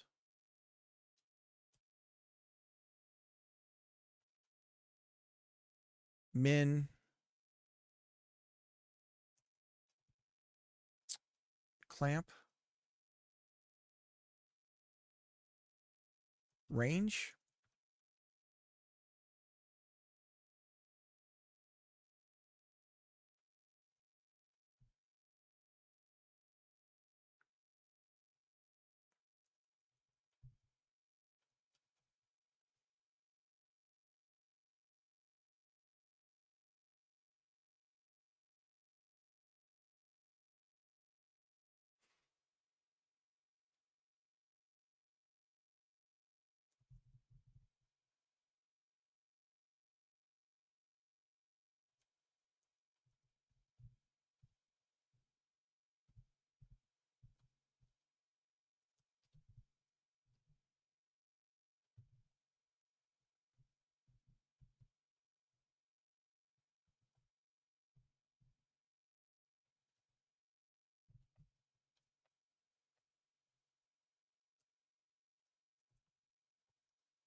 Use mana is more of a request. And so use mana as a Boolean. Try use mana. Try use mana returns a bool. We say the amount that we want to use. Return false by default. And we say if value is less than or equal to mana, then we return true. And if that's true, we say mana is mana minus value, max mana.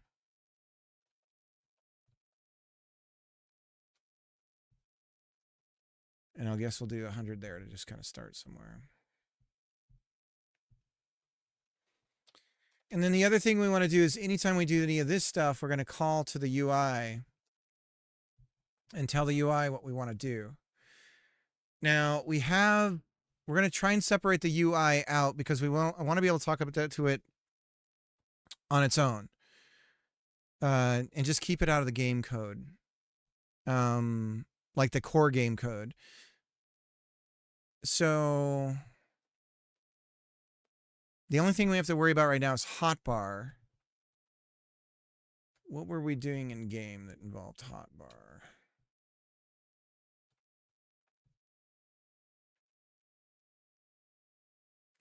We were just adding the inventory items to it. And then surely you can't be serious. Hotbar.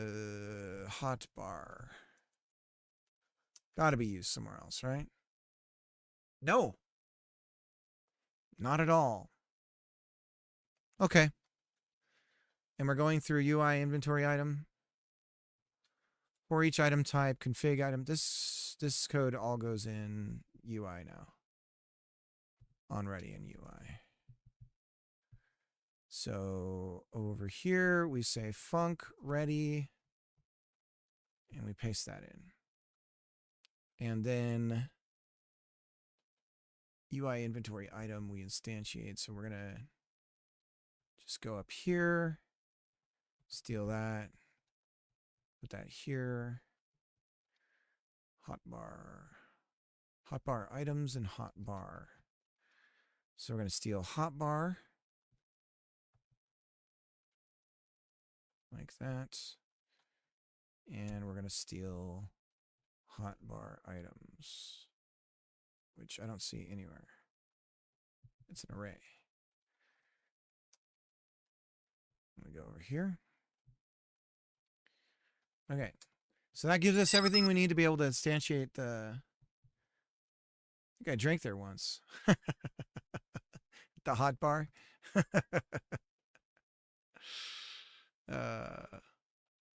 All right, so hotbar. Save. And now we can make ourselves our own scene, and it won't... We should be able to run the game again. Say branch as scene. We'll just replace UI with it. There we go. Let's run it. Everything seems fine. Yeah. Okay. Set health bar needs to talk to the UI stuff. Or no, resource player hits. So we would talk to UI. So we go main. So now we need to go over to our main stuff here. This is where we create the scene tree. And we got to get this off of here. And we're going to make it so that it is spawned. We spawn it. And this is, you know what? Going forward, I'm going to name them packed scene and then the thing. I hate putting types in variable names, but in this case, yes.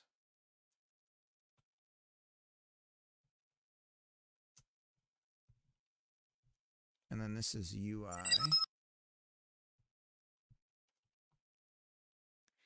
Yeah, I'm not a fan.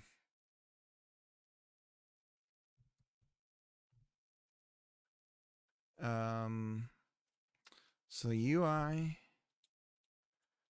copy. I just can't imagine. Here's from my perspective with using AI to build stuff. Like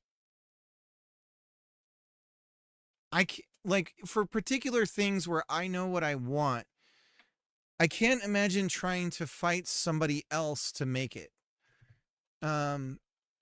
If I'm asking for, I guess if I was asking for make me an enemy AI that does this, but the problem is it's based off of conventions that everyone else has or whatever it's grepped code-wise. And so it's going to do it in a way where I'm like, oh, that's not how I would have done that. So I can only see using it to compartmentalize a singular problem and asking it about that. But for designing bigger things, I just feel like I would fight with it too much and we would get into too many arguments with each other. Static var UI UI. Can we make it capital? Because I would prefer that it was.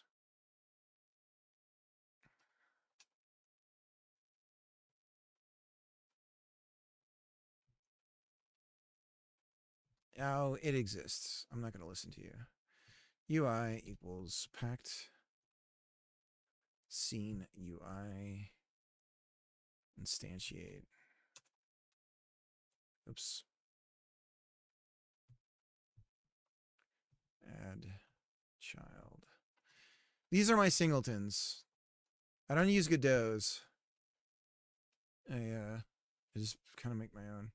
So now we have UI set health. Cannot resolve. Can't resolve your mom. You know what? We'll close and reopen because you're being silly. How about that? There we go. Okay. So set health. And then when we do mana, main UI set mana bar. Oh, it's health bar. Okay. The mana. Mana bar. There we go. Okay. There are two camps. One that use it to accelerate smaller parts of code that they just don't want to type all boy over time. And the other camp that use it to just for function descriptions and hang how it's written. under the hood, so they don't even want to think about it. I mean, I understand the sentiment. Like, it would be nice to feel like you don't have to think about your code. I would be more in the first camp than the second.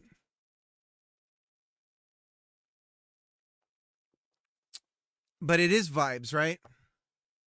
And you can vibing is the right term. I don't know. I'm not opposed to, like, I'm not saying it can't do great things. I'm not saying any of that. And I'm not saying you're a bad person if you do that.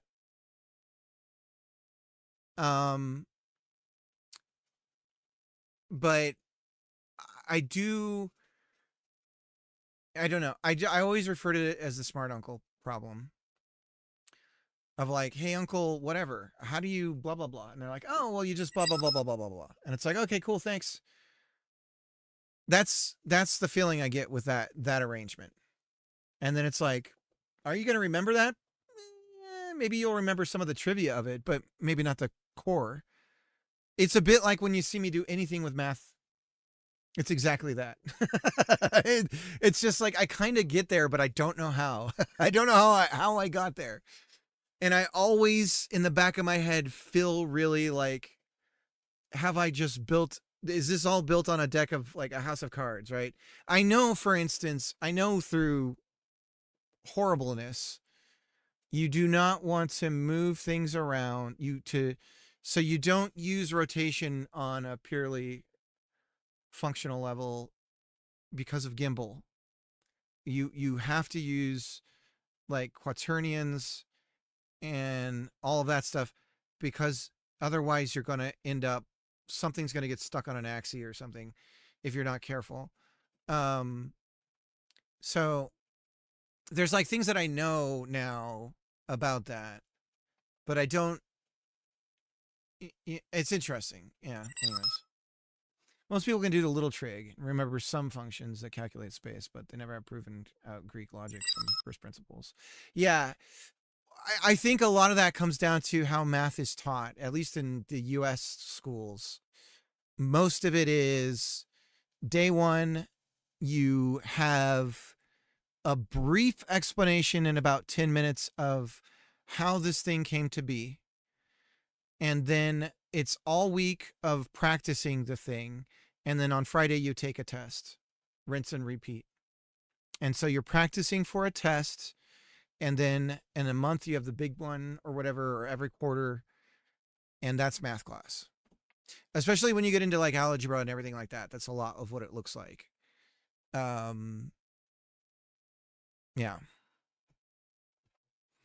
And so the problem is you can become, if you're really good at memorizing things, then you can be really good at math. And then you get to the part where you're actually having to apply what's really going on. And then none of it makes any sense, or you get it. And so that was my problem, was I was really good at just coasting. 4 pi r cubed over 3 is the one I always think of. Well, even like how you get the area of a triangle, a right-angled triangle, makes sense, the formula, if you think about it as a physical thing and you think about what it's actually doing. And then you're like, oh yeah, it's always going to work. And here's why. Like, I know why. But math just isn't explored in that same way. It's not. And so that, I think, is a huge bummer. And I think, unfortunately, at least in the States, they're starting to do the same thing with reading now. And they're sucking all of the wonder and joy and exploration that could come out of it and turning it into how they do math. World mathematicians laugh when you say it, because it describes the shape of a man's spheres. I gotcha. That's funny. Those all go over my head. Any math joke, I'm like, oh.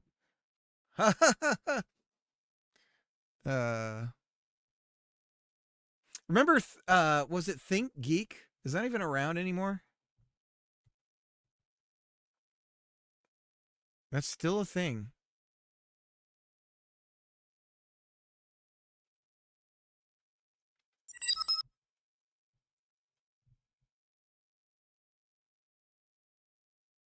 My daughter.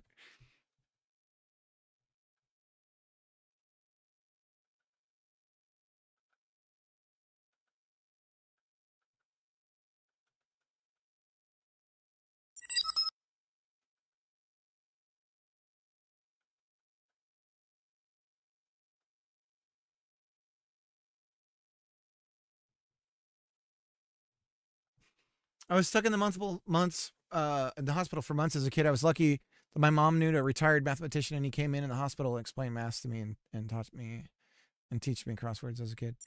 That's cool. Yeah.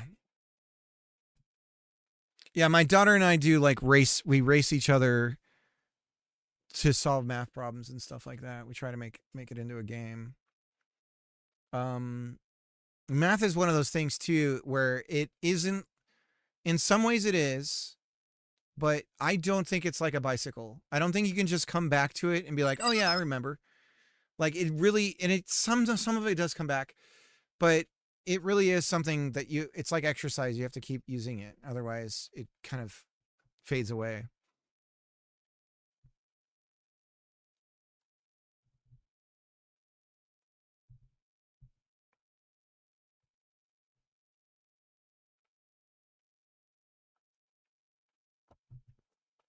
So tomorrow I've had this interesting conversation with ChatGTP about my car. Speaking of AI, it's been interesting. Because I'm like, I've got this problem, and here's what I've done, and it's honed it down onto. We did the throttle body. It wasn't that, and then I was describing it more, and asked me specifically about the RPMs. And once it found out how it would die based on certain RPMs, it was like, oh, yeah, it's definitely this. Now, what in the model it's grepped that tells it that, I don't know. But it's a $12 part. It's the crankshaft position sensor, which basically is a magnet that detects the position of the crankshaft. Sometimes I watch Terrence Tao prove maths problems using AI. It's quite humbling. I'll have to check it out.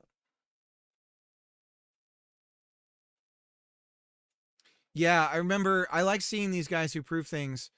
I remember the one where the parent was like getting into an argument with, it was like 0 divided by, what was it? It was an argument over, it was 1 divided by 0.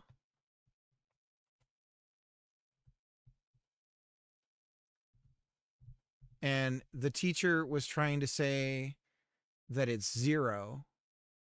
And he's like, no, it's not. It's not defined. It's like, but the teacher, it's one of the most frustrating things in the education system is when the teacher is wrong and they can't be humble about it.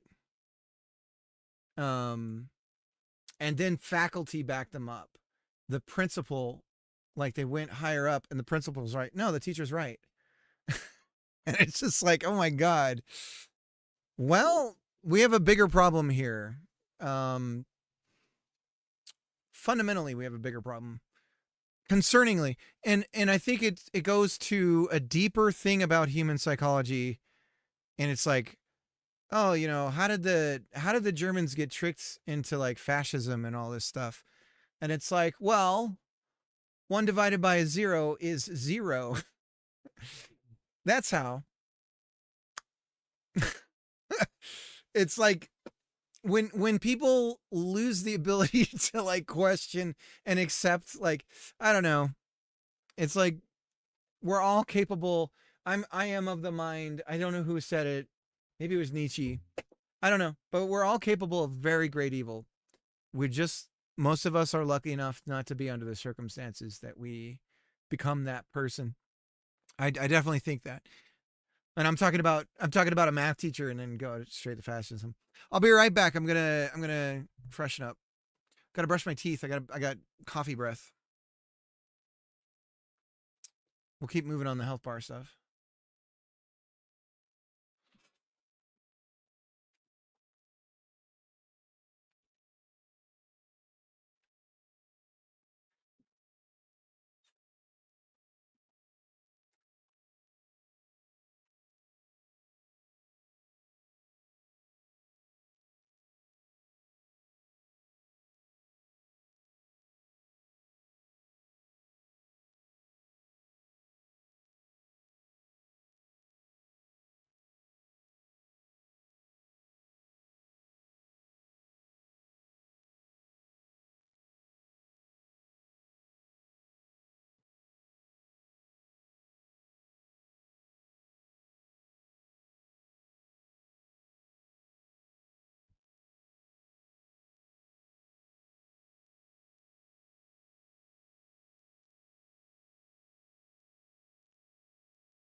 All right, back again.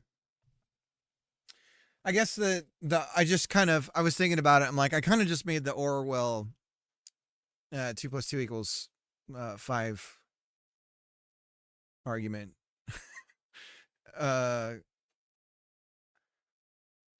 It's that whole thing of like not being able to, like, the principal in that situation. The principal is like, well, they're the math teacher, right? They know. And it's just like, that's kind of the problem. Because you're sort of locked in and you're not able to think outside of those bounds. And it's like, well, authority, right? This authority says, and then so it must be. And it's like, okay, well then show me with the inverse operation. Like, show me how that's true with the inverse operation. And good luck with that. Anyways, back to it. So we got our health. We can hit, we clamp the health down to 0 so we don't go to negative numbers. We also need to try to use mana. So we have a try to use mana function. It returns a bool so we know whether or not we could spend that mana to do the thing. And we'll use that in other parts of our code to determine what happens in that case. If your math teacher says 1 divided by 0, 0, it's not a very good math teacher. This is true. Try to use mana, and then we need to add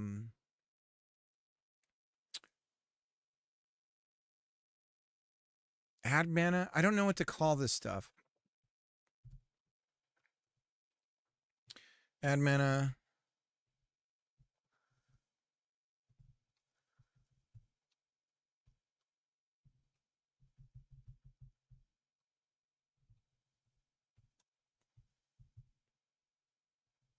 Float.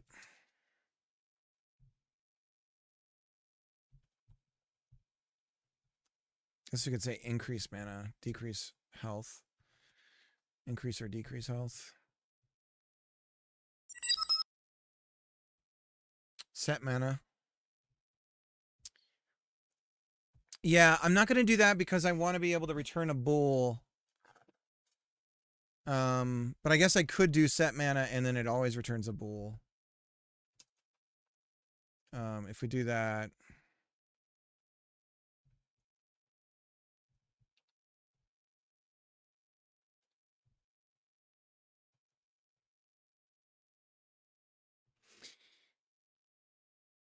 Except I don't know. I'm going to keep it like this for now.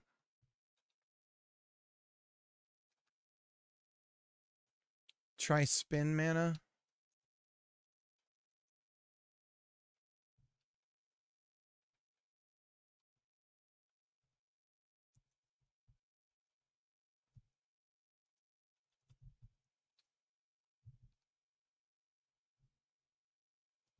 Spend amount.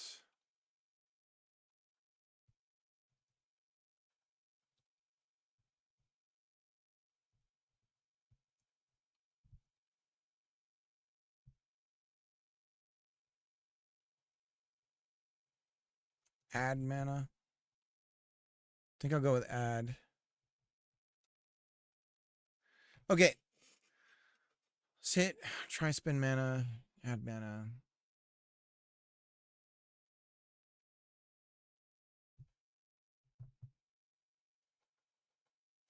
And for health, we'll do set health. And this will be an addition. So set health, it can be positive or negative value. We'll add it, and then we'll get the outcome we want. But for mana, it's a little different because we need to know whether or not we can spend it. If we can't, then we can play a sound or something like that. Something lets the player know. So we know when we're going to try and like use mana, and we know when we're putting mana away. So this is just a little bit of logic that's different. And let's have, when we fire the shovel, that can use mana, right? On ready, we have to set the values of mana. So technically the resource player ready will do this. Or we'll have like a load function. But I think we can do it on ready. UI is added before game. I imagine we're gonna have a max bar, like a maximum scale for the health. We kind of want to. I think what I would want to do for that is that the bar itself gets bigger or smaller based on how much available there is, right? So we have our max value here, right? So we can keep this number true to what it is under the hood, I suppose. But then what we also want to do is we want to scale the bar itself to indicate it's growing. We're getting more of said thing. Our total volume of this thing is bigger or smaller. So that we're going to have to use something else to push back on it. If we have a grid container and we make it 2 columns wide, then what we could do is add a control column for each. And then we can scale that control column to do our percentage. So if we have 2 of these, and there might be a better way to do this. Like if I set the layout to be, but see, you can't set a maximum size. You can only do min. So if we have these controls here and they expand. Oh, is that a problem? That might be a problem. We might have to have a grid container for each. Because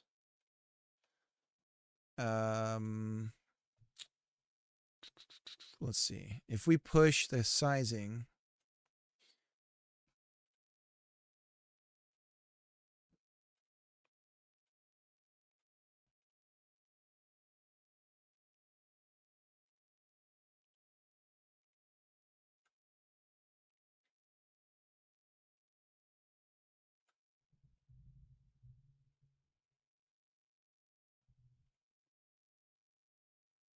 is it equal because it's a grid container?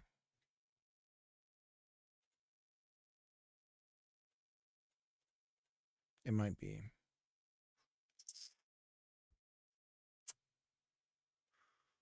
Let's see. Let's move that out. Yeah, it's equally spaced. Can we do anything in the layout?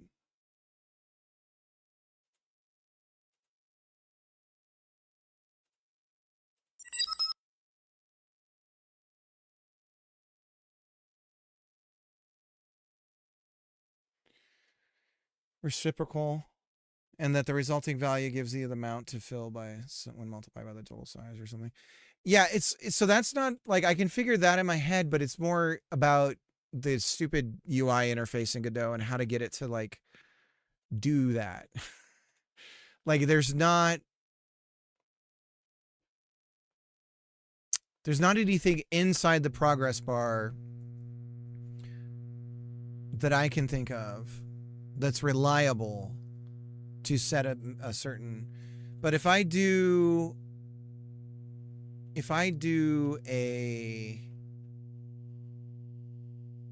an H box and I put both of these guys in here and we expand it, and then we do it again for you, my little friend. So we have 2 H boxes. And then we put this one in here. And we duplicate this. And we say grid container is 1 wide. Now, on a per control basis, if we're expanding on both, I should be able to adjust. So like 1 here, the stretch ratio of 1 is half, right? And then I can squeeze it one way or another. So if I if we kind of know our numbers before we start, then I could just do something along the lines of like showing it increase, you know, dynamically as you get more powerful. The problem, though, I guess it's not really a problem. This would inform the player too, since it's offset, about how big the maximum could be. Because it would fill it, you know, you would see it slowly get bigger and you'd be like, oh, it must be like that it would fit center. Like it's a subtle message to the player, like a subconscious thing about what's ahead, perhaps. I won't worry about that right now, but I'm putting it in because I'd like to have it. And I'm of the mind that pre-coding and pre-doing this is a bad idea. Every time I've done it, I've forgotten about it. But we're going with it. And so I don't forget about it. Let's go over to our Kanban and adjust some things here. So let's rename this. And you know what else I need to do? I'm going to take this seriously. And I, you know, too, Bob, in particular, I feel like I want to call you up sometime. I would like to talk to you if that's possible. Sometime, just like over Discord or something. But yeah, I just feel bad that I'm sort of going off and into this thing and again, abandoning the tree thing. This is just like, but oh, I do have something to show. Or at least talk about. I have been partnered with Steam. So I finally went through the partnership program and it took forever. And with my LLC and everything, it like took way longer to get it all worked out. And the tax stuff was like, it took me 3 tries to get the tax stuff right because there's just like little things about, and Twitch is different too.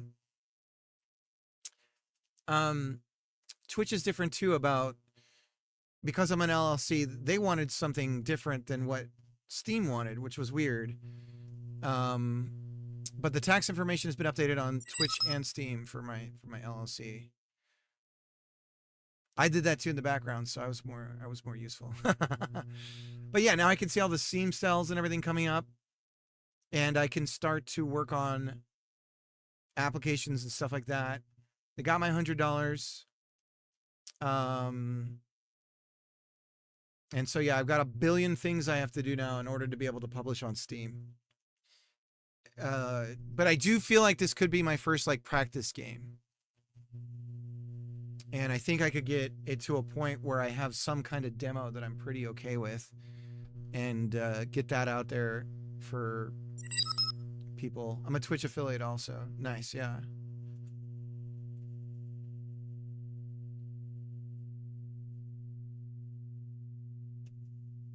So anyways, I can't show it. I don't think, I gotta be careful. Like I'm not gonna show my Steam stuff on the stream just because you can really dox yourself or show something you shouldn't. Specifically, there's like ID numbers and stuff that I want to avoid people seeing. Just in case somebody tries to fraudulently like abuse my my information.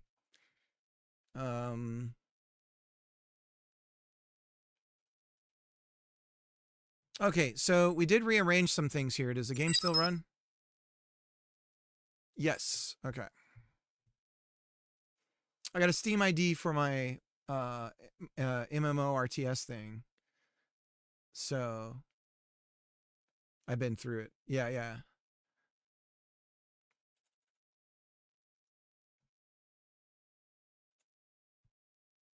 Okay.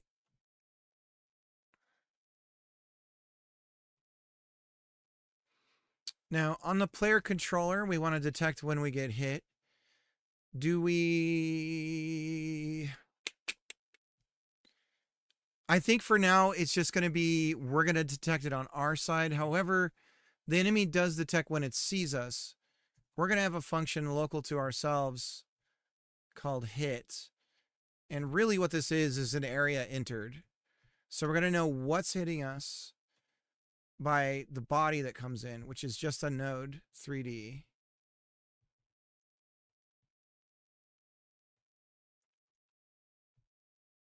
And then we'll look it up. We'll do an assertion based on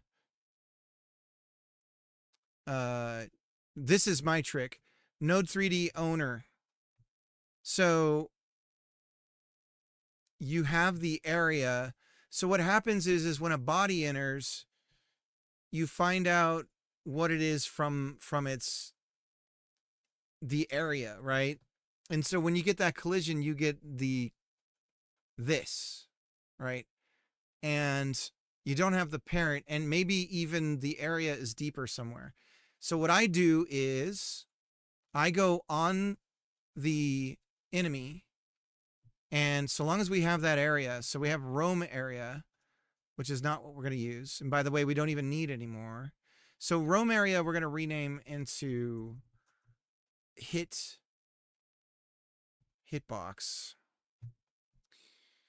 And then we'll make this match the size of the enemy more. Okay. And then what we do is we're going to rename it. So it's roam area hitbox. Is hitbox 2 words or 1?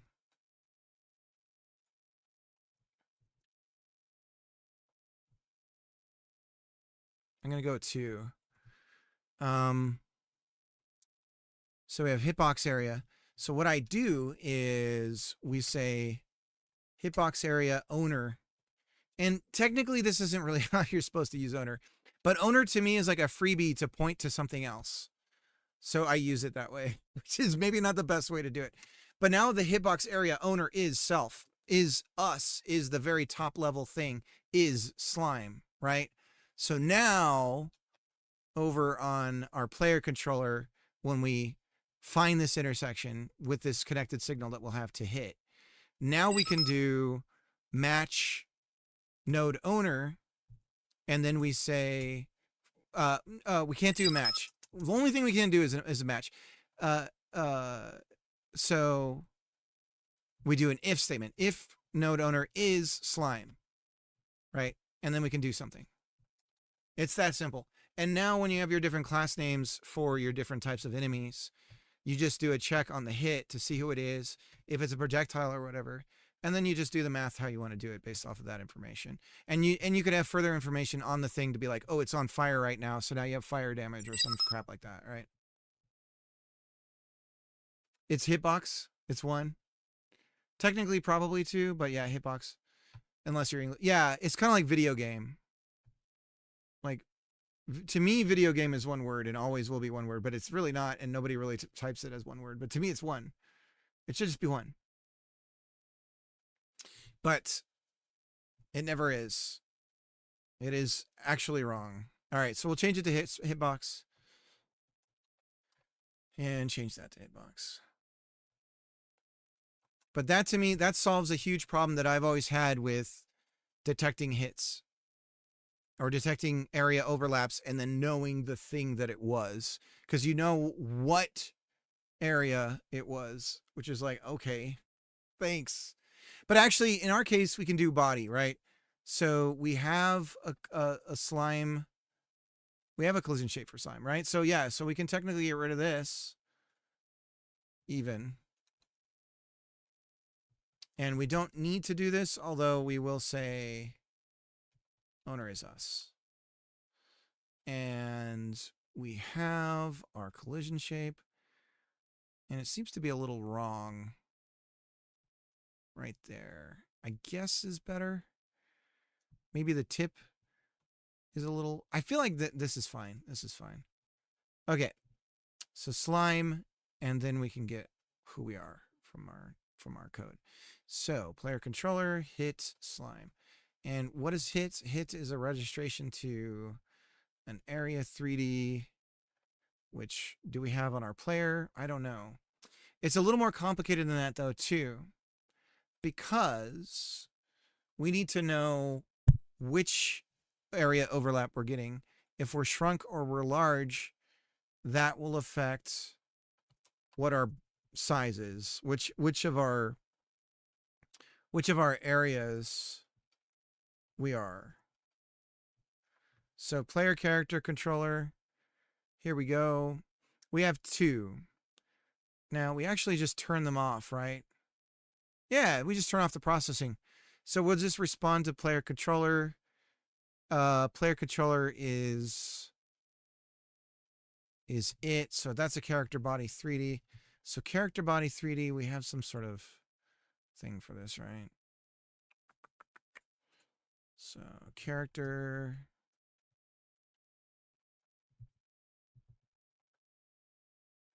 body trace D. Can we ask for collision information?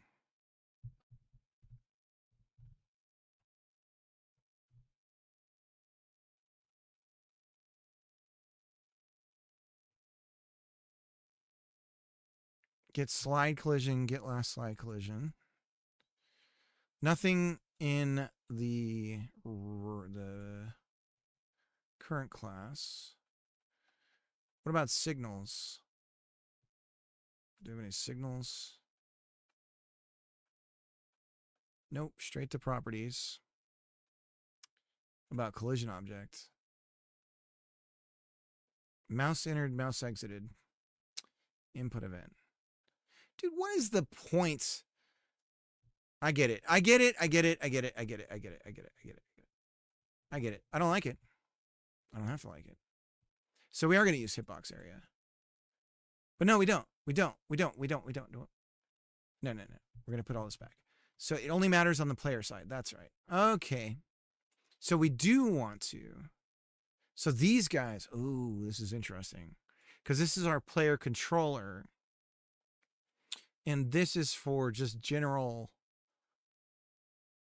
buffoonery.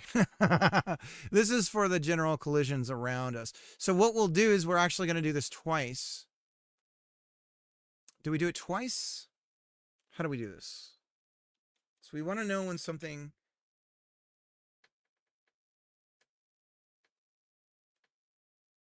There's got to be a way, right? We're going to use AI here. There's got to be a way on character body to know Godot character body 3D detect collision. Physics functions. Right, because we handle everything. Right, so move and slide. Right. Get collision.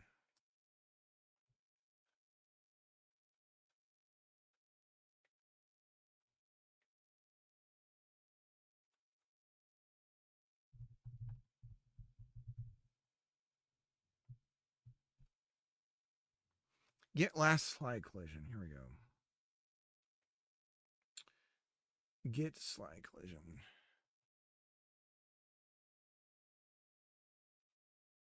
Returns a kinematic collision which contains information about a collision that occurred during the last call on the move and slide. Get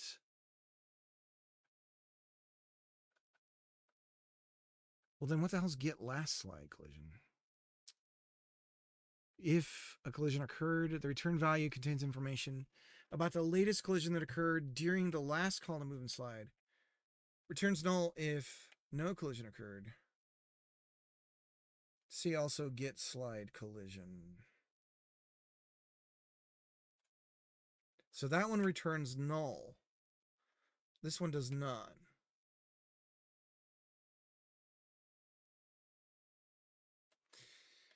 This,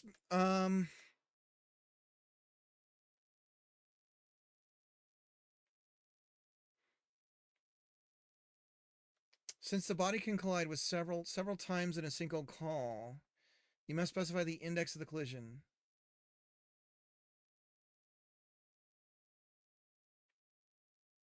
Get collision count. See, here's my brain. We're now hitting. My brain is alert, warning.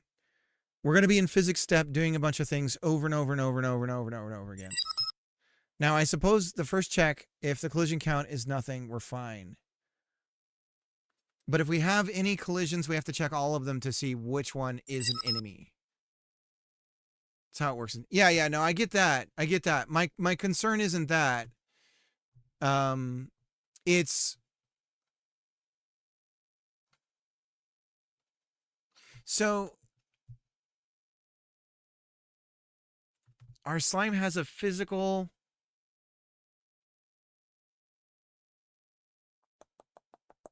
So what if our slime... Here's what we'll do. Here's what we'll do. Our slime only masks with world. Then we, as a player, are player that masks with world. Now slime is not world. So slime should be able to go through us now. So we should be able to just walk right through a slime. Yeah. Okay. Step 1, complete. Step 2, because I'm going to do this in the least jank way I can think. Step 2, we're going to do an area. Because I just don't want to be doing so many checks on physics in a scripted language on a process step.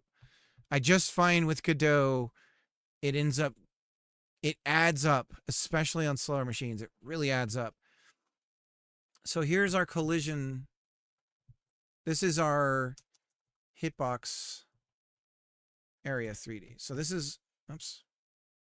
This is our hitbox area 3D. And what we're going to do is we're going to associate. So we have large and small, just like we have here. So anytime we shrink, we're going to have both larges disable and both smalls activate and vice versa. And that way they're in sync. And then over here for collision, we're going to mask with like enemies, which we don't have technically. So let's go ahead and add the enemy collision. But I'm with you. I appreciate your feedback too, Bob. We need the physics names for it. Here, enemy. And I guess we will have projectile. But let's leave that for when we need it. So it's just like what I would end up having to do with this. I'd have to get slide collision count and then do a for loop on it. And then in there, do a check of every single thing and see if it's that, right? And then that starts to add up. And because we're not hitting the engine to do that. So, but anyways, it is only the player, right? It's just us that's checking. It's all in our world. But this way we just connect to a signal and the engine tells us when this thing happens. So now hitbox area 3D is masked to detect enemy collisions and nothing else. Neat games. It's coming along.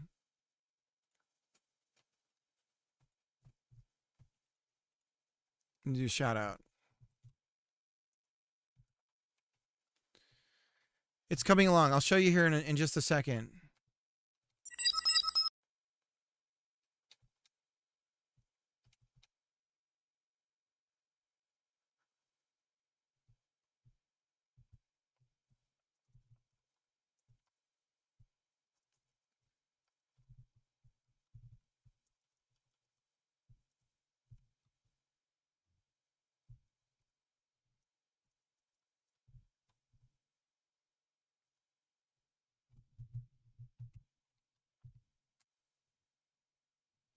If Unity, you end up using first via link,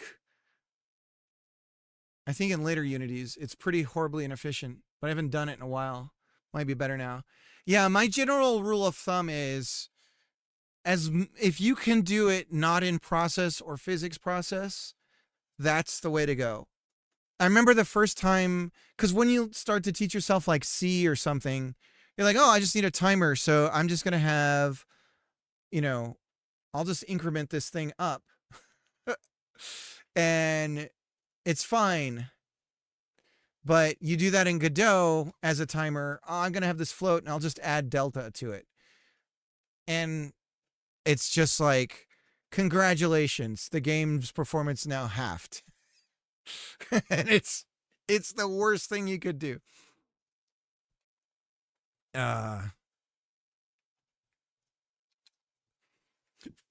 Excuse me. Because in reality, as a scripting language, it's like, oh, congratulations, now I have to do like 17 operations to do something that's like one line of code. Okay, so we have hit. We have the hitbox area here. Please sit down and have fun. Just sit down and have fun, damn it. Stingley, how's it going? So let me show you what's up here, Neat Games. We just got some enemies on here, and they're bouncing in synchronicity. We're gonna change the timing to be a range of random weights. But they bounce around, and they just they have their home position that they bounce around in, and then they pick a new position randomly once they reach their destination. And then if one of them sees us, they'll start bouncing towards us. And so now what we're going to do is we're going to get it so that it actually hurts us when it hits us. So that's what we're working on right now. Neat bouncy dudes. Yep. Okay, so we have our hitbox area 3D. Hitbox area 3D, we're going to go say hitbox area 3D.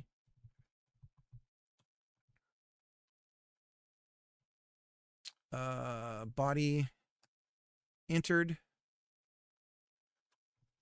connect, hit. Okay. So the body enters us and we get hit. Print, debug, hit by slime. Okay. So that should do it. If our masking is correct. So let's just see. Oh, something's mad.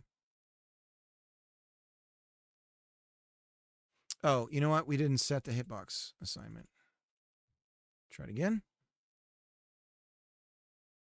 There we go. Okay.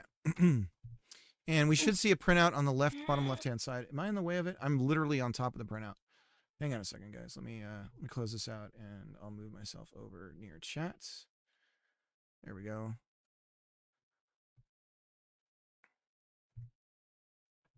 And we'll see that printout, hopefully. Yep. Maybe. Search slime. Or hit. Nothing. No detection.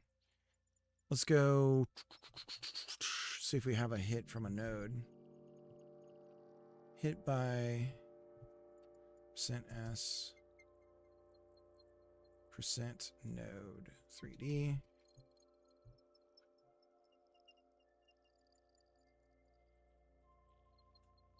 Do have an error. Slime 24.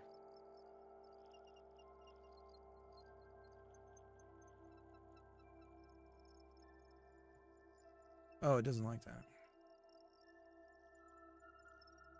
This is true. So we don't have to set owner to self. We are who we say we are. Okay.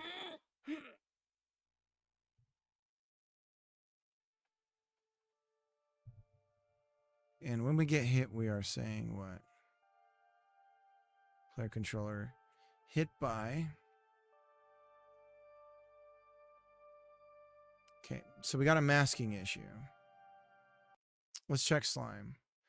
Slime is masked. Oh, enemy. So it wasn't masked as enemy. So it is an enemy. So now we should see it. There we go.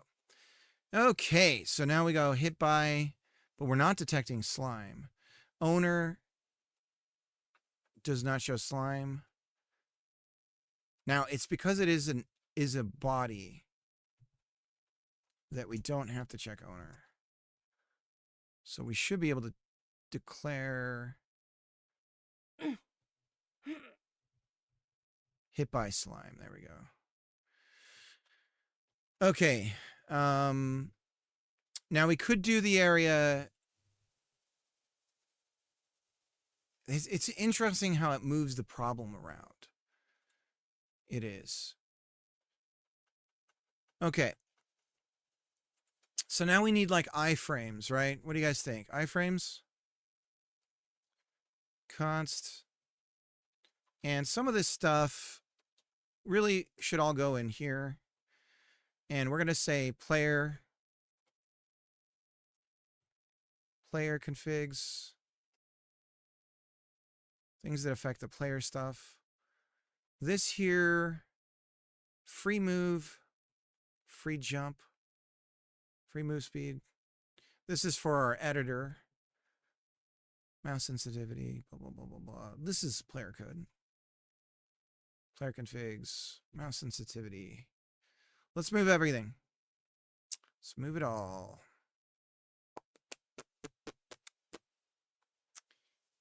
So we will yank from player controller all 4 of these bad boys. We're going to yank them.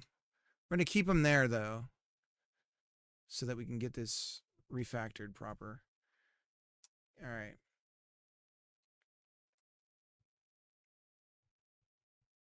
And we're going to, in player controller, we're going to delete speed.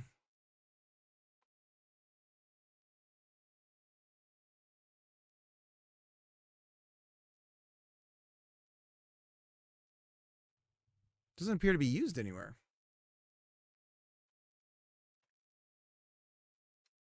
Jump velocity, shake, shrink scalar. Now we have some stuff it's mad about.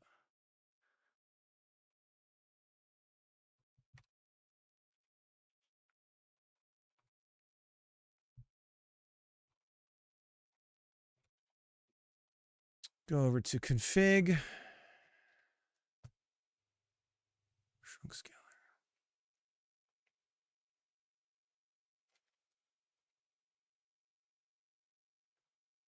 Shake amount. Config, shake amount.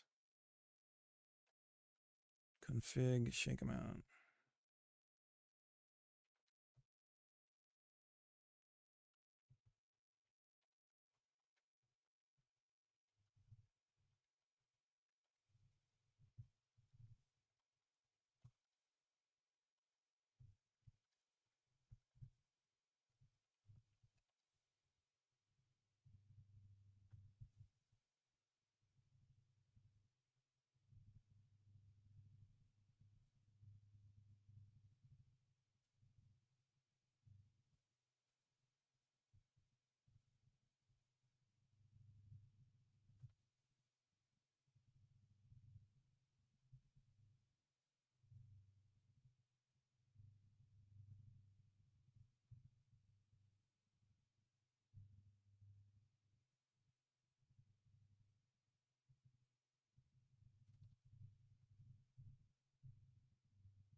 Okay, and we're going to do a rename. And this is going to be called player mouse sensitivity. All these are going to be prepended with player on them.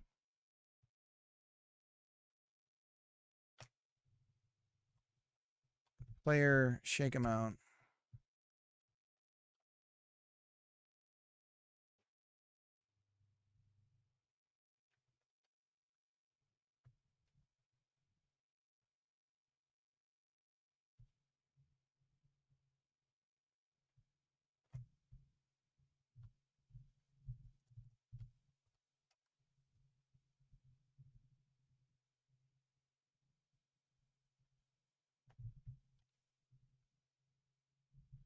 Why didn't it? Some of these it renamed, and the other ones it's like, nah.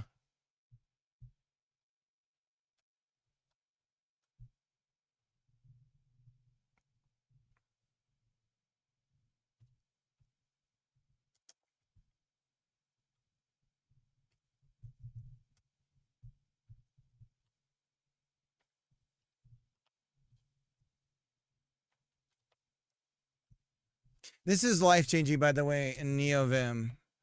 This mass rename thing. It hits up every file and does it for you.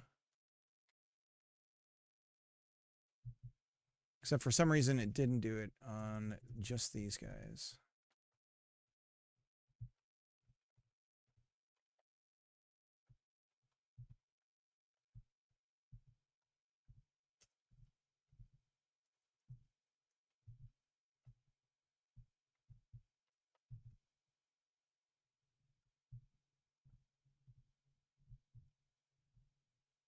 And it's still complaining. Let's see what it's complaining about.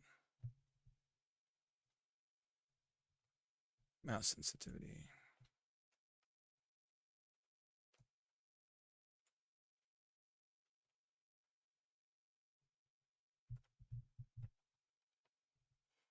And even this is wrong. You know, when you start doing saving and loading, that's the other thing that in the future you start to just go, I'm setting traps for myself right now. Because I don't have the right kind of, whoops. Like I'm setting things that there is an enumerator, but it shouldn't be. I should grab the enumerated value when it's the default.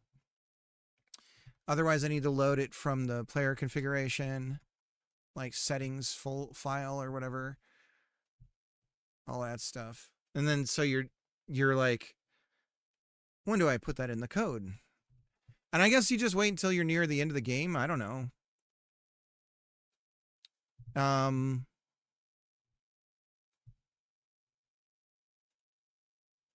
But sometimes that can be a hell of a go back if you don't have it ready. I have this rule where I obliviate any previous versions of anything when I change my version of syntax.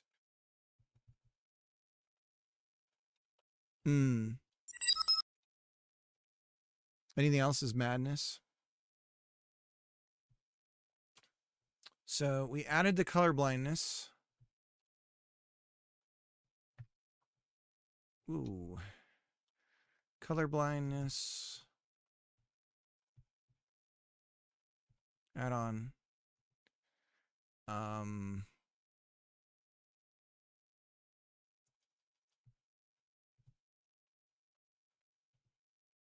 Enemy physics name.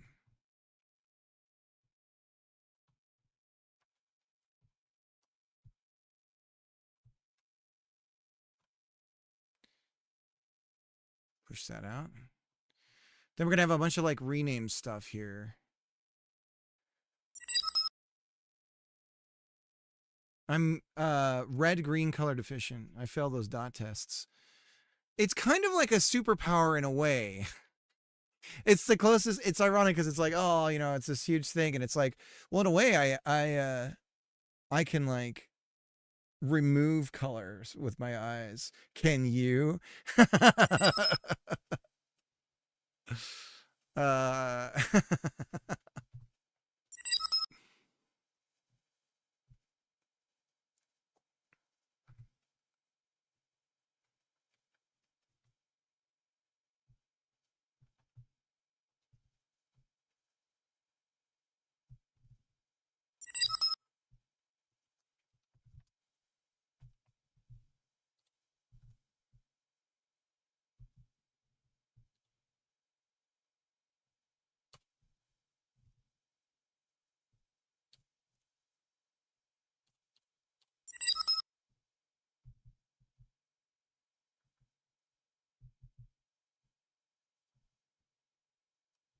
Separated to UI scene.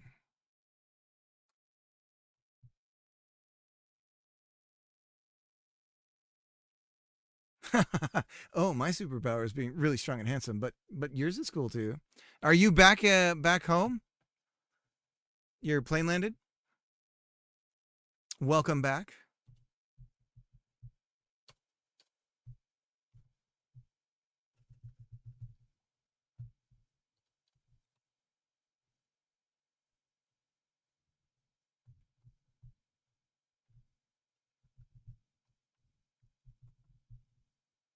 Setting things up for player damage.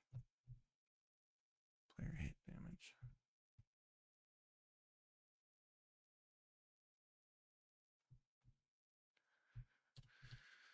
Player stats. Resource. First pass. Player stats. And then inevitably this happens. Removed old mesh library reference. And then the generic map changes. Okay.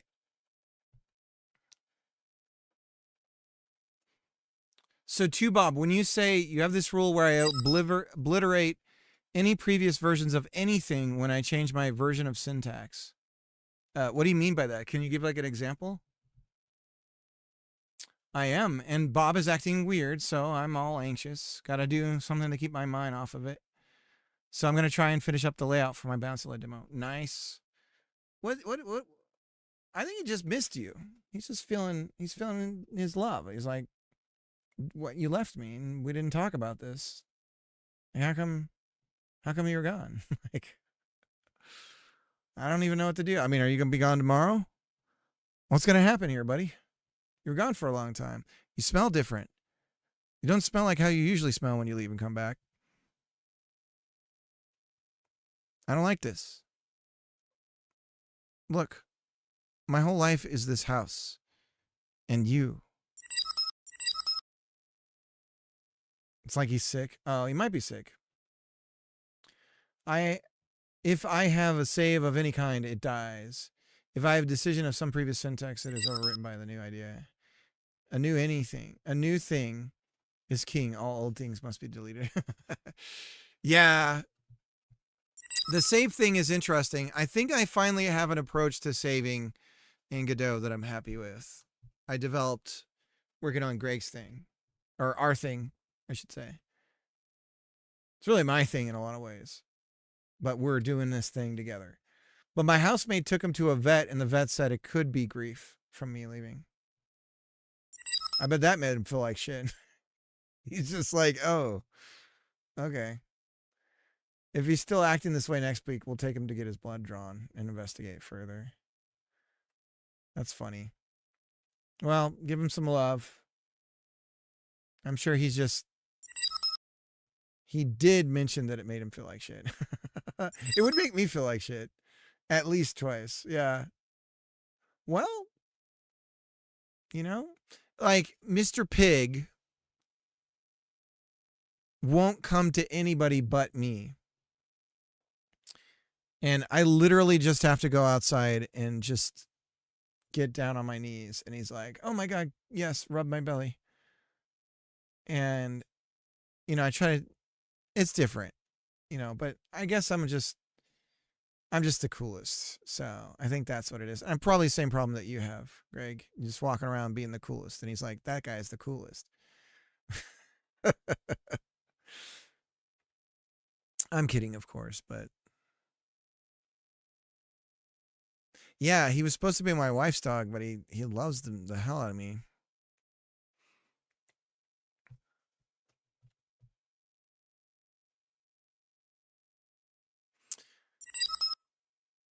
Yep, he picked me up from the airport and told me about him acting weird, so we were half expecting him to just snap out of it when I walked through in the door. Yeah, hopefully he does. I mean, he literally might have been Greg sick, And now that you're back, he's just got to kind of get himself back in order. But he did not. He's still eating and pooping and drinking water. So he's not real bad. So what's weird? Like, what's the standout weird thing that he's up to?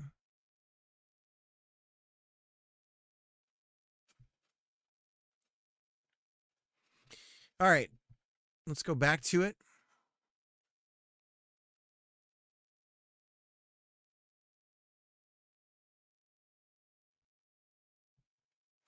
Really quick, I'm curious how many lines of code we're dealing with right now.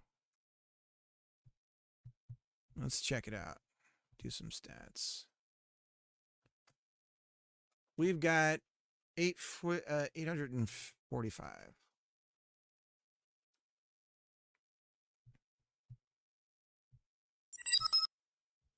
He's incredibly lethargic. He went to follow me up the stairs, and it was like he wasn't using his right size. James, housemate, said he seemed like he was drunk, which is accurate. Oh. So I had a dog, so I had a white terrier dog, and I took her to the vet because she was just suddenly, like, just shaking all the time, and was just like this, like she just wouldn't stop shaking, and I thought for sure she had like a neurological condition or something. And so I go to the vet, and it was right when I got an iPhone 4. It was like the first, time I could use the internet in the palm of my hands. The vet's like, "Oh yeah, this is amazing. Like, I've never seen this, but I know exactly what it is." She's like, "It's called little white shaker dog syndrome." And I was like, "Okay." Like, "Sure, lady." I'm like, "Okay." And she's like, "Okay, I gotta go see if the other vet is here, because he needs to see this. Like, it's really rare to even see it in person." And I was like, "All right." And she left the room, and I immediately open up my phone, and I'm going on, Safari, and I'm like, little white shaker dog syndrome, and I put it in quotes, and it, like, sure enough, it brings up some thing that talks about it. And it's like a real thing, and it's really easy to fix. They gave us a steroid. I can't remember the name of it, but it was a steroid. And then they also gave us a thing to try to, for the time being, lessen the shaking. And they switched the bottles, like the labeling. And so we gave her way too much of the Valium. It was Valium or something like that, to like chill her out. And so then I thought I killed her, because I got home, and she's like walking like this, and like the whole room for her is like probably going like this. And she's like slamming into the walls and everything. And finally I had to look up the pill. I had to take a picture of the pill and look up a website where I could look at the shape of pills and figure out what the hell it was. And they had switched like the bottles or the size or something. But sure enough, prednisone, that was the steroid, prednisone. And so we gave her prednisone, and it immediately fixed the problem. And then she got super fat because we had to keep giving it to her for a long time, and it just increased her hunger. And so she got crazy fat from it. And then she got bloated, and it was wild. And then once she got off of it, she lost all of her weight. It was just crazy how big she got. Oh yeah, Bob was itching badly last week. So, S-Funk, what's up? So that doesn't help with the symptoms either. Could be related. The dude could just be kind of itchy right now. Yeah, maybe he's just like uncomfortable. Maybe he just needs a bath. Does he just need a bath?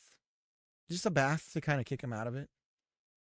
Just like be like, "Hey, knock it off, Bob. Like, it's okay, man." Were you ever worried the little white dog was going to burst? It felt like it. Gave him a bath a week ago. Maybe he got some water in the ear. Maybe he has a inner ear infection. Did they check his ears? The special oatmeal shampoo for itching. I got a funny story about my mom. I would love to know what dogs would say. Dude, AI is our best chance to try and grep that stuff. For sure. like the idea of a language model being applied to just like behavior of animals and trying to extrapolate what the hell they're thinking. I will be right back. I'm gonna go grab something and tell a story.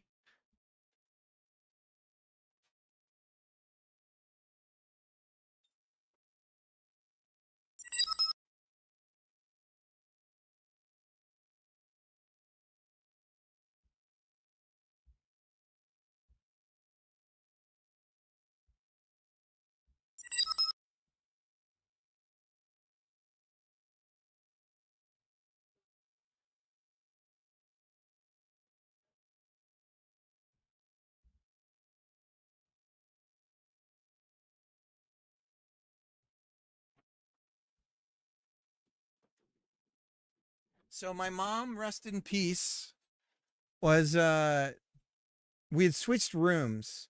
She got the master bedroom because it had a bathroom that she could just walk straight to. And because she had done hip surgery and she needed to be not moving as much.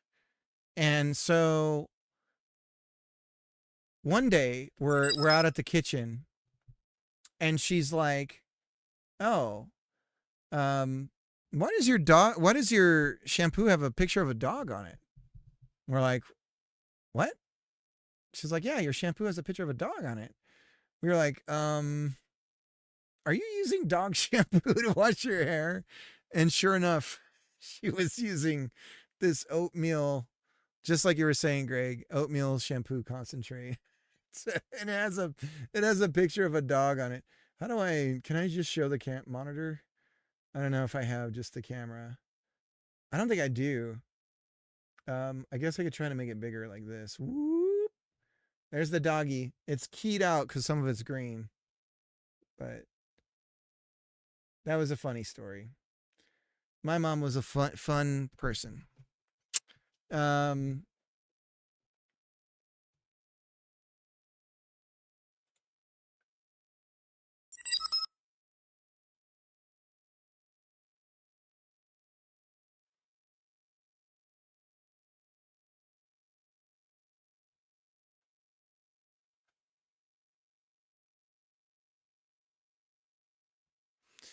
Anyways, what were we doing? Let's close some of this stuff out. We touched a lot of things recently. Yeah, get rid of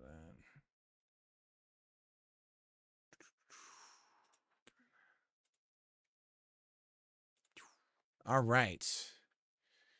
Now back to player controller, hitbox enter, so we can detect when the slime enters. When the slime bites. Do do do do. Do do do do do.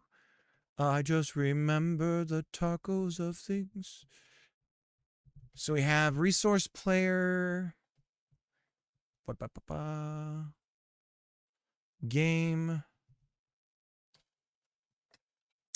So we're going to go over here. Elements. Design.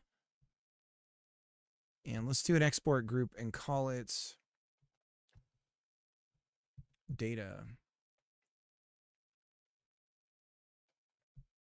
Data.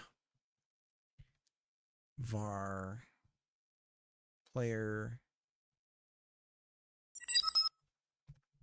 Resource. Player. Resource. Player. Okay, so now we have a thing for a player resource. For now, we're just going to make one. Save the scene. Now we have 2 floats for health and mana. So far, so good. By default, when we start up, we're going to set the health and mana. Set health to be max health. And we're going to set or add mana. And it'll be max mana. Okay, and We set the mana bars. Set the mana bars, mon. Set the mana bars. And for mana, so then for these two bad boys, we're going to go...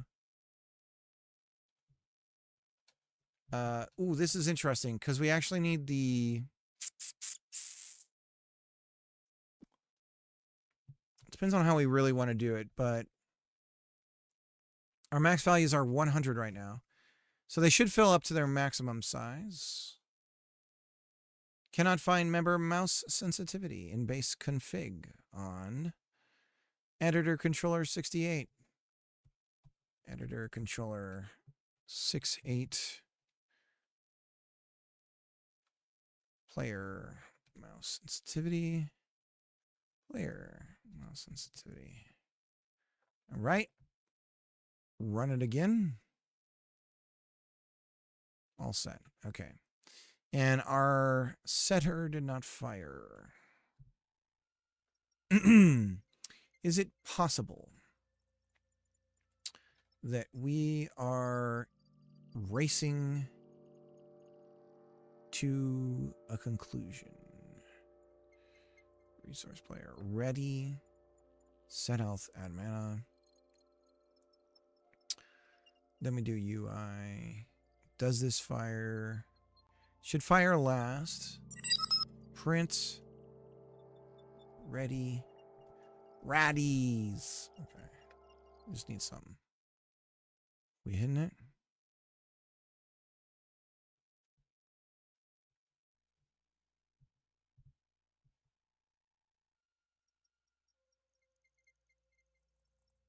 No.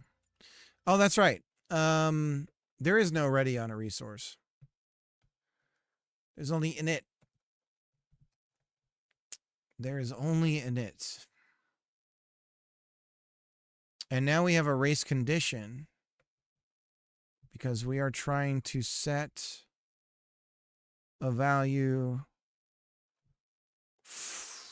way before we can. Line 16. Yeah, that doesn't exist yet. Invalid access. Yeah. Okay, so now we're in a race condition. Are we really, though? Is your mom? Have you seen this boy?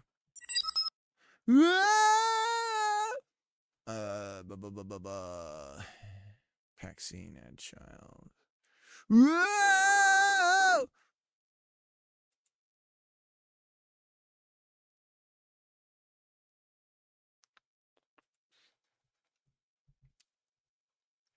Let's go back over here.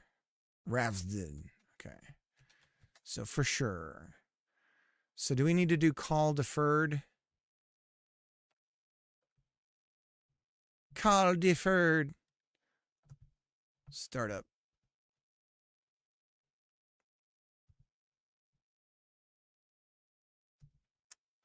And might as well make it private. Call deferred.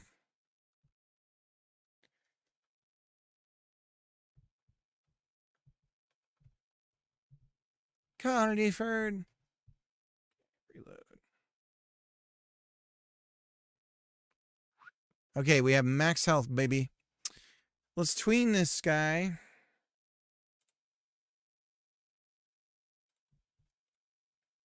We'll start out at no values. And we know that we're doing this in like a split second. Let's make it half a second. Call deferred. Call deferred, man. Okay. So we saw it slide in. Now, so we want the easing to be... Now, I'd love to just memorize what ease in and ease out and all that stuff means. Easing functions. Easing transition functions. Ease the functions. No, this site is terrible.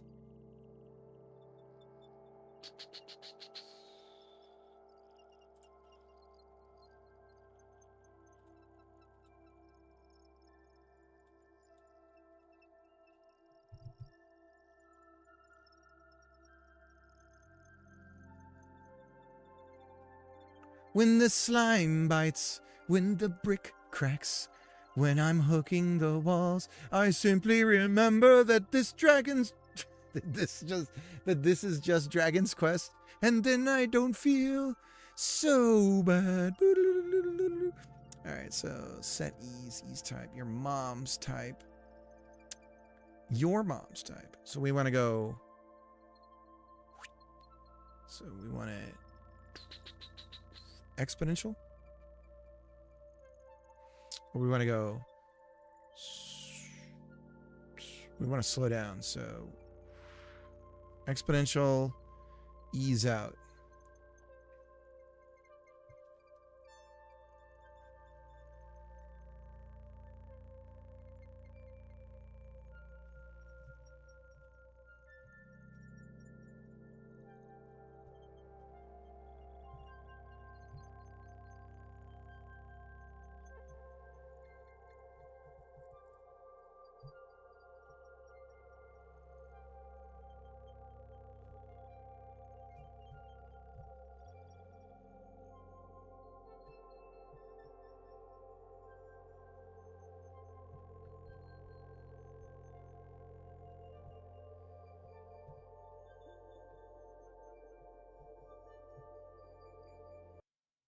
Does anyone else, and I'm not calling anyone out when I say this. So I've been looking up designing Metroidvanias, right? And because of our wonderful world that we've created for ourselves, oh God, he's talking about me. Let me catch up on chat really quick. So Bob said yesterday, for giggles and science, I tested Claude 4.8 with 1 million tokens as the reference, and 65,536 tokens as the output. It costs $50 per question. So yeah, don't do that. What did you ask? How much does this cost? I actually passed it a very, very large structured text query. Nearly 250,000 lines is the context. And asked it to output a logical solution. But yours would have been funnier. Tapier, what's up? I'm making a Metroidvania too, 3 years now. Nice. I'm following you, right? Are you streaming it? Let me go make sure I'm following. Scroll down.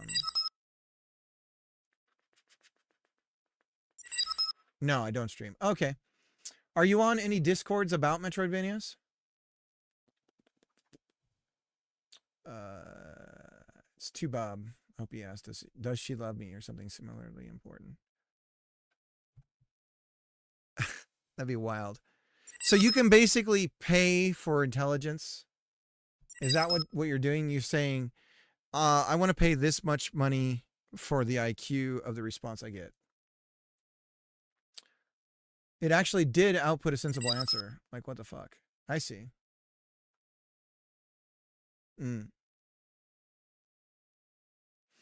This is very reminiscent of human to compute. How humans were computers originally. That was the absolute maximum settings for everything. Fascinating. Yeah, all of them. Do you have one that you like the most? Neat. So I've been watching a lot of videos. What I was saying, let me get back to that. So I was watching a lot of videos about Metroidvanias. And here's the problem I was having. Every single video, I was just realizing, okay, we tend to have this appeal to authority thing that we all do, right? There's no University of Metroidvanias, right? There's no Professor, Curtis of and he's got a degree. He's got a professorate in Metroids, right? That's not a thing, Now I know that what I'm saying is obvious, okay, but follow my thinking. Just come with me down this journey that I was having the other day. Okay, so I'm looking at Metroidvania videos, and I'm doing searches on Google for blogs and stuff, okay? And I'm mainly trying to figure out the ones that I know are good. What the hell did they do when they were developing it that made it so that it was right? From Samus Tech University. From Samus Tech and at the Norfair University. So yeah, so I was searching videos, and there was two main kinds of videos that I was coming across. One was, here's a documentary style video of how this game was made. But sometimes that's mostly chronologically, these are events that occurred, and then we had game. We love game. Isn't that true? And so those videos are like, okay, they just Wikipedia'd a bunch of stuff and they plop this thing out. And I know that Nintendo, for instance, has some really good developer interviews, but they're trapped away in Japanese. Their mascot's the little tiny round bombs. Wouldn't it be a Metroid? But yeah, the little tiny round bombs. I could see that. Like they all have different, like there's like a Ridley mascot and stuff. Okay. So there's that style of video. And then there's the navel gazing video of what makes great game design. And, you know, the greatest thing about Metroidvanias is how they blah, blah, blah, blah, blah. And they do this and they do that. And the good ones, you know, blasey, blasey, blah. And that's why they're so amazing. And so there's that style of video.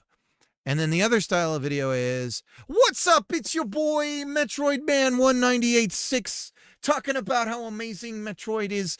And so there's that. And then there's also, I'm designing a Metroidvania game. And this is what I've discovered about, you know, making the levels or whatever. And none of it's really what I want. But I started to realize that all of that is pretty much all information on the internet. That's it. Like, there's the regurgitation of history. There's the editorialization and opinionization of things. There's the likable, I just love something and I'm going to talk about it kind of characters. And then there's the content-driven, I need to produce content person. And in the space of a Metroidvania, often that is, I am guy making Metroidvania. Suffice to say, I don't know that I can really get anything from all of that that isn't better than me deciding the things that I think should be there.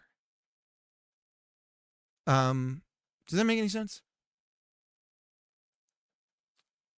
Metroid was taken by Smash Bros. U.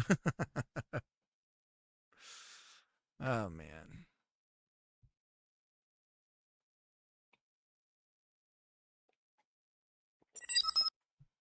Hey, man, I just smoked one hit of a Mary Jane breathalyzer, so this is all pretty difficult to take in. I think meeting the base genre standards is important to sell to Metroidvania fans. They are quite mean if it ignores any of those. Yeah. Well, it's interesting. Nerl is a guy who did a whole series on Metroidvanias. And I actually found his critiques the most useful to find out the opinion of someone who has an opinion, a personal opinion about Metroids or Metroidvanias, right? So, I lean more on the Metroid than the Vania, for instance. When it comes to progression.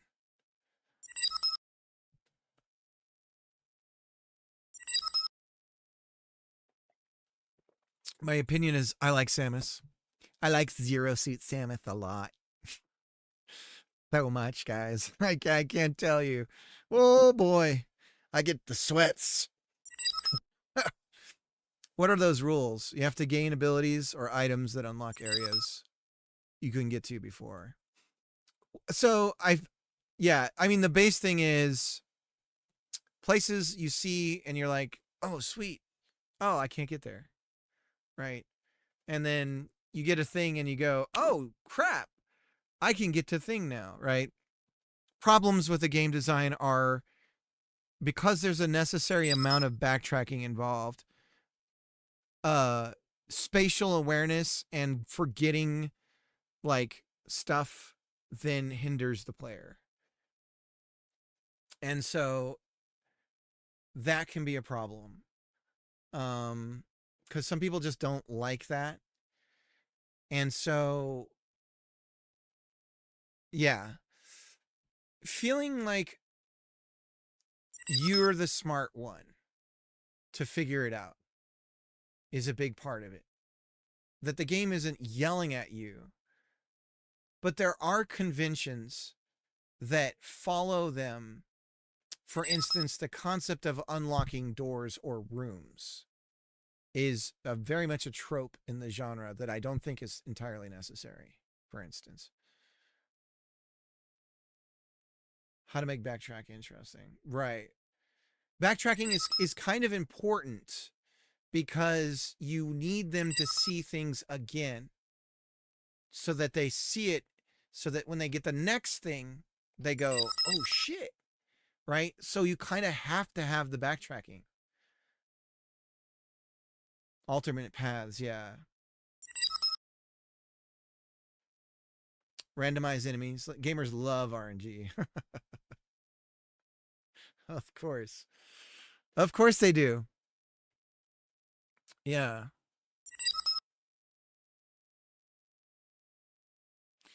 But I'm not a fan. So there are like the Castlevania ones, you sort of XP your way into abilities and stuff. And I'm not a fan of that. Like I like the containerization of health, energy, whatever the hell you want. That you, part of your exploration made you more strong. And I feel like the reason why that's important is because it encourages exploration and trains your brain that the more you explore, the easier you're going to make the game for yourself.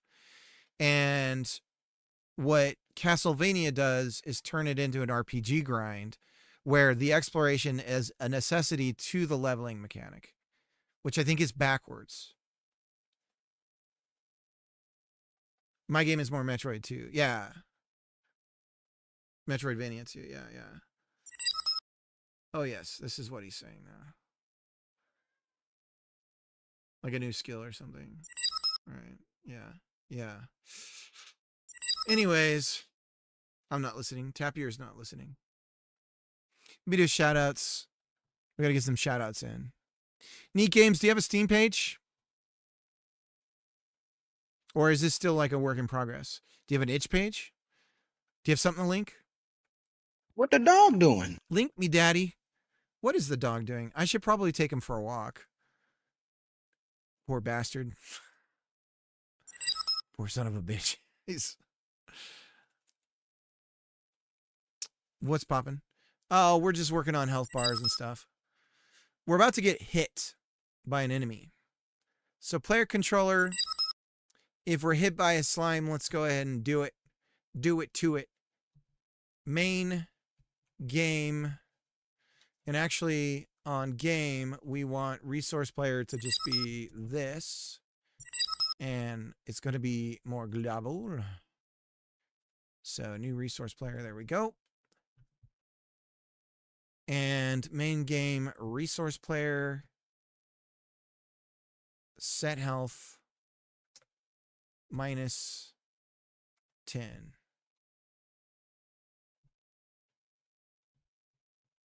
And let's see what happens.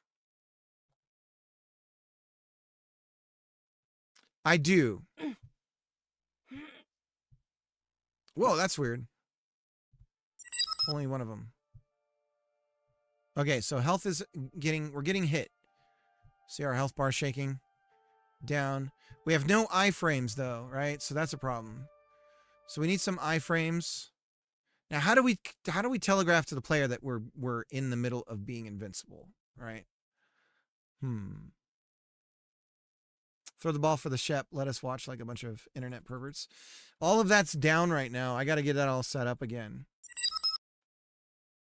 Flashing screen. We could do that.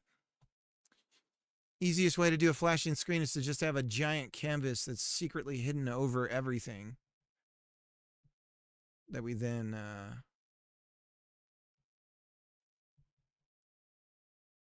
draw with. Now with control, can we do that with a texture? We have a texture rect. We have a color rect, right? Is that what it's called? Color rect. All right, so make a big ass color rect and put it on top of everything. And by default, we say we are transparent. And we're just not even there when we don't need to be. Use a radial shape and just get the corners. We'll just get your mom. Get your mom in the corners. Do a texture rect, make it a circle and invert it. Just so it masks the corners. You mask the corners. Can we do material? So we could do a shader material here and do something for that kind of stuff. How dare you? How dare you? What do we have for canvas item material, shader material? What does canvas item material get us? Blend mode.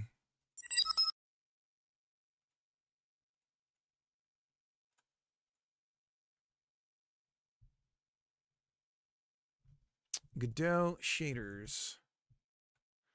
What would we search for this? Browse. Hit. See, this is what I would love to use AI for, is translating.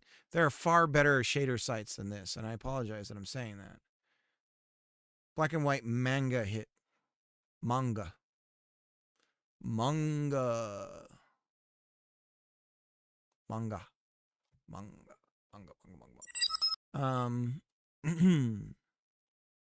Vignette. Vignette is darker. Your mom's a vignette.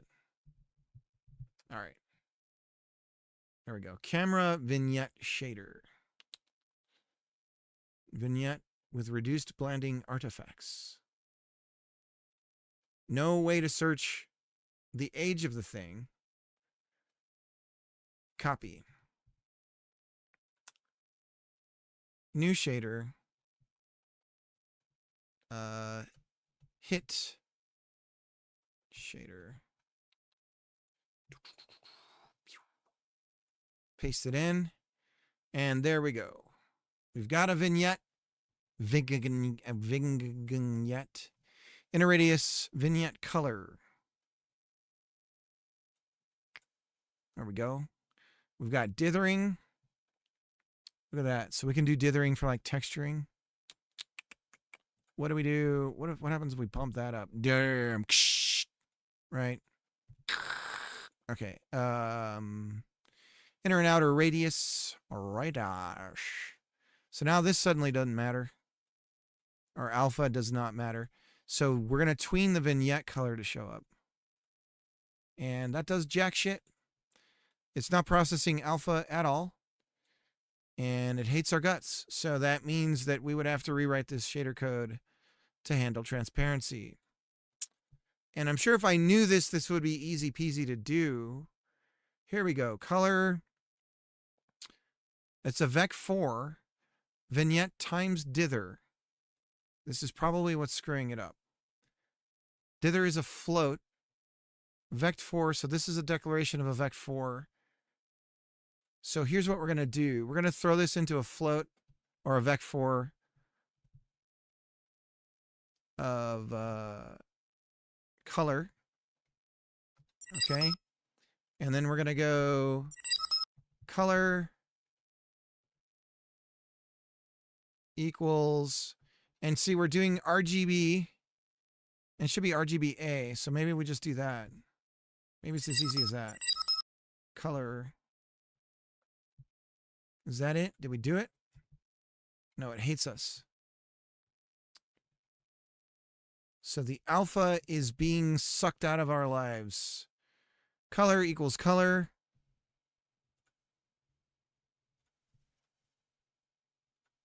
Okay, so we're back in business.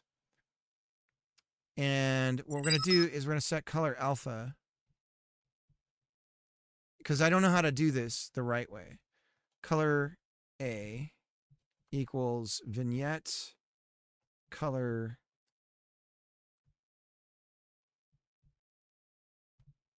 A.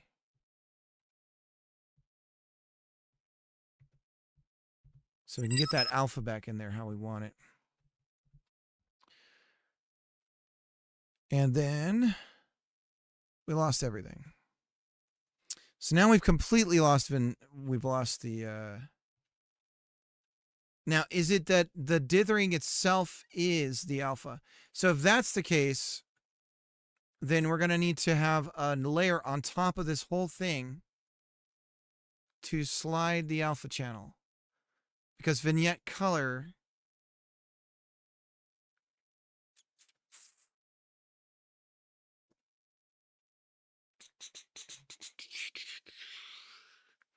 there's vignette strength. Is this it? Ah, it's the strength.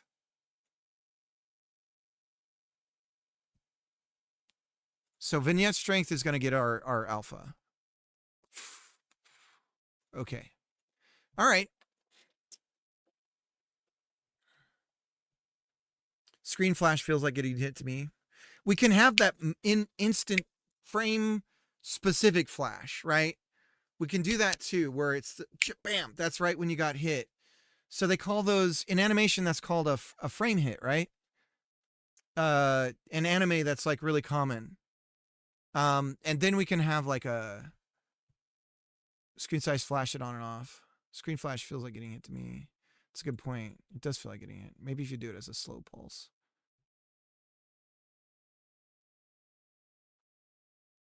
Where A is the 4th bit. I can't see your... Oh, that sucks. And I've got the Metroidvania month in the way, too. Let's move this over here. Like that.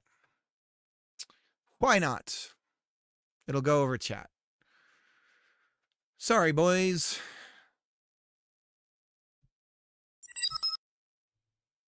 No problem. It sucks that Godot throws you in this little tiny window when you do this stuff. It is lame, as they say. So, let's just see what this looks like, just having this on. Oh, I'm in a sauna right now. There's a Japanese man with his legs spread wide open right across from me. I'm trying not to look at his brains, but they're just hanging out. Okay. Why is it not replacing the other enemy, I wonder? Got to figure that out, too.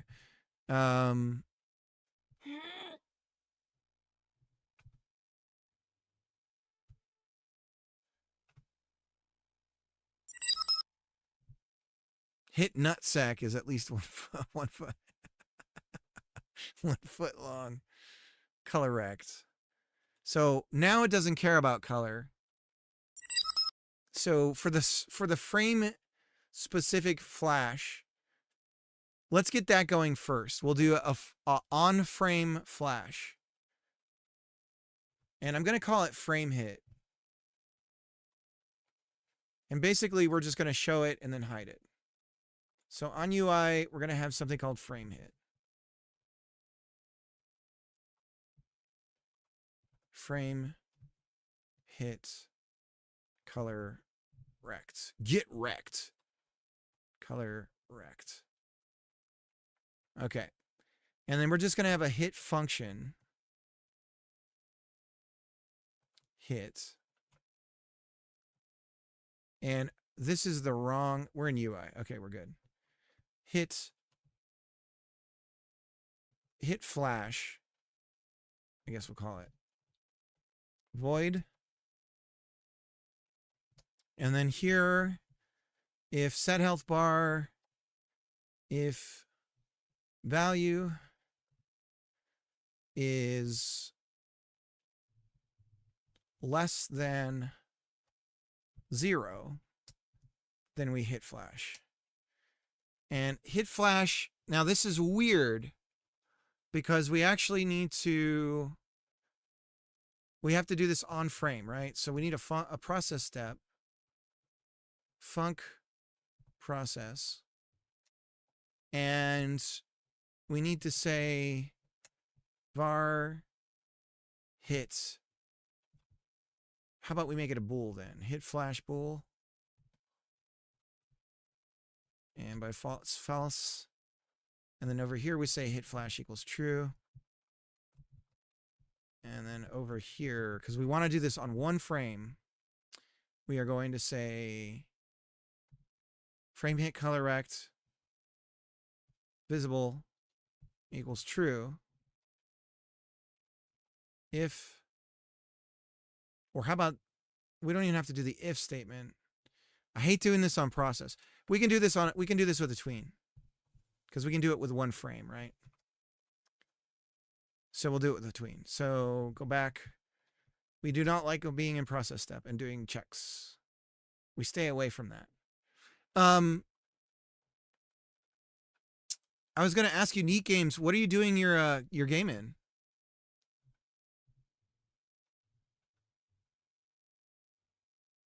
I think you saw it last week. Okay, let me see. Yestersoul. Yes! I did. And I wishlisted it, right?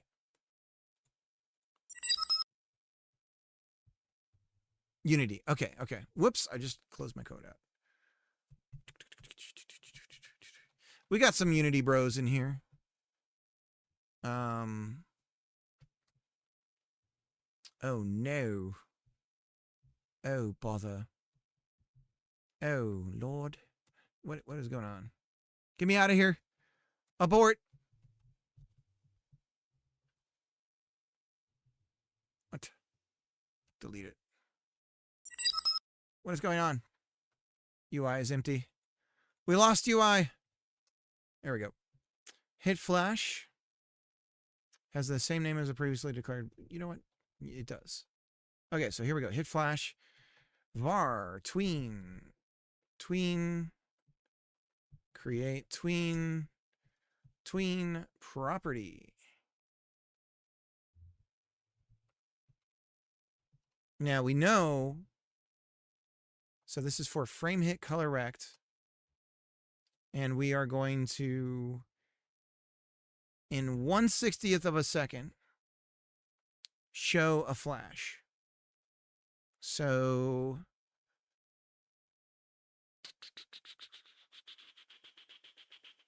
So 1 divided by 60 is a frame. And integer division. So we got to go 0.0. That's our duration. And we have to say what we're doing, which is we're setting visible. And we're setting it to true.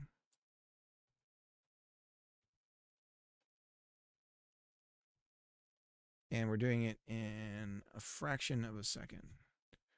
And then, after that completes, we're just going to set it back to false using a tween. Or we could do an await, right? So we could do await, but no, because we're going to keep other things going on here too. So we do this in 0 seconds. So, bam. That should be it. Let's see if it works. So it'll do that. And we got to make this bigger. Let's see.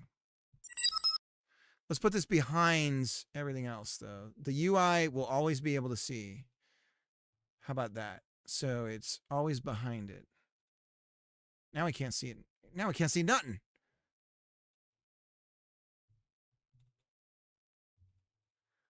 My friend's got, my son's got hiccup laughs going on. Oh, that's weird.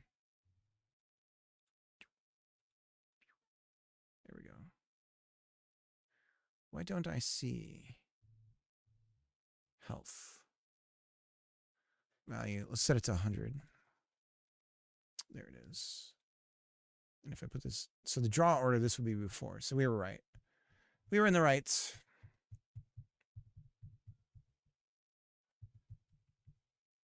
No. No. What are you doing? Go back up here. And up here. Go like at UI frame hit color rect is this one. All right, let's see. Localization in 9 languages, very tedious. I can imagine. Nothing. Nothing. Let's just see if we can get it to turn it on. Oh, it's because we're calling bullshit. This is not a function. Tween property is the function. So our type hinting, or our linter is broken. There we go.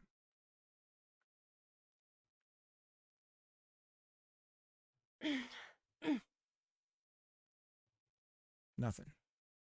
I don't see jack.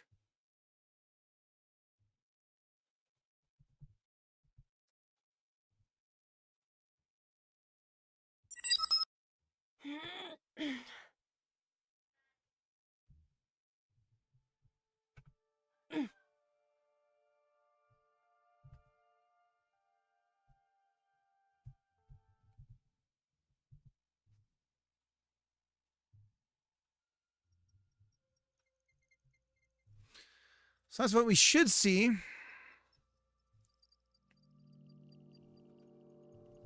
Are we not calling hit flash? If value is less than 0.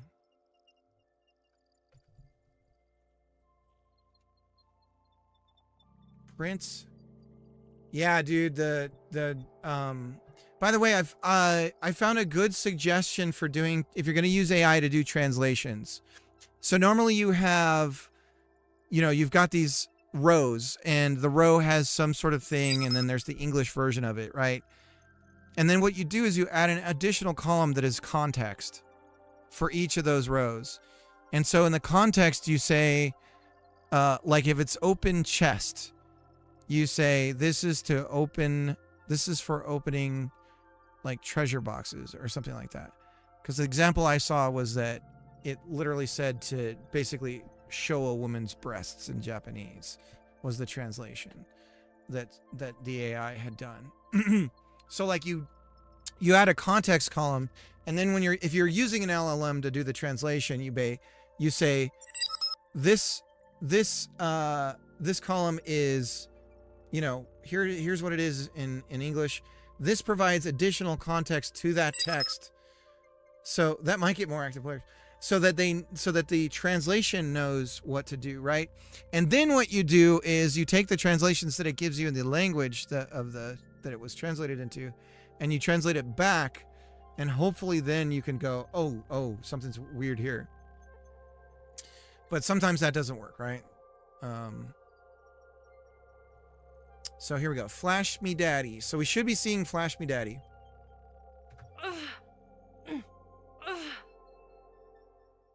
Hit by slime. No Flash Me Daddy. For now, we know we're always going to...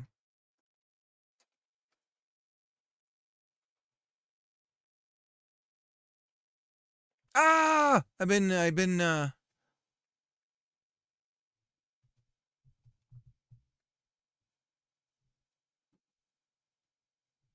unless that are equal to 1.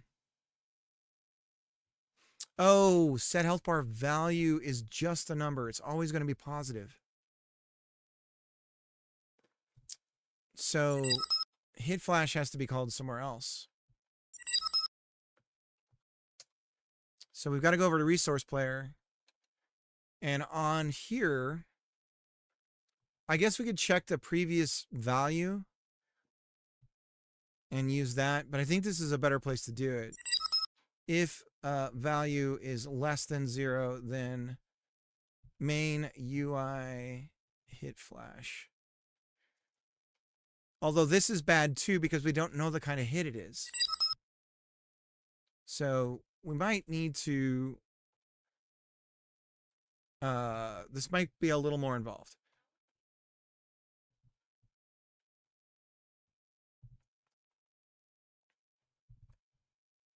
So if this works, we're going to get flash banged. Let's see. Bing!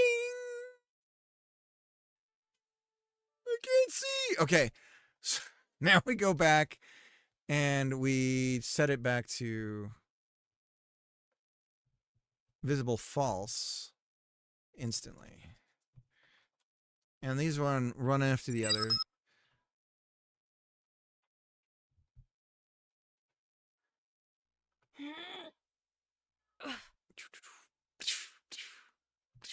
So we're getting our flashes.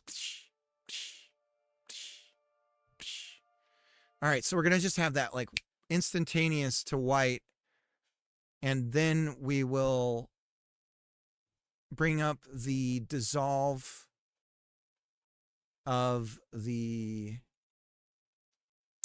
hit vignette.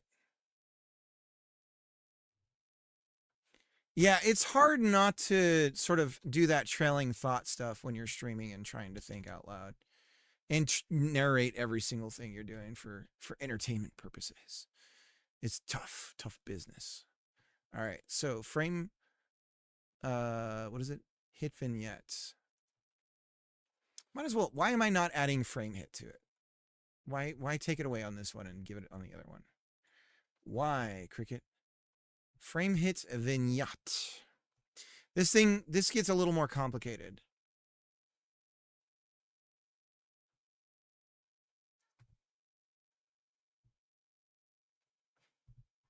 Frame hit vignette rect. Color rect. So here's what we need to do. We need to get a reference to the shader material. And so we're going to have a variable that's available to us called frame hit shader material. Now we can't get that material until we're ready. So frame hit vignette color rect get, and it's worse than that. We have to go, so it's material, because we are living. Frame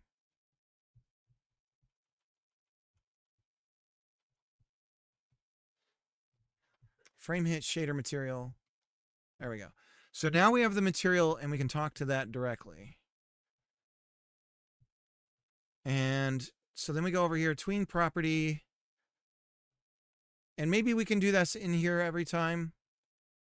But I feel like there's a reason why. My gut is telling me to do it this way because I've experienced something and I can't recall what it is off the top of my head. And so I'm just going to listen to my gut. So now we have, this is a little weird too, because we have, I believe there's a function to set shader parameters in a tween. There's something we do.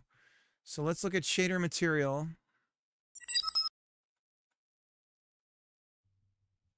Do we do something that's different than we would think? Shader material. My gut is saying I should get nachos. Oh, hell yeah, dude. Set shader parameter. So we have to use this setter, which means we have to make a function call. Value variant, or a method. So we could tween method, and then this would be the method that we would tween. I think that's the only way we can do this. So tween method, frame hit shader material. So how does this work? What is the syntax for this? The callable and the from and the to value. So set shader parameter.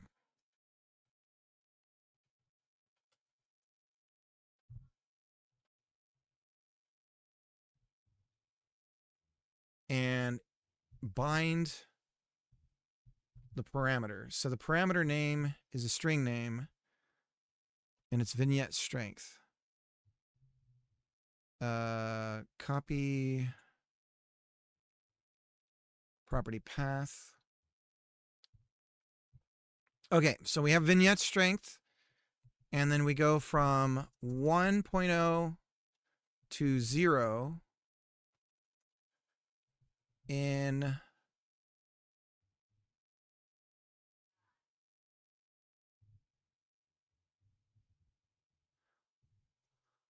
it's our iframe time that I think it should be. So let's configure an iframe time and we'll adjust that. Const player iframe time float. And we're going to say half a second that you're free from getting hit to start with. Conf player iframe time. Okay. I mean, it looks pretty good. Vignette strength. And I guess we want to make it visible and then invisible afterwards. So all of this happens in order. Visible equals true. And this is for the frame hit vignette color rect. And then frame hit vignette color rect visible is false. Hey, bud. How's it going, buddy? Invalid access of material on ready at line 16. 16 GG. Yeah, there's like get material, isn't there? Like it's like get material or material. So it's not material. We have to get it from color rect.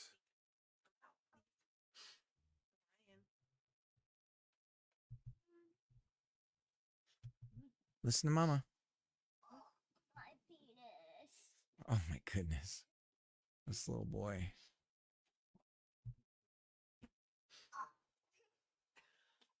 Jesus Christ. Oh my God. My son desperately trying to embarrass me. Canvas item. Material. Get material. Do we have to use get material in order to grab it? Oh, you know what? We probably don't have it set in. Yeah, we don't have it set. That would explain it. Okay, let's see. Cross fingers. Nope. I mean, unless half a second is that short.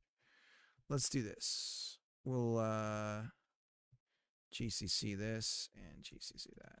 And okay. So now we're just going to show it. Oh, see, but that's a problem. It should go away, though. This is actually a good way to troubleshoot this. It should just go away if it works. So I'll do it over here. Big fat negative. We do have errors. Error calling method from method tweener shader set shader parameter cannot convert argument 1 from float to string name. But I'm binding the param, Bodhi. I'm binding this first, and then we're passing everything else. That's sort of the point, because you guys set this crap up for me. So you're going to make me make another function to then properly call this one. Are you serious? Fade, hit, flash, vignette.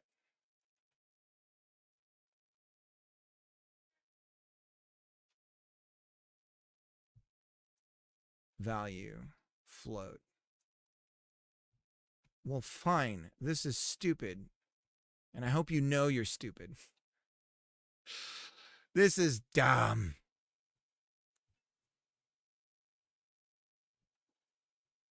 Fade.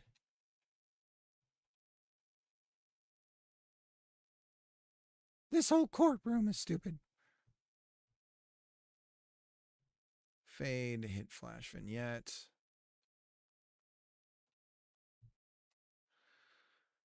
And set shader parameter. Maybe I don't need the full distance of it. Maybe that's wrong. From float to string name. No, the error is definitely wrong. I mean, it's saying that we got that. So we say float and we say value. So then we go to confirm from 1 down to 0 in our iframe time. And vignette strength. Okay.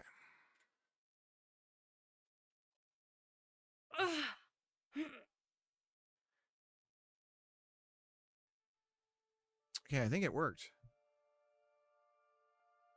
It's very subtle. Okay, so now we should be able to tween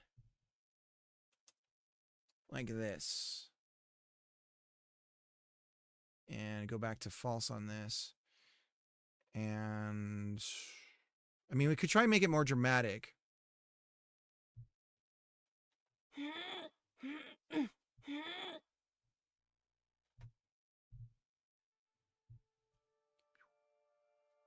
It does work.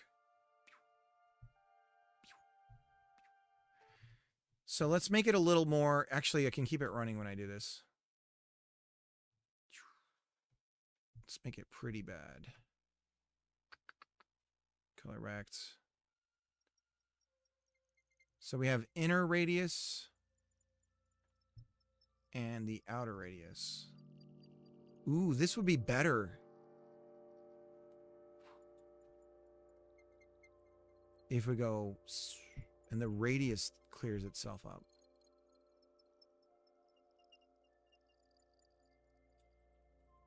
If we go all the way to 1, so we start at some really low number.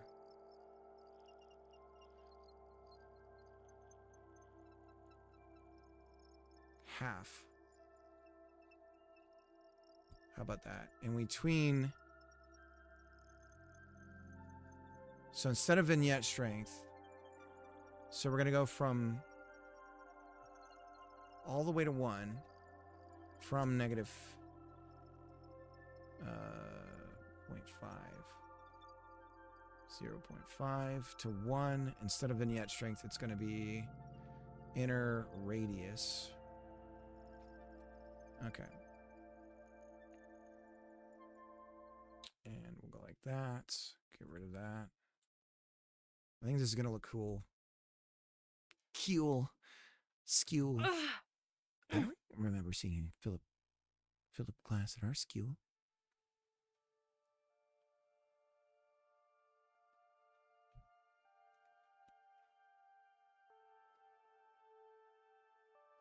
How's that, guys? What do you think?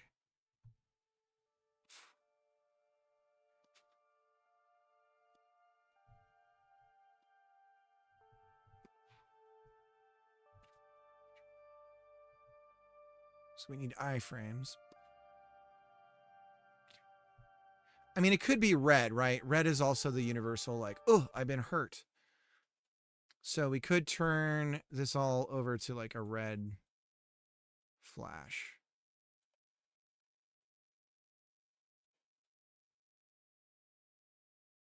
I don't know what the hell this is.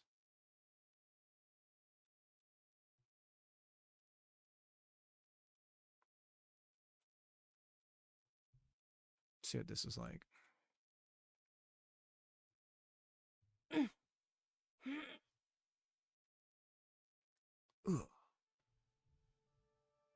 Ugh. Maybe the color gets more and more red the closer you are to death. We could do that even. We're going to keep it white for now. White. We'll have it be white, and then we'll go from there. And do we really need both? Probably not to make the flash, but it's working right now. I don't think we're going to need both. I think we can, with proper tweening and setting of these values, like this one to -1, for instance, we'll get a full on, or the vignette strength all the way down to, you know, whatever it needs to be.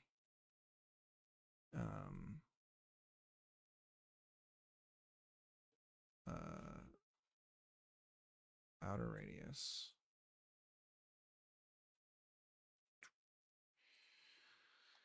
Negative 0.5 we had as the starting point, right? So there we go. Yeah, that's good. That's good. Looking good, guys. Okay.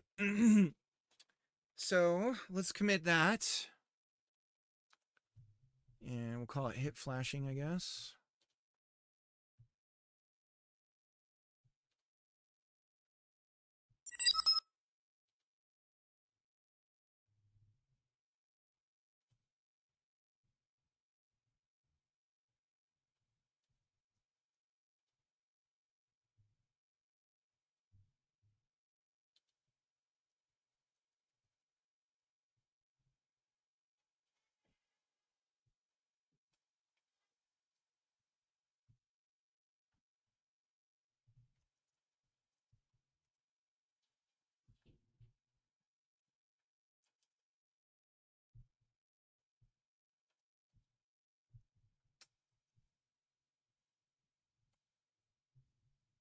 Thanks. I've been fasting because I'm nervous. Nervous about what?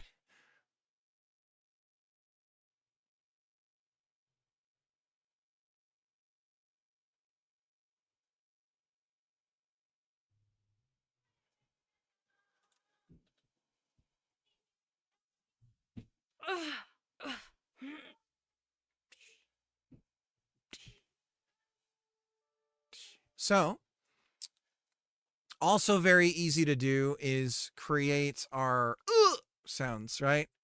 Because we've been smart about setting that stuff up.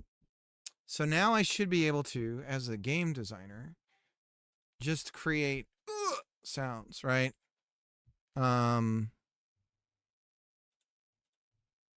So we have efforts. What do we have for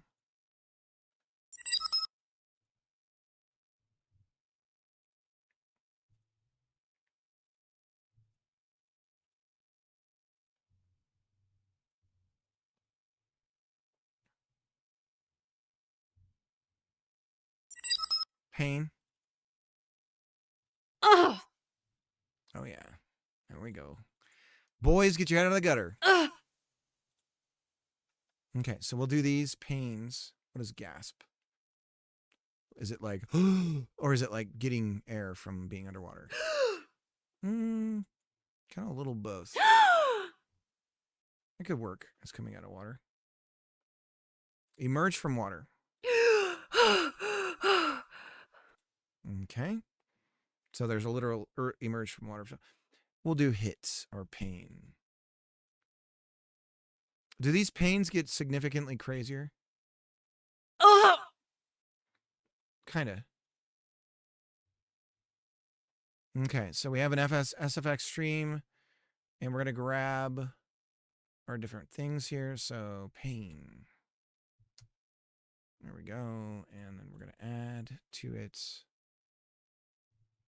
pain. And this is going to be a randomizer. And we are going to add streams to it. Quick load pain. Pain A.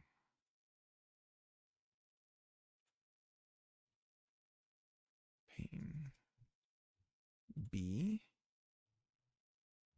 I really like how I've set this up. Pain C.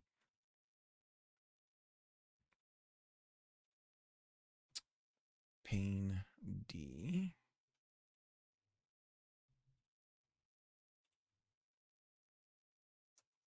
Pain E. And pain F. Pain in the F. Pain F. Finally got to watch Hollywoodland. Has anyone else seen that? Okay. Now we have that. And so then on our call for hurting, hit, set player health. You know what? We could do it here. But we could do it here.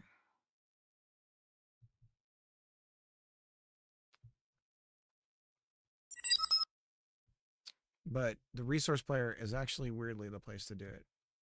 Main game. Play SFX. Game. SFX. Pain.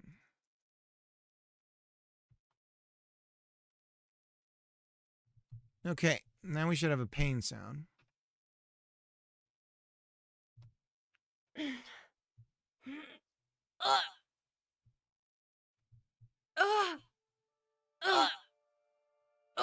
So we need iframes.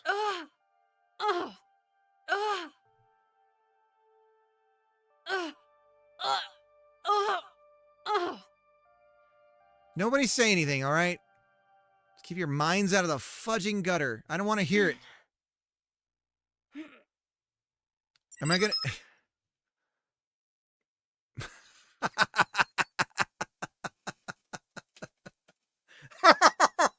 What's up here? Oh God. What I should have an audio redeem that's just extremely inappropriate is the name of the redeem. And it's quite costly to do. And then it's just we got to pick something that's from something and just have it play. The only problem is I need to be able to set that up so it, only Cricket After Dark or something. So why are our enemies spawning? What happened to us? Where did we go wrong?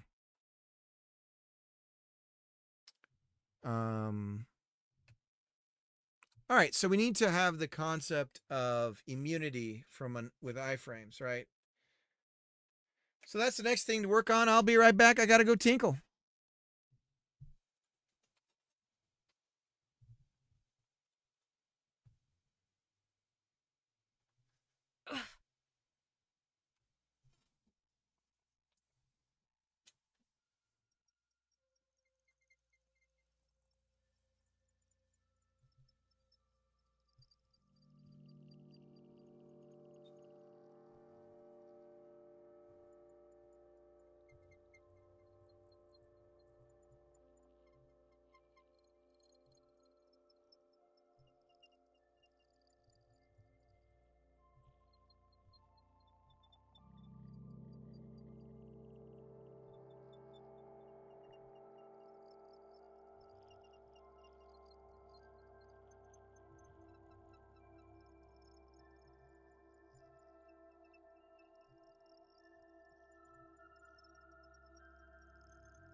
Who taught you how to do this stuff?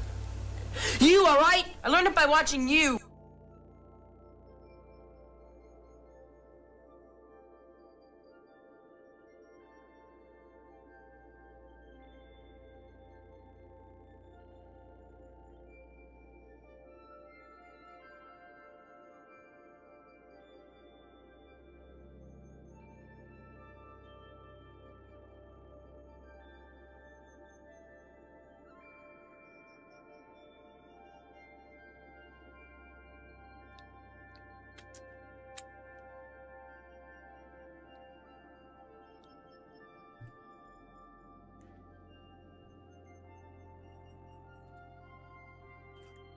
Okay.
You guys know if you can do... You know how you have the masking, bit masking in the editor?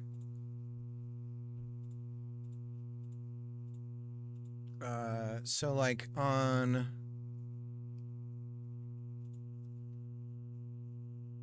Like let's say here...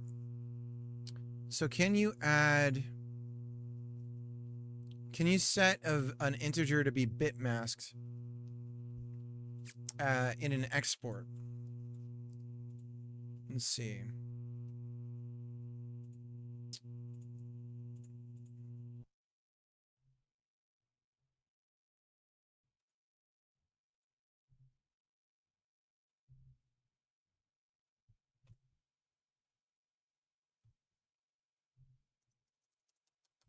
No, so you can't expose the bit masking.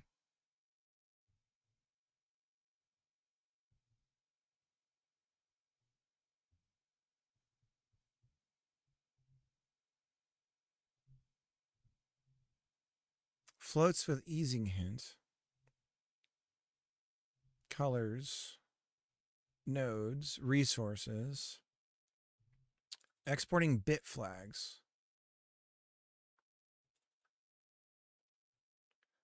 Set any of the given flags from the editor. So let's see what this looks like. We'll do this on game.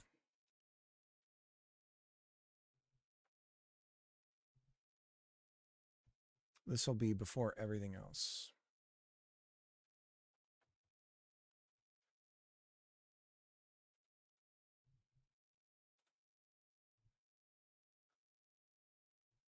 Makes a giant ass checkbox. I mean, this is what I want. Okay. So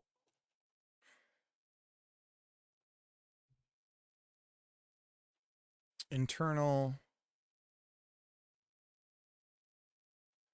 debugger. Or how about internal logging? Logger? I don't know. So we're going to have like audio,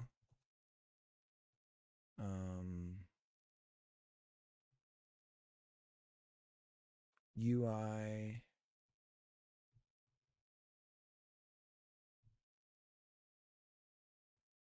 enemy, states, player, states. So like stuff like that. So when the game is running, we can just change what parts of the outputs, if I have like print debug, or whatever, it can just be like, oh, well, we're not going to show that, or we are. And it's just a flag. It's an export flag, so it's a flag, so it's a bit masked value. And then on the logger, we just check that. We just check for that. Now, because it's an export, we can't make it static. So it would have to be referenced somewhere. And we could always map it to key presses and stuff, I guess. But I don't want to do all that coding. I'd rather just check for the flag and be done with it, right? Because then I've got Godot running. I can. Although I guess once we start sending out debug builds to people, being able to tell somebody to set those flags would be useful. Well, I'm going to take it away. And we're going to add this to add flags for debug logging custom debug logging, and we're gonna new note from card, and this is just some example code. Can we hint to GDScript? I think we can, right?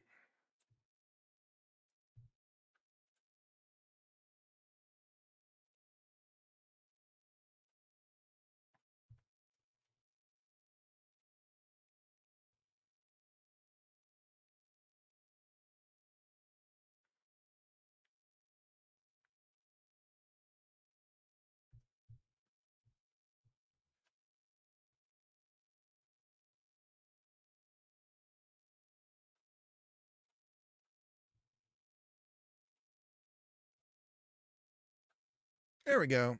Look at that. We got proper code highlighting now. That's nice. Okay.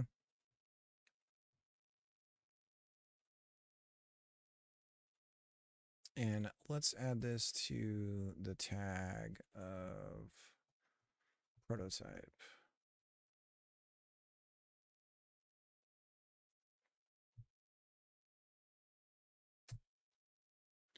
And let's make prototype.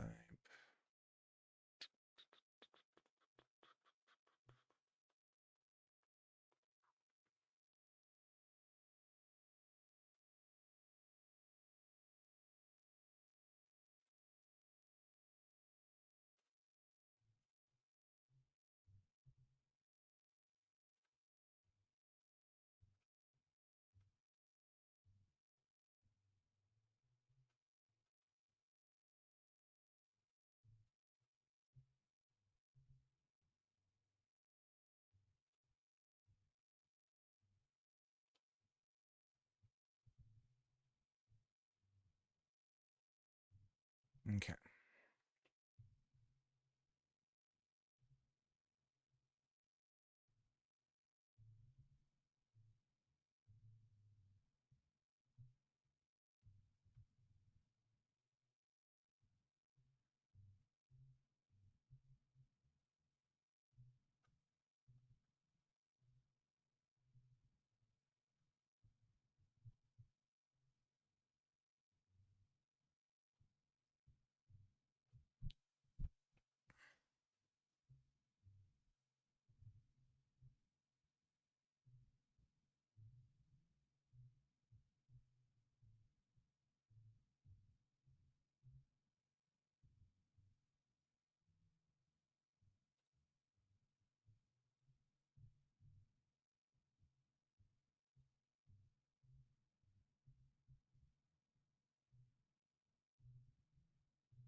Cricket.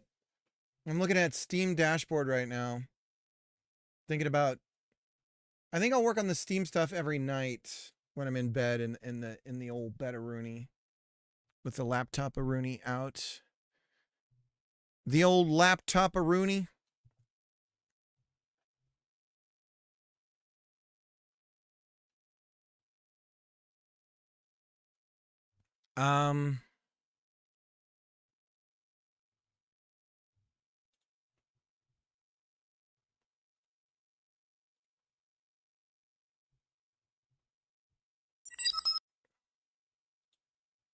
The old Eye Destroyer. The old Eye of the Tiger. Thrill of the fight. The old rising up to our rivals. Color, what is it? Text. Rich text la bleu. Rich text la bleu. It is a rich text la bleu.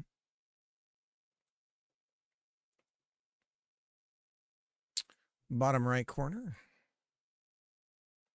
Set a minimum size. Custom minimum 200 by 200. Why not? Logger. Debug log. Rich text. Now, as I recall,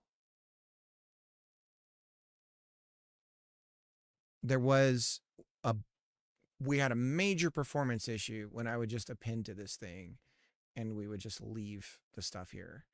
So, we're going to want to probably prune this.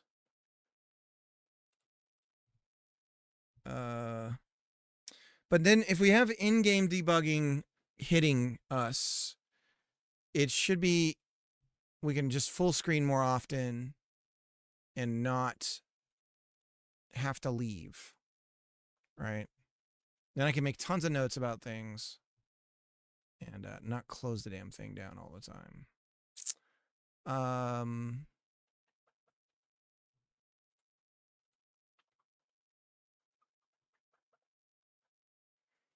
And we're going to put it inside a panelay.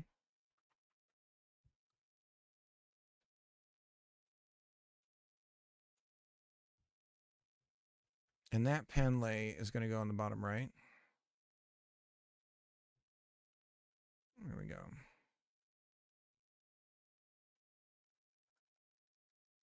Okay, so that's how it's going to work.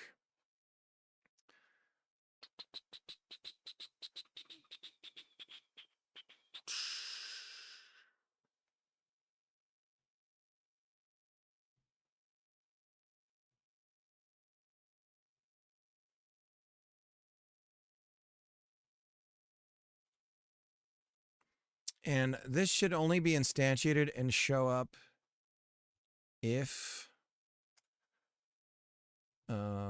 we're an editor.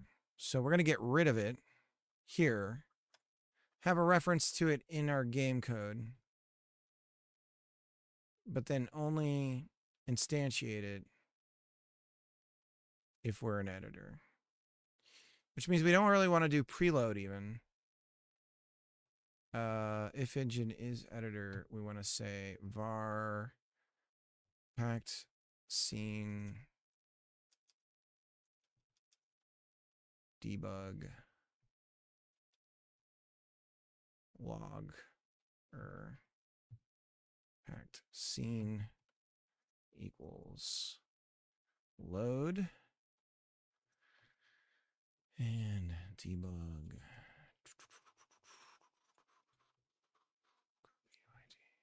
paste.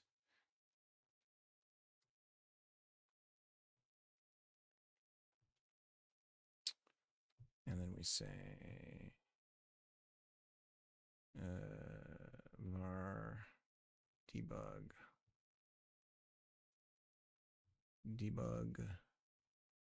logger.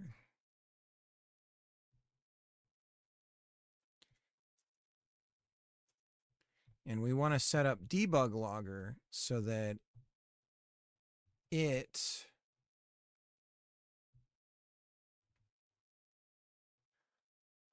is completely statically called.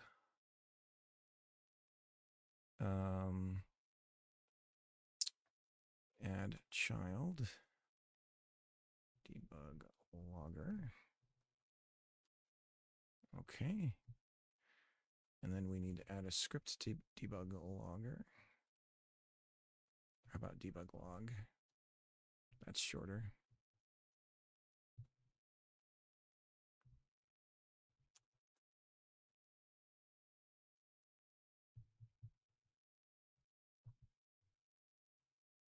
Rite of passage doing this, right? This is like typical.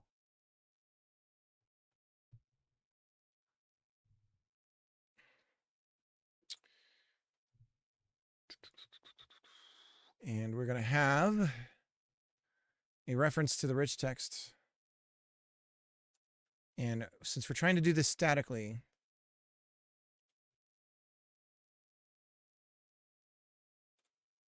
we'll do the scene unique name, because why not?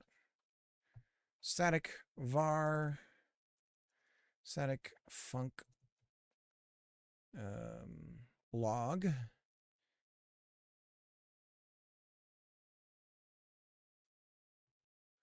Debug log.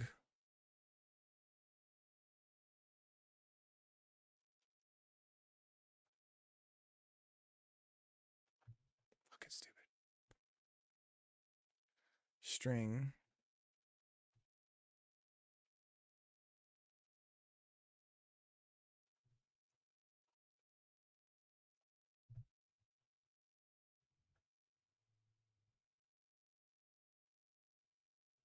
Can't do this in a static function.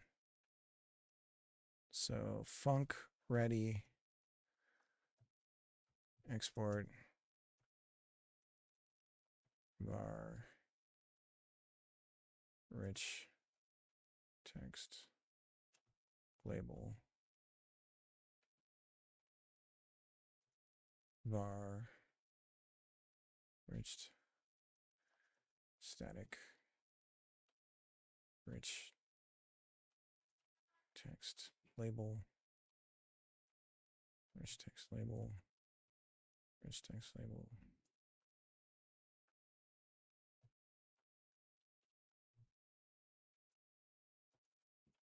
static rich text label append text value. Cannot access static blah blah blah blah blah. It's not static. Static. Here we go. Okay. Now we can get rid of this. And we can assign this. Okay. We should have a debug log on the screen when we start. Yes, we do. So we can show hide this thing, right, with like a keyboard press. I don't know. We could do tilde. I don't know. Something like that. And when we go to log, we can say print debug log. And we'll always do that. Now we can do... It's so funny. I was like, oh, I'm going to do this later. And now I'm just doing it. Go figure. Export flags. Log. And then we have our flags. And this is where things get a little weird. Because these have to be set here. And then we have to set the stuff. So this is where my journey ends for now. And we're going to hide this. Because I do not want to dedicate myself to this problem anymore. I see where I'm going. 3GCC. And we'll hit it up again.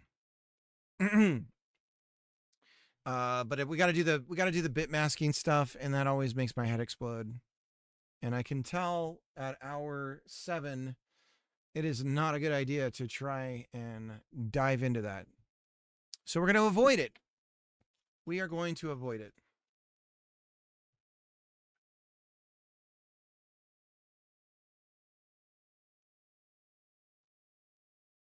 Wait, did we hit? Guys, one more follow. One more follow and we'll be at 15. 15K. Is that right?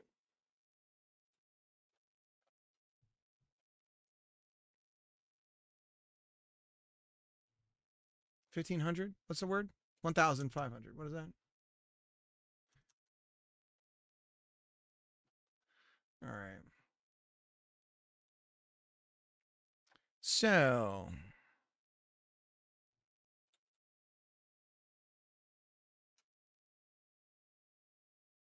$150.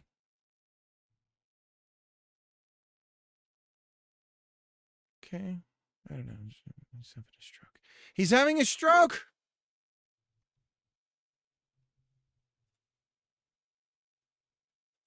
I'm tired, boss. Also,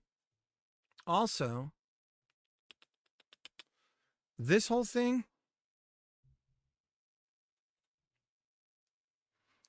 we want entire parts of our code not to show up on export. So that if somebody does steal the game, which is going to happen, they at least don't have our tooling for making the levels and stuff. So they at least got to be able to work for that if they want to use it.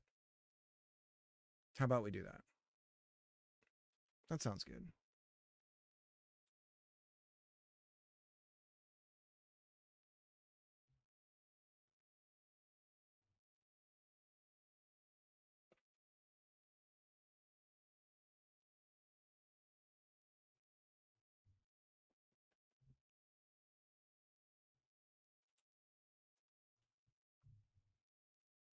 We need like bouncy sounds for these guys, right?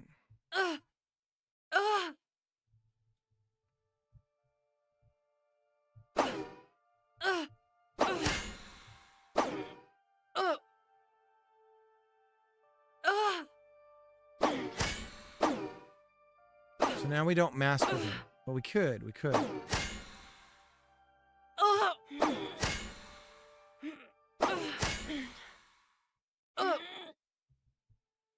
Interesting. So we want to make sure.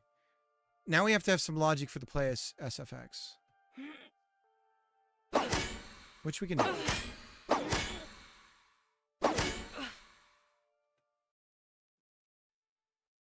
But seriously, why is the room not... Why are the enemies not spawning? Oh, because those blocks aren't there. I didn't bake it. Kevin bake it.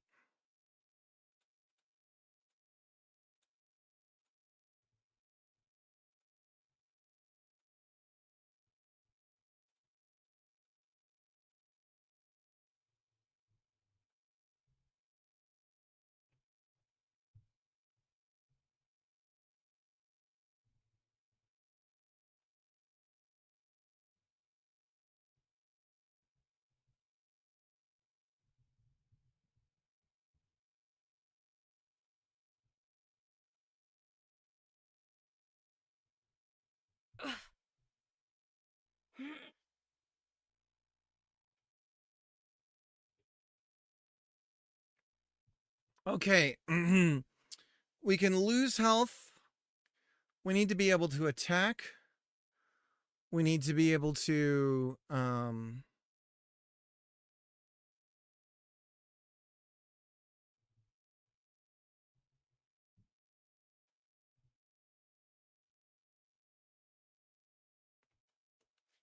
get our health back from something. And we need a little doublets for returning our health, and we need little doublets for filling our health up. Like little doohickeys that are like, oh, that's a little, that'll give me some health back, but this will increase my health, right? So I feel like Dungeon had like potion bottles. So we could do that. Yeah, we got these little bottles here. So we could do bottles for health and mana. And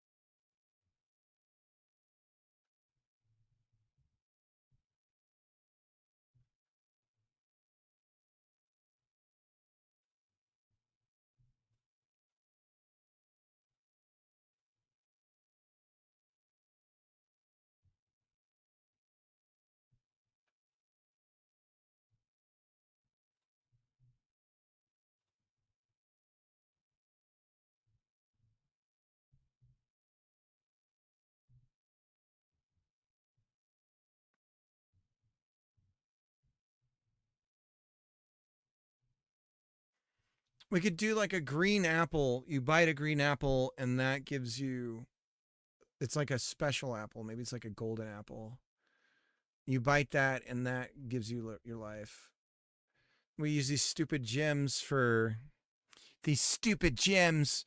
We could use those for your increasing your mana. You go to those and they spin and okay.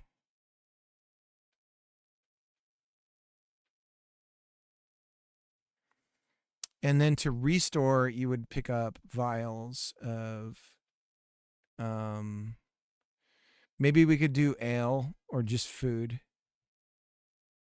Maybe a little turkey leg pops out when you kill a monster. And you just go over and right. And then the little potion vials, some of those will pop out depending. Yeah, turkey legs. Yeah. What do we think? All right, so we need permanent stat increases, right? These are things we're going to go around and find. And so let's map this out.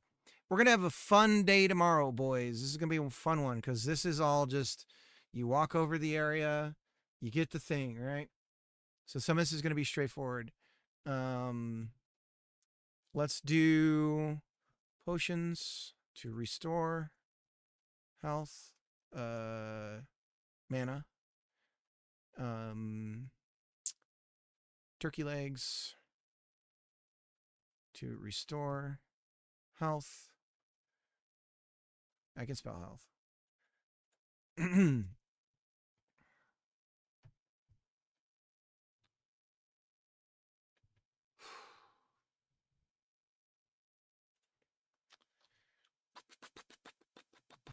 Gems to increase mana and golden apples to increase mana. Okay. Golden apples seems right. Like the forbidden fruit. Something to that effect. Glowing, shiny.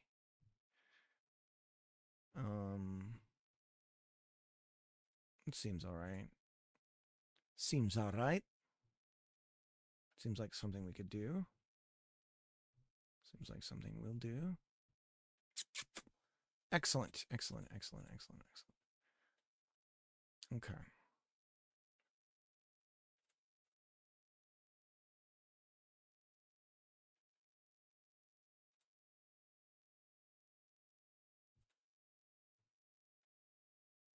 All right, give me a second. I'm going to go check with the wife and see when dinner will be ready. And then we're going to make some decisions. I might be able to work on some of this right now.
No, I'll keep going. Sorrow!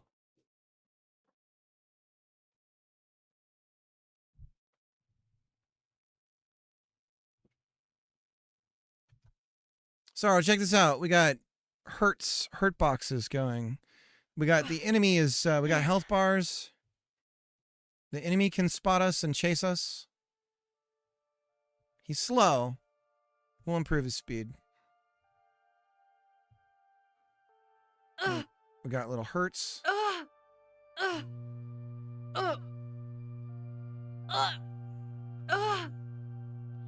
And our health goes down.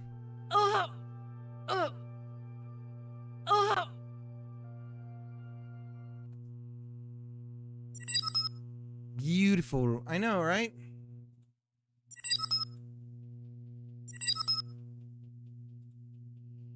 Coming along.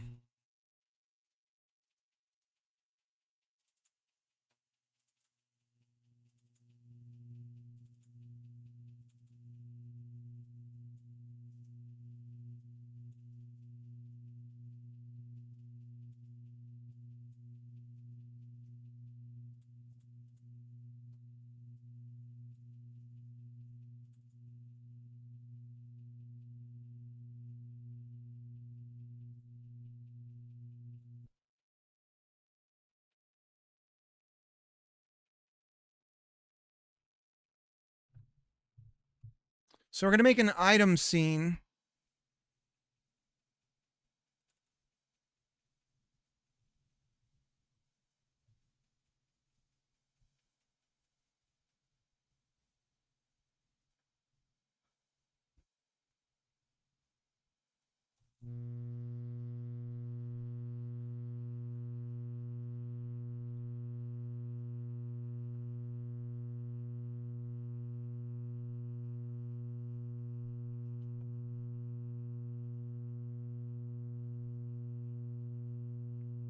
And, oops, I gotta show myself.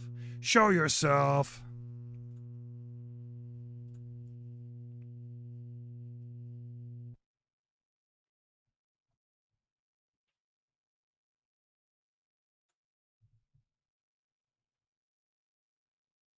We're gonna have an enum called type, potion, or food. Okay. And we're going to have references to const packed scene potion equals preload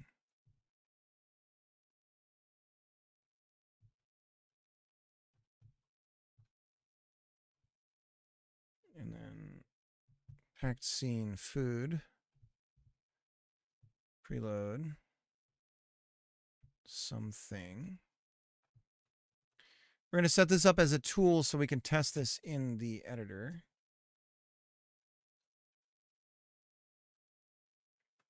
We're going to have a tween that's just going. I don't like how many node 3Ds I'm put in here.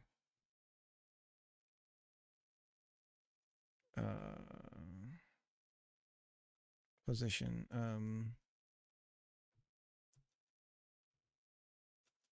Tween node, we'll call it. And we will do an export var tween node 3D node 3D. And we're going to have food, plate of food, leg, chicken, meat. The hell do they call it?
Bro, I'm confused. Where's your, if I go back here, I swear to goodness, I can see, like, meat legs and stuff.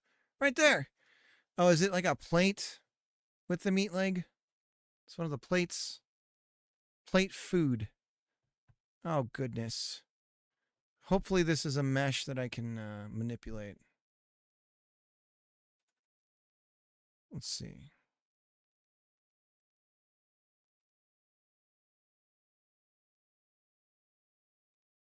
It's all one thing.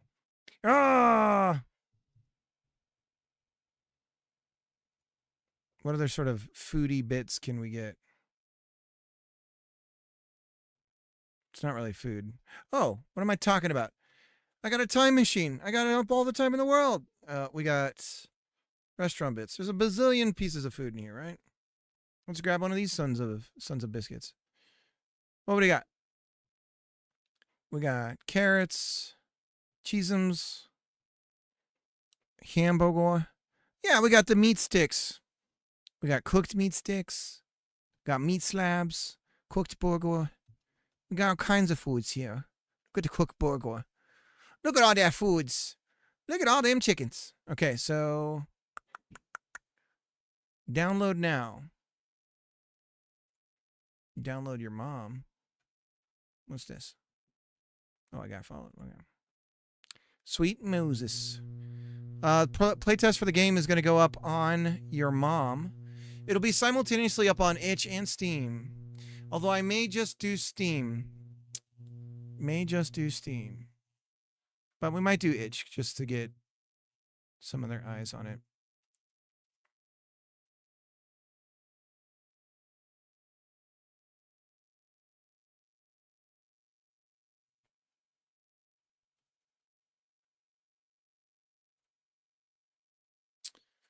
Downloading.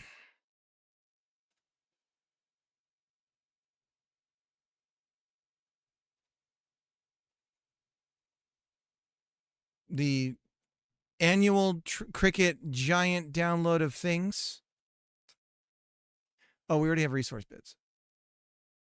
Oh, those are just resource. We need the bits bundle. Okay. And open it up. Extract. Delete. Go in here.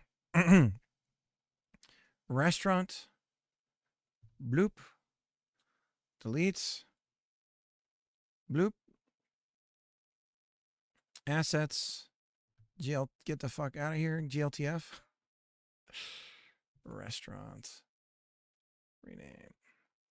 Restaurants. Wow, why is that doing that? Restaurants.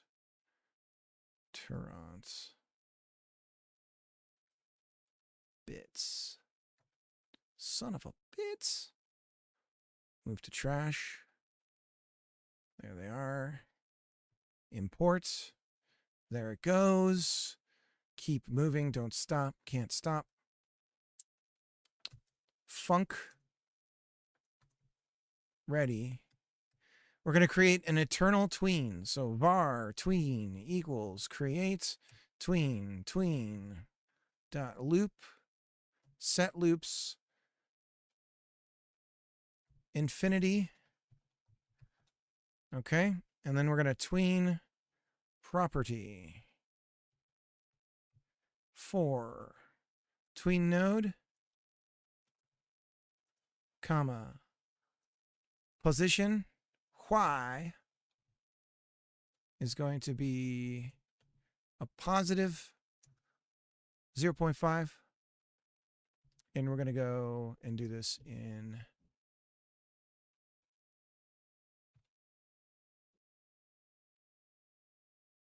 one second. And set ease to tween ease out.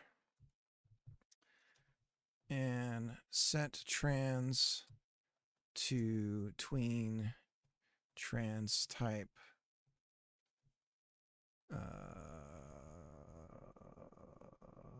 quad,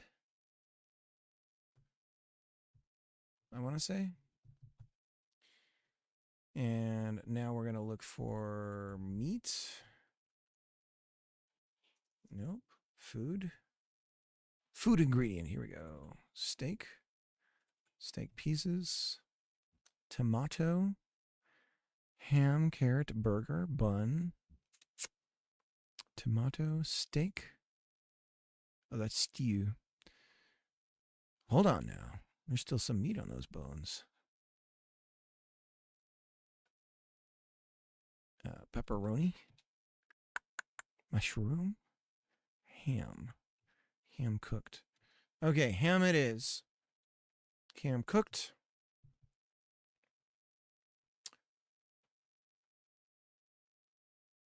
Paste it in.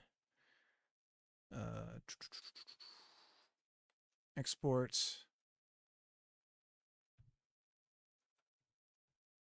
And this is export group.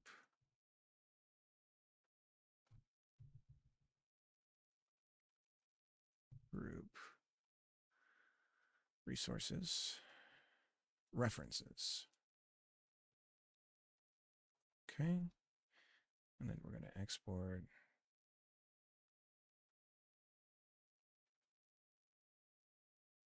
Export cannot be used with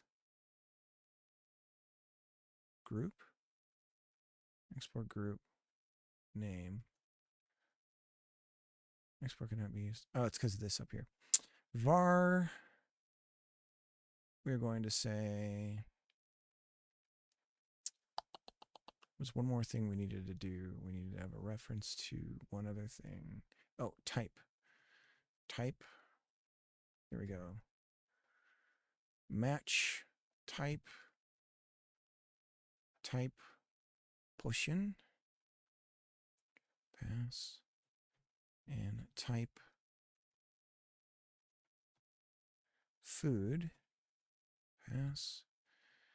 And we say var node item node 3D equals packed scene potion instantiate. Okay. And then we do it again for var item node. And how about we do this instead? Go like this. Go like this. Item node exists now here. And then we can get rid of all this crap. Like this. And then go like this. And then we say food packed scene fid instantiate. Good Lord. Okay. And then we say if food is anything, then we say item node, or if type, if item node, then we add item node to scene. Add child, item node, type, not declared in, it's because it's lowercase. There we go. Okay, so this doesn't take into account, and actually we don't want to add child on the root scene, we want to add it on the tween node, because that's what we're going to be tweening. Although tween node could be what we set it to, and we could add that beneath the parent, and then we don't need this BS. So item node then becomes this, like that, and we don't need to declare it here. And oh, that's cool. Cool? If item node. Yeah, cool. You think it's cool? It's cool. It's not cool. What is going on? Yo, it's LJ, man. How's it going? What day are we on? What day are we on? Welcome in. Welcome in, everybody. What day? Let's see. What are you on? I love that you put the day. I should start doing that. Oh my gosh. 1,110 is tomorrow. Oh my gosh.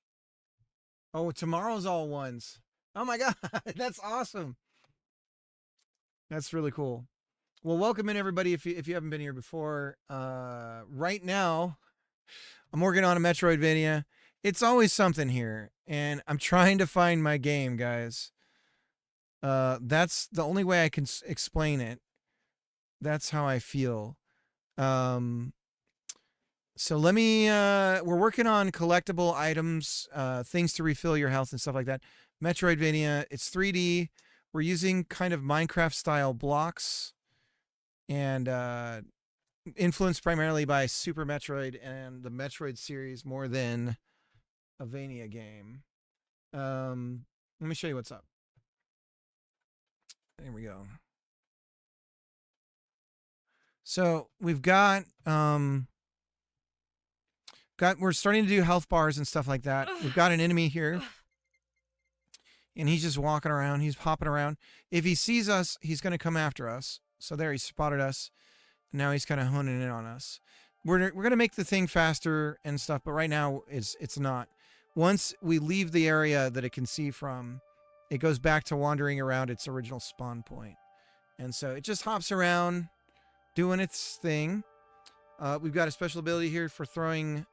We got this shovel thing.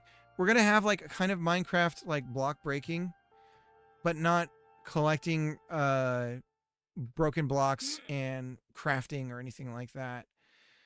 We have this like scene transition thing going on when we go into one zone into another. It's a little buggy right now for some reason lately. There we go. So now we're going into a new biome. So per room editor, or per rooms, so we can set specific regions, and we have an in-game editor we can hop into and edit the game while it's running, which is cool. What else we got? Oh yeah, we're working on hits today. So now if we walk up to the enemy, we get hit, right? So that's going on. So we're working on, okay, if we do get hurt, how do we get healed? And so we're doing the item collection stuff right now for picking up items. So you destroy an enemy or something, and then there's like a floating item that you're going to be able to pick up. And we're going to have floating bottles, and we're going to have floating little legs, and the little ham sticks are going to be for bone-in hams, I guess is what we call it. You said you were going to keep going, right? I think so, I guess. Yeah. I mean, the kids are kind of doing their thing, right?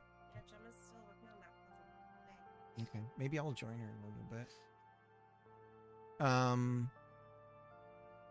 Looking at the time right now. Okay, I got an hour before I could join my daughter. But that's about it. If you don't know LJ, and you're here, and you weren't part of the raid crew, we do a shout out.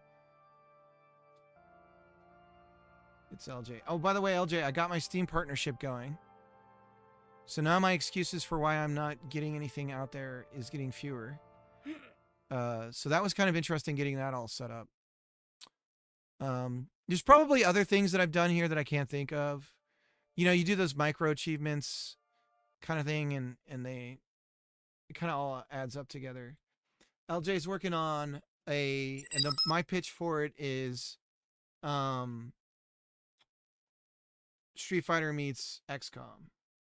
It's like if you took a fighting game, but I think probably an even better example would more be like Tekken, because Tekken had you had 2 dimensions with Tekken, right? So you could go around, and you could go towards your enemy, and so I think it's a bit more Tekken in that sense, because you have the 3D movement, or at least the 2 axes that you move on. So, but it's super sweet. Like, it's a really cool idea. of blending the two genres together. And it's multiplayer. He's doing netcode. Guy's crazy. Looks like you're making good progress. Congrats on your Steam. Yeah. Yeah, I mean, I got the whole LLC registered, and I don't know if that was entirely necessary, but we did that, and then it was just kind of a pain in the butt getting it approved with the tax information and getting that all lined up right. But it's set, and yeah. So, but I've got some food here. I'm gonna hide my face while I stuff food in my mouth. Let me leave this running, and I'm gonna grab a drink as well, and then we're gonna continue on, and you're gonna hear random taco crunching noises as I continue to work and eat. So really crunchy taco noises. Yeah, I'll be right back. Did I crash something? Oh no, it's over here. Now how do I get from here to... I don't know how to get over to my other stuff. Tab? Let's see if I do that. Oh, I gotta go to... Nope. There we go. Alright, be right back.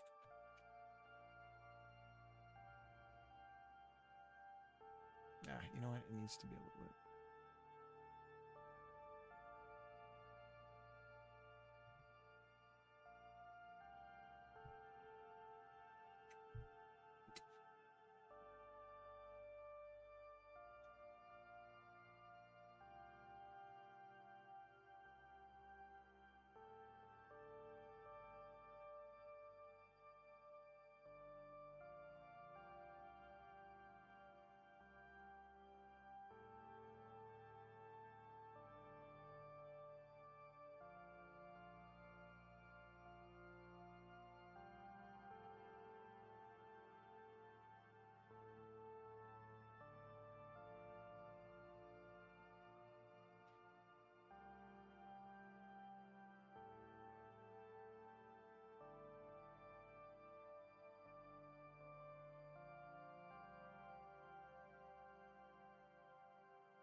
Anyways, it's a thing making games, isn't it? I think I'm going to put something on to watch while I eat. I will resist the urge to watch my rage videos.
I'm looking around for something to watch.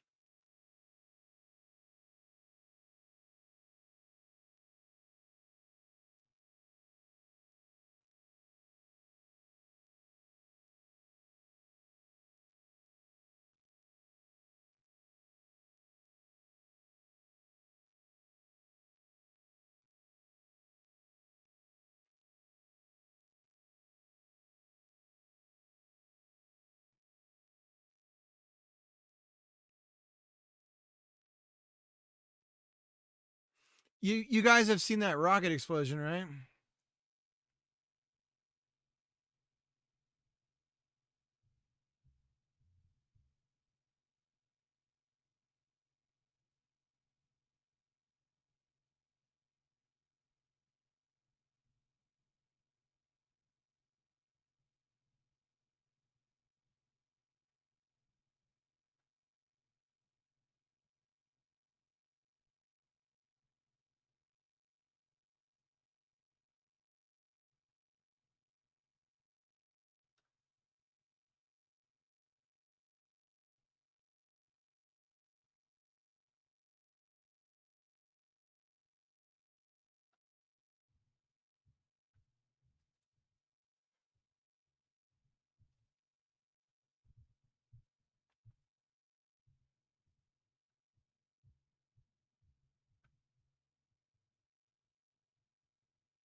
You could be vaping formaldehyde, which is used in taxidermy. Oh dear. Commercials. Sorry about that, guys. Put on this Mark Brown video. I don't have any ad blocking right now for YouTube.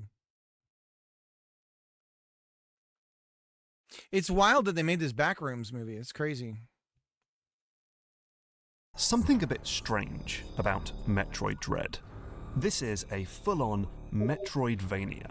It takes place in a sprawling, interconnected ant farm of a world. You'll need to scour the map to find Samus's various abilities, and then backtrack through the world to use those powers to unlock new areas. This is a game where you explore and navigate, and unlike some games in the franchise, there's no one telling you where to go. You need to figure it out for yourself. And yet, I'm not sure I really figured out anything for myself. When I played Metroid Dread, I seemed to just magically end up in the right place, and I don't think I ever got lost for more than a few minutes. How on earth does that happen? How is this game both linear and non-linear at the exact same time? Something fishy's happening here. So I decided to play through the game again. This time, in true boss key style, I did it with a pen and paper and an analytical eye. And what I realized was pretty interesting. You see, behind the scenes, developer Mercury Steam is using all sorts of clever tricks and techniques to essentially guide you through the game, to pull you through the world of planet ZDR like you're tied to an invisible rope.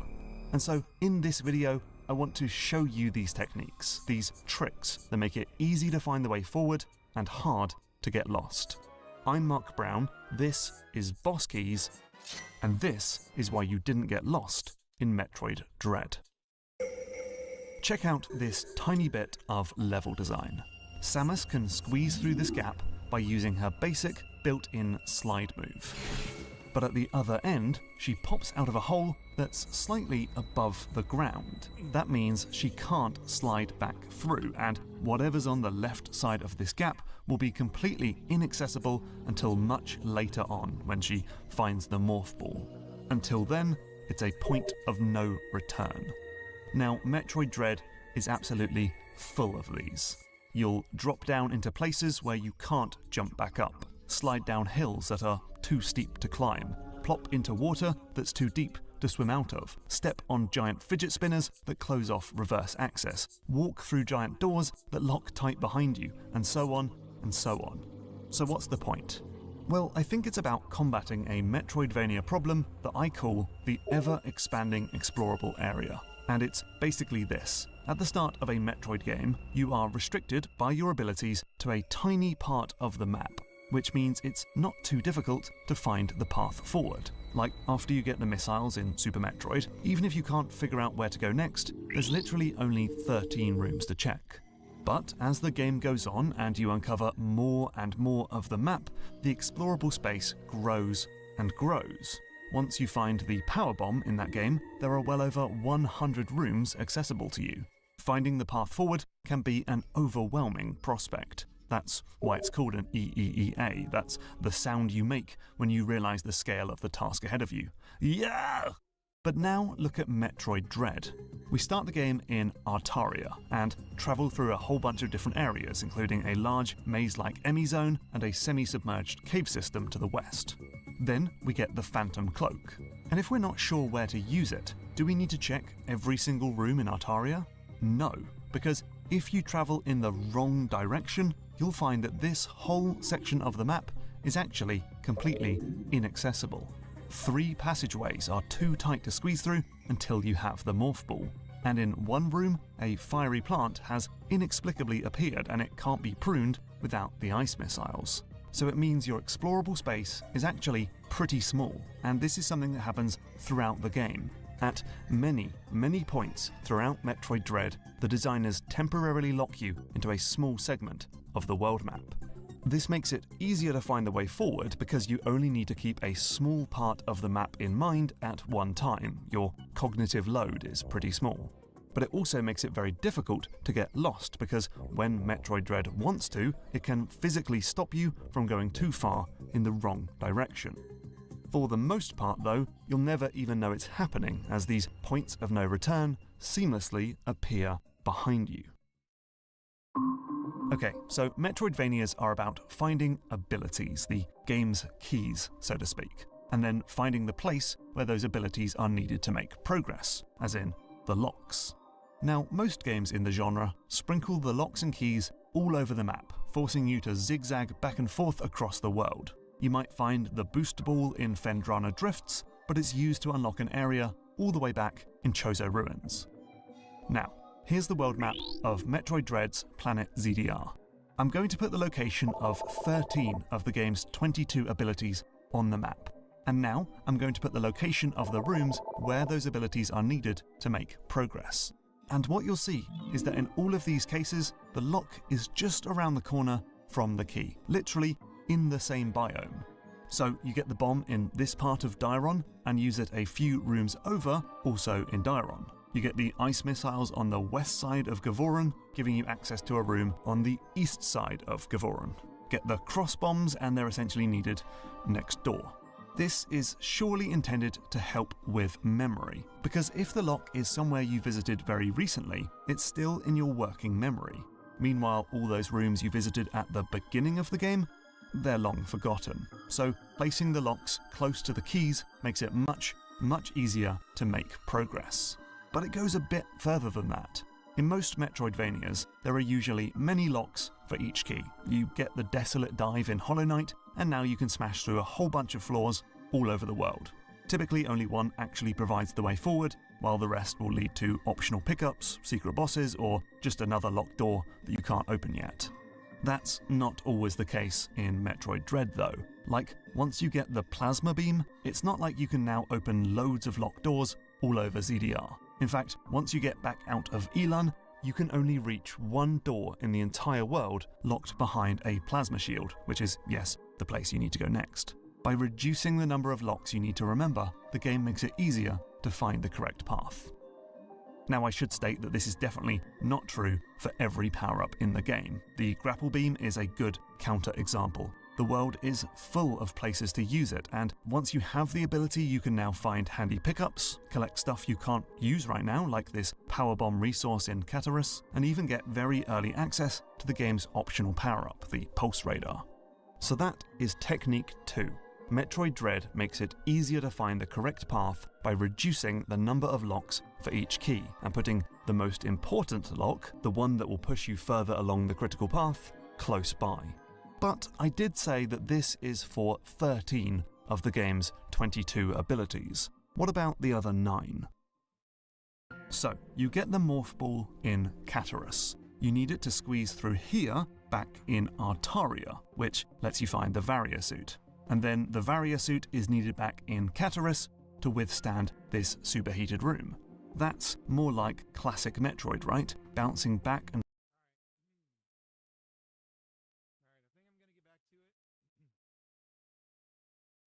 All right, let's get back to it.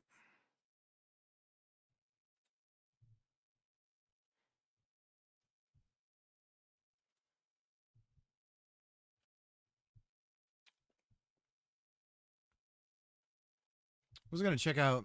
I should have just followed. Like, I like talking to people on their streams. I just don't like doing it when I'm streaming because I feel like I'm asking them to raid me.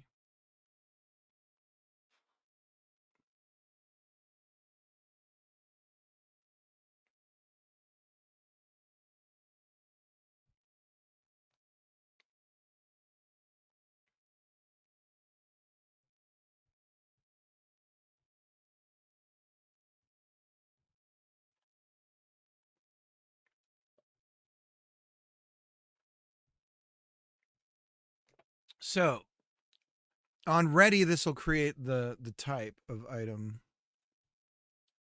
By default, it would be potion. So if we close and reopen, are we working? Yes. Okay, so now we just need to do the rest of our animation. And it's really quite simple.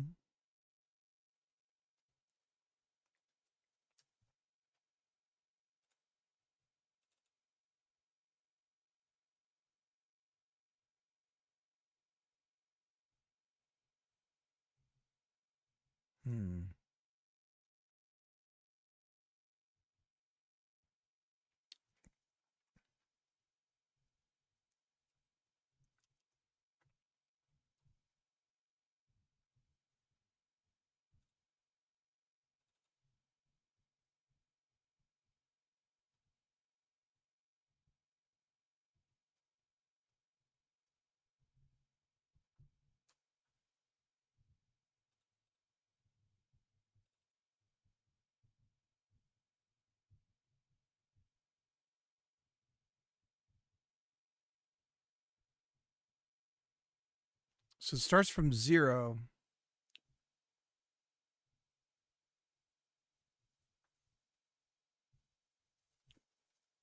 It starts with 1 taco. Do do do do do do do do do.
Cricket doesn't know what he's doing with easing.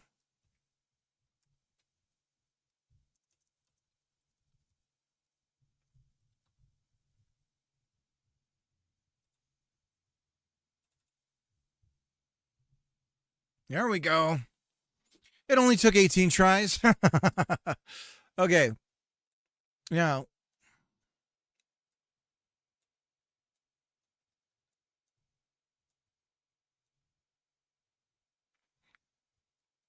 so we actually want to be a little bit higher than what we'd think.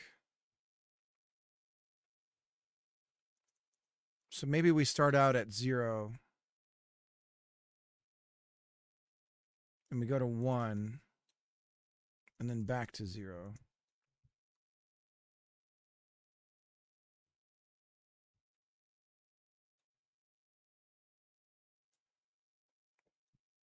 Okay.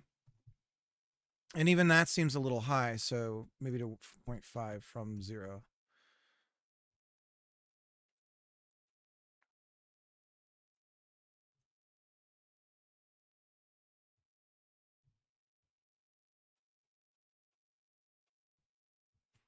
And then I guess while it's spinning, or while it's bouncing, bottle, brown, new label, green label. But these ones, so if we do the label when it rotates, it would be easier to catch. These ones rotating are not going to look like much at all. Is there anything else we can do? I mean, we could do like bob it, like have it rock back and forth.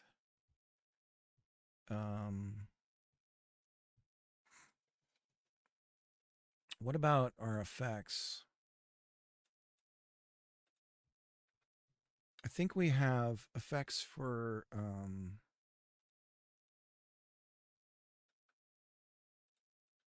loot. That's right. Item.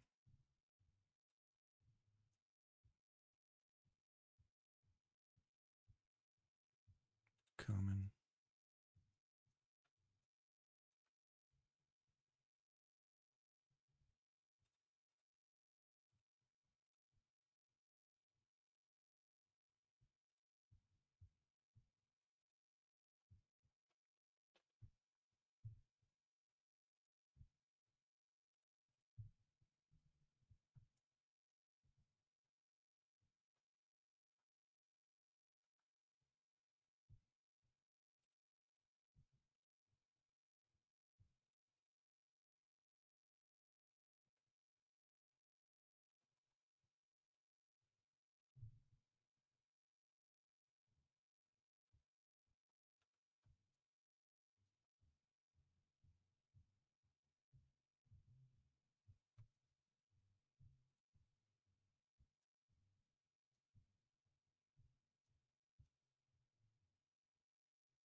Some of this has to do with the lighting of the...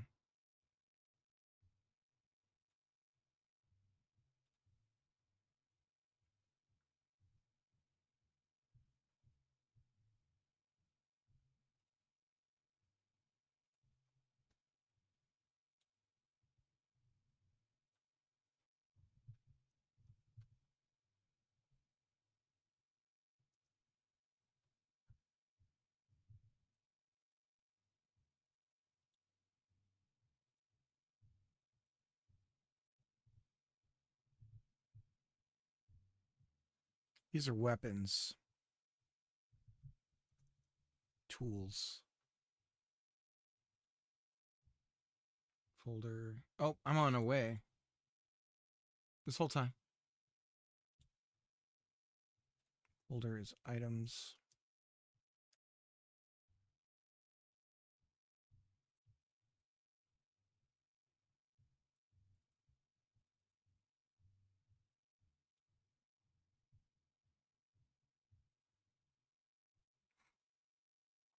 We have the light. And...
So we've got a pack scene for effects.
Hides a global script class.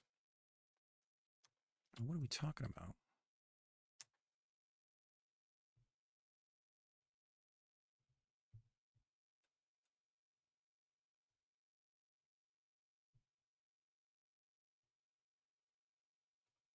Try running the game.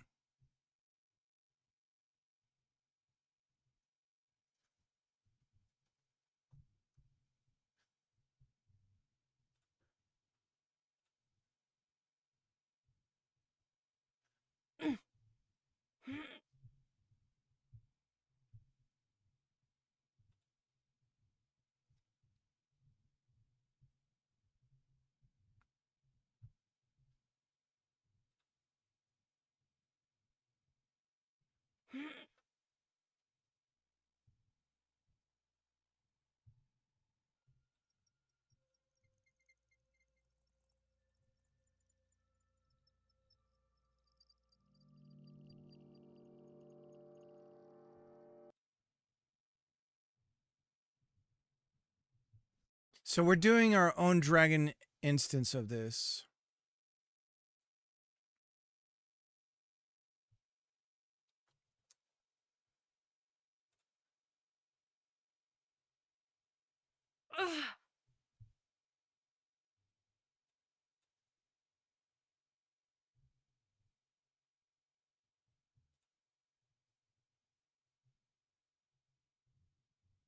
Oh, crap. Okay.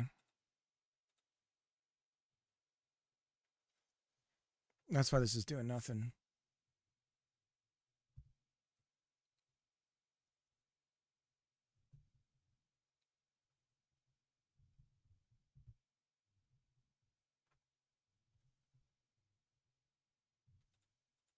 I had the old one open.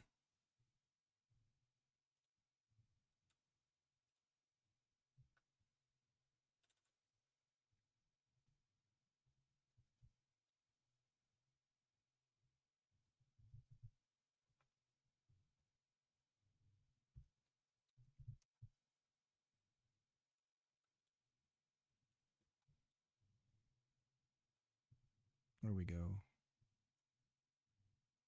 Still, it's glowing in the wrong spot. It's added to the wrong part of the scene.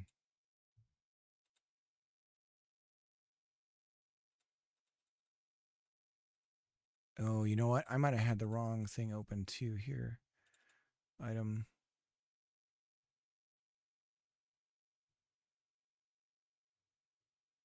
Okay.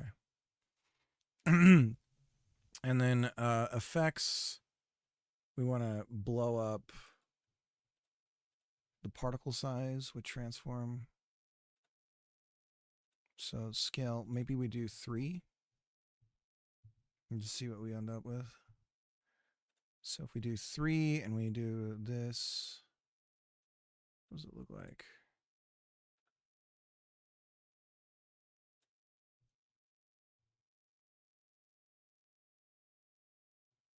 Put it down here.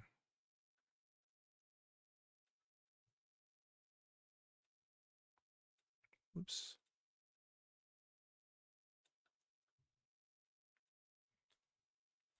Water.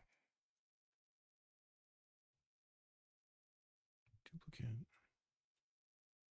Put it somewhere over here. All right, let's see what it looks like.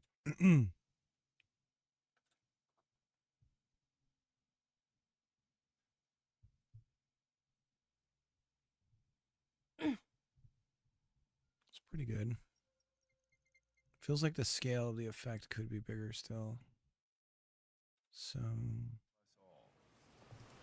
do 4 times. Oh, that's cool. Cool? Jesus. Thank you so much. You think it's cool? It's cool. It's not cool.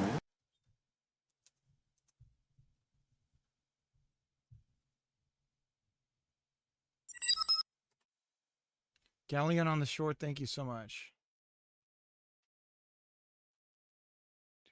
Shout out. How's things going with you? It's going good. We're getting there, man.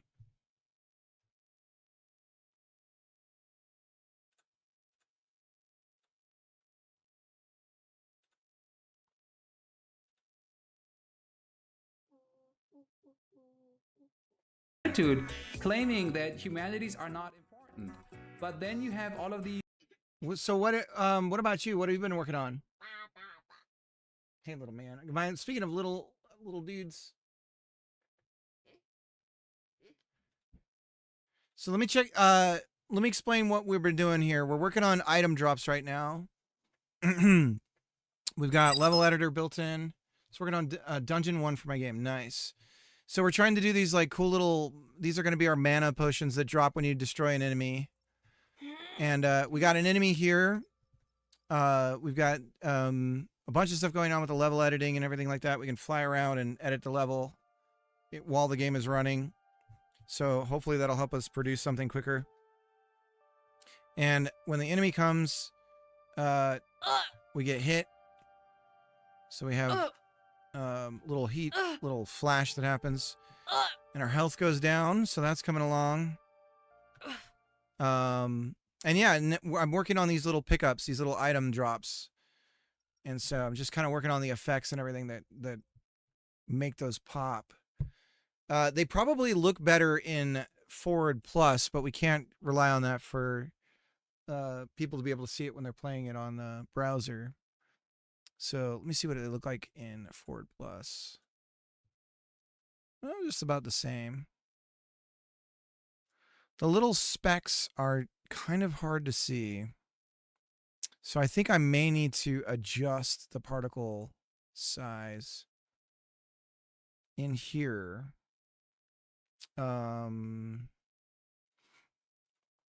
So spawn. Can we change the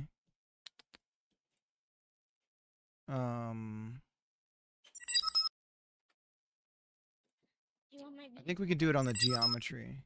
Sure, sweetie. Scale. That's us. So if I go on the material, I may be able to blow up the size of the material. Make unique. Oh, it is a shader.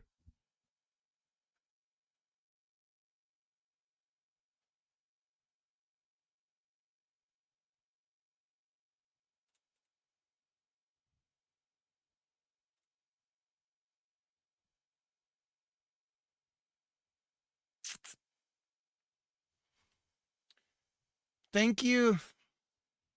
Yeah, let me check out the stream again here. Yeah, thanks for coming in, everybody. Yeah, we're working on it.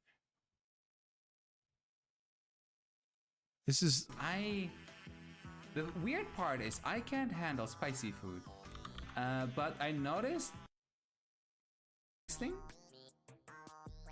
instead what he did, and Oh, I wow, know this is- that was a prototype that was able to do that. I don't know if I have it though.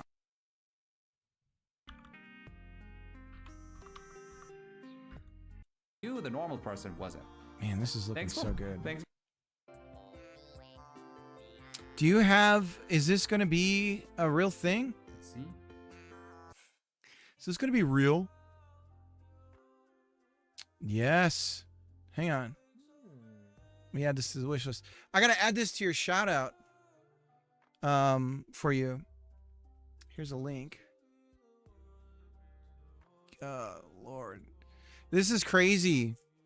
Do you feel like you spend more time doing the art than the game? You know what I mean?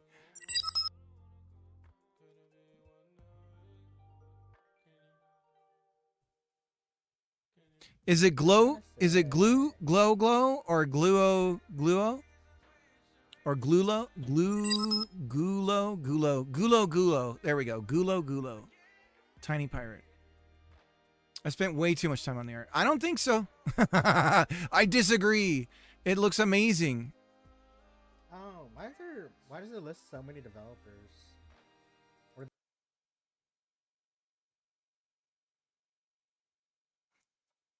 Let me get the shout out for you figured out.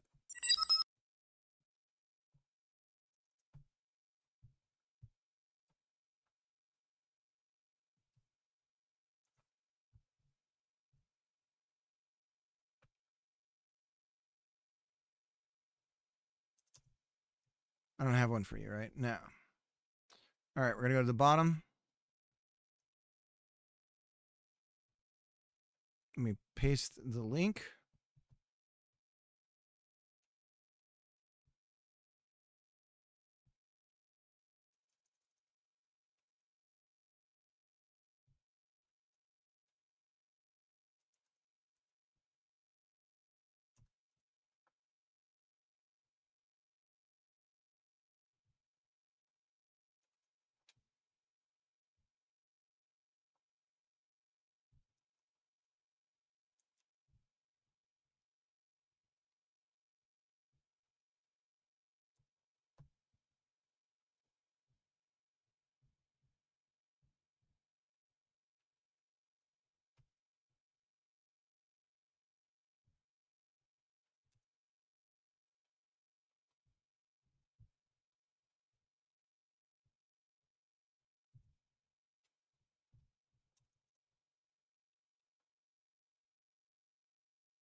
All right, let me reset.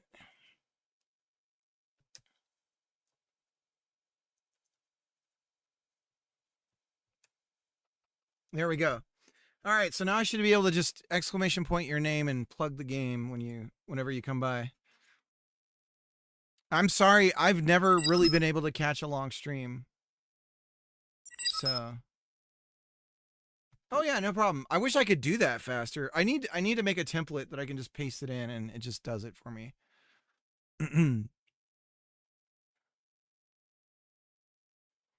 So how do we do? We'll draw order, trails, time, randomness. There's nothing about size, not even in the shader code that I see. Float shape.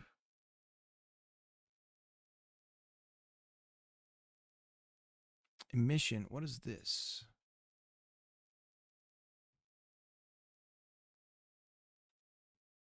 Go back to 2.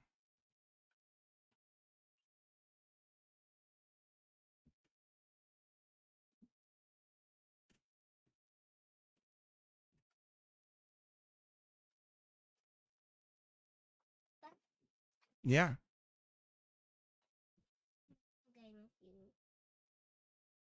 Tonight? Yeah. I don't know that we can do that tonight. Didn't you guys play already? Yeah, but I want to still play the Mario. Okay, does anybody but you know that, buddy? I mean, I know you're telling me right now. Well, yes, but I know you know that, buddy. I'm just mean, it seems like maybe nobody else knew that but you. Rover, you would do it too. Well, I know I would do it too, buddy, but I was working and I was making plans based on what I thought you guys were doing.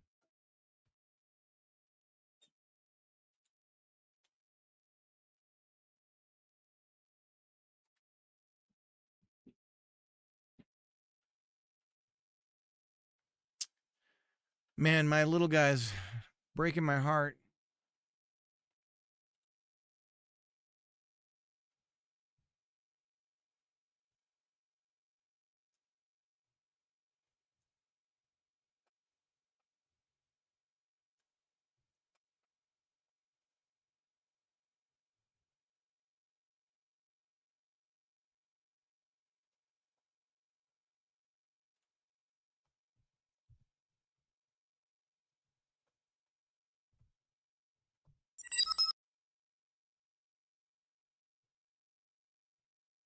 Breaking your heart, bringing you joy. I know. Yesterday I stopped everything I was doing because he was so crushed about something. I was like, all right, I gotta hang out with him.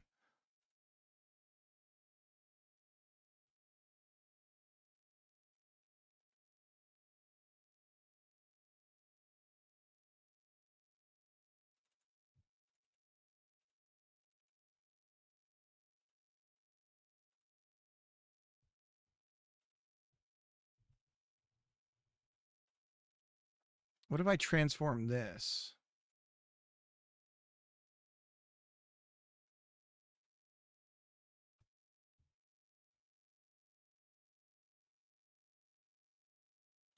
Somehow it knows. Like it's using the spread.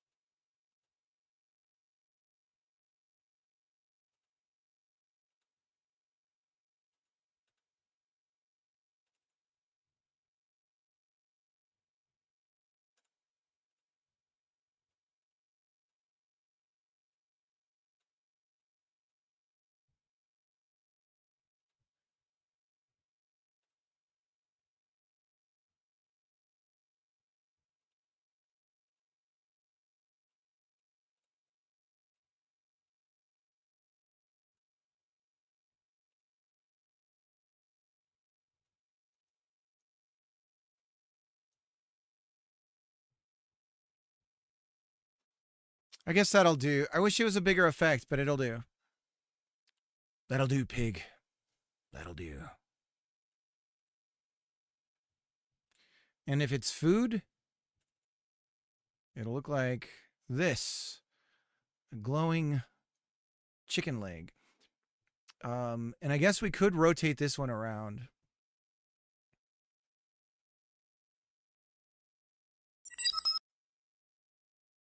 To Bob. I recall one lesson I learned from writing games when I was raising kids. I realized that I could write games forever, but they would only be kids for a while. Enjoy the day. Yeah, they're all sick. I'm trying to avoid getting sick, so when I have to be with them, not have to, but when I'm going to be with them all week, I'm not sick. I guess that's impossible when you're a parent, right?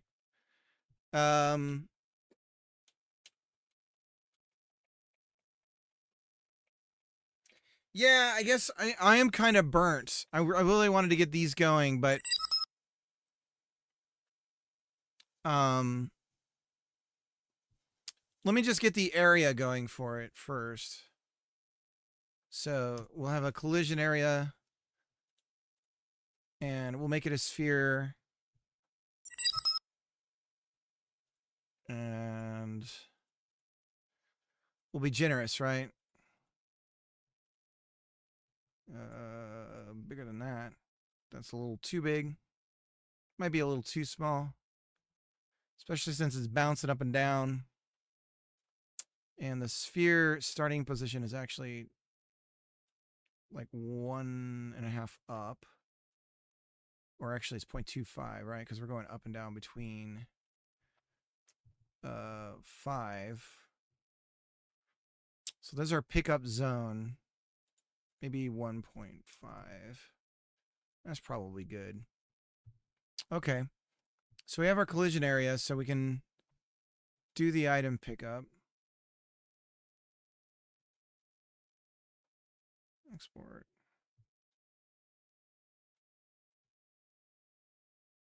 Var. Area. 3D. But what he's trying to, he's being sneaky too, Bob. He's coming in here trying to get more video game time. Let me just double check that that wasn't the plan.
Yep, he was fudging.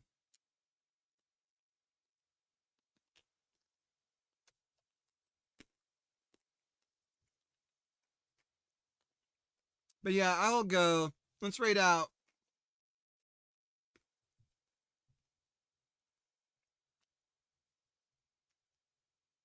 $20 you hanging out.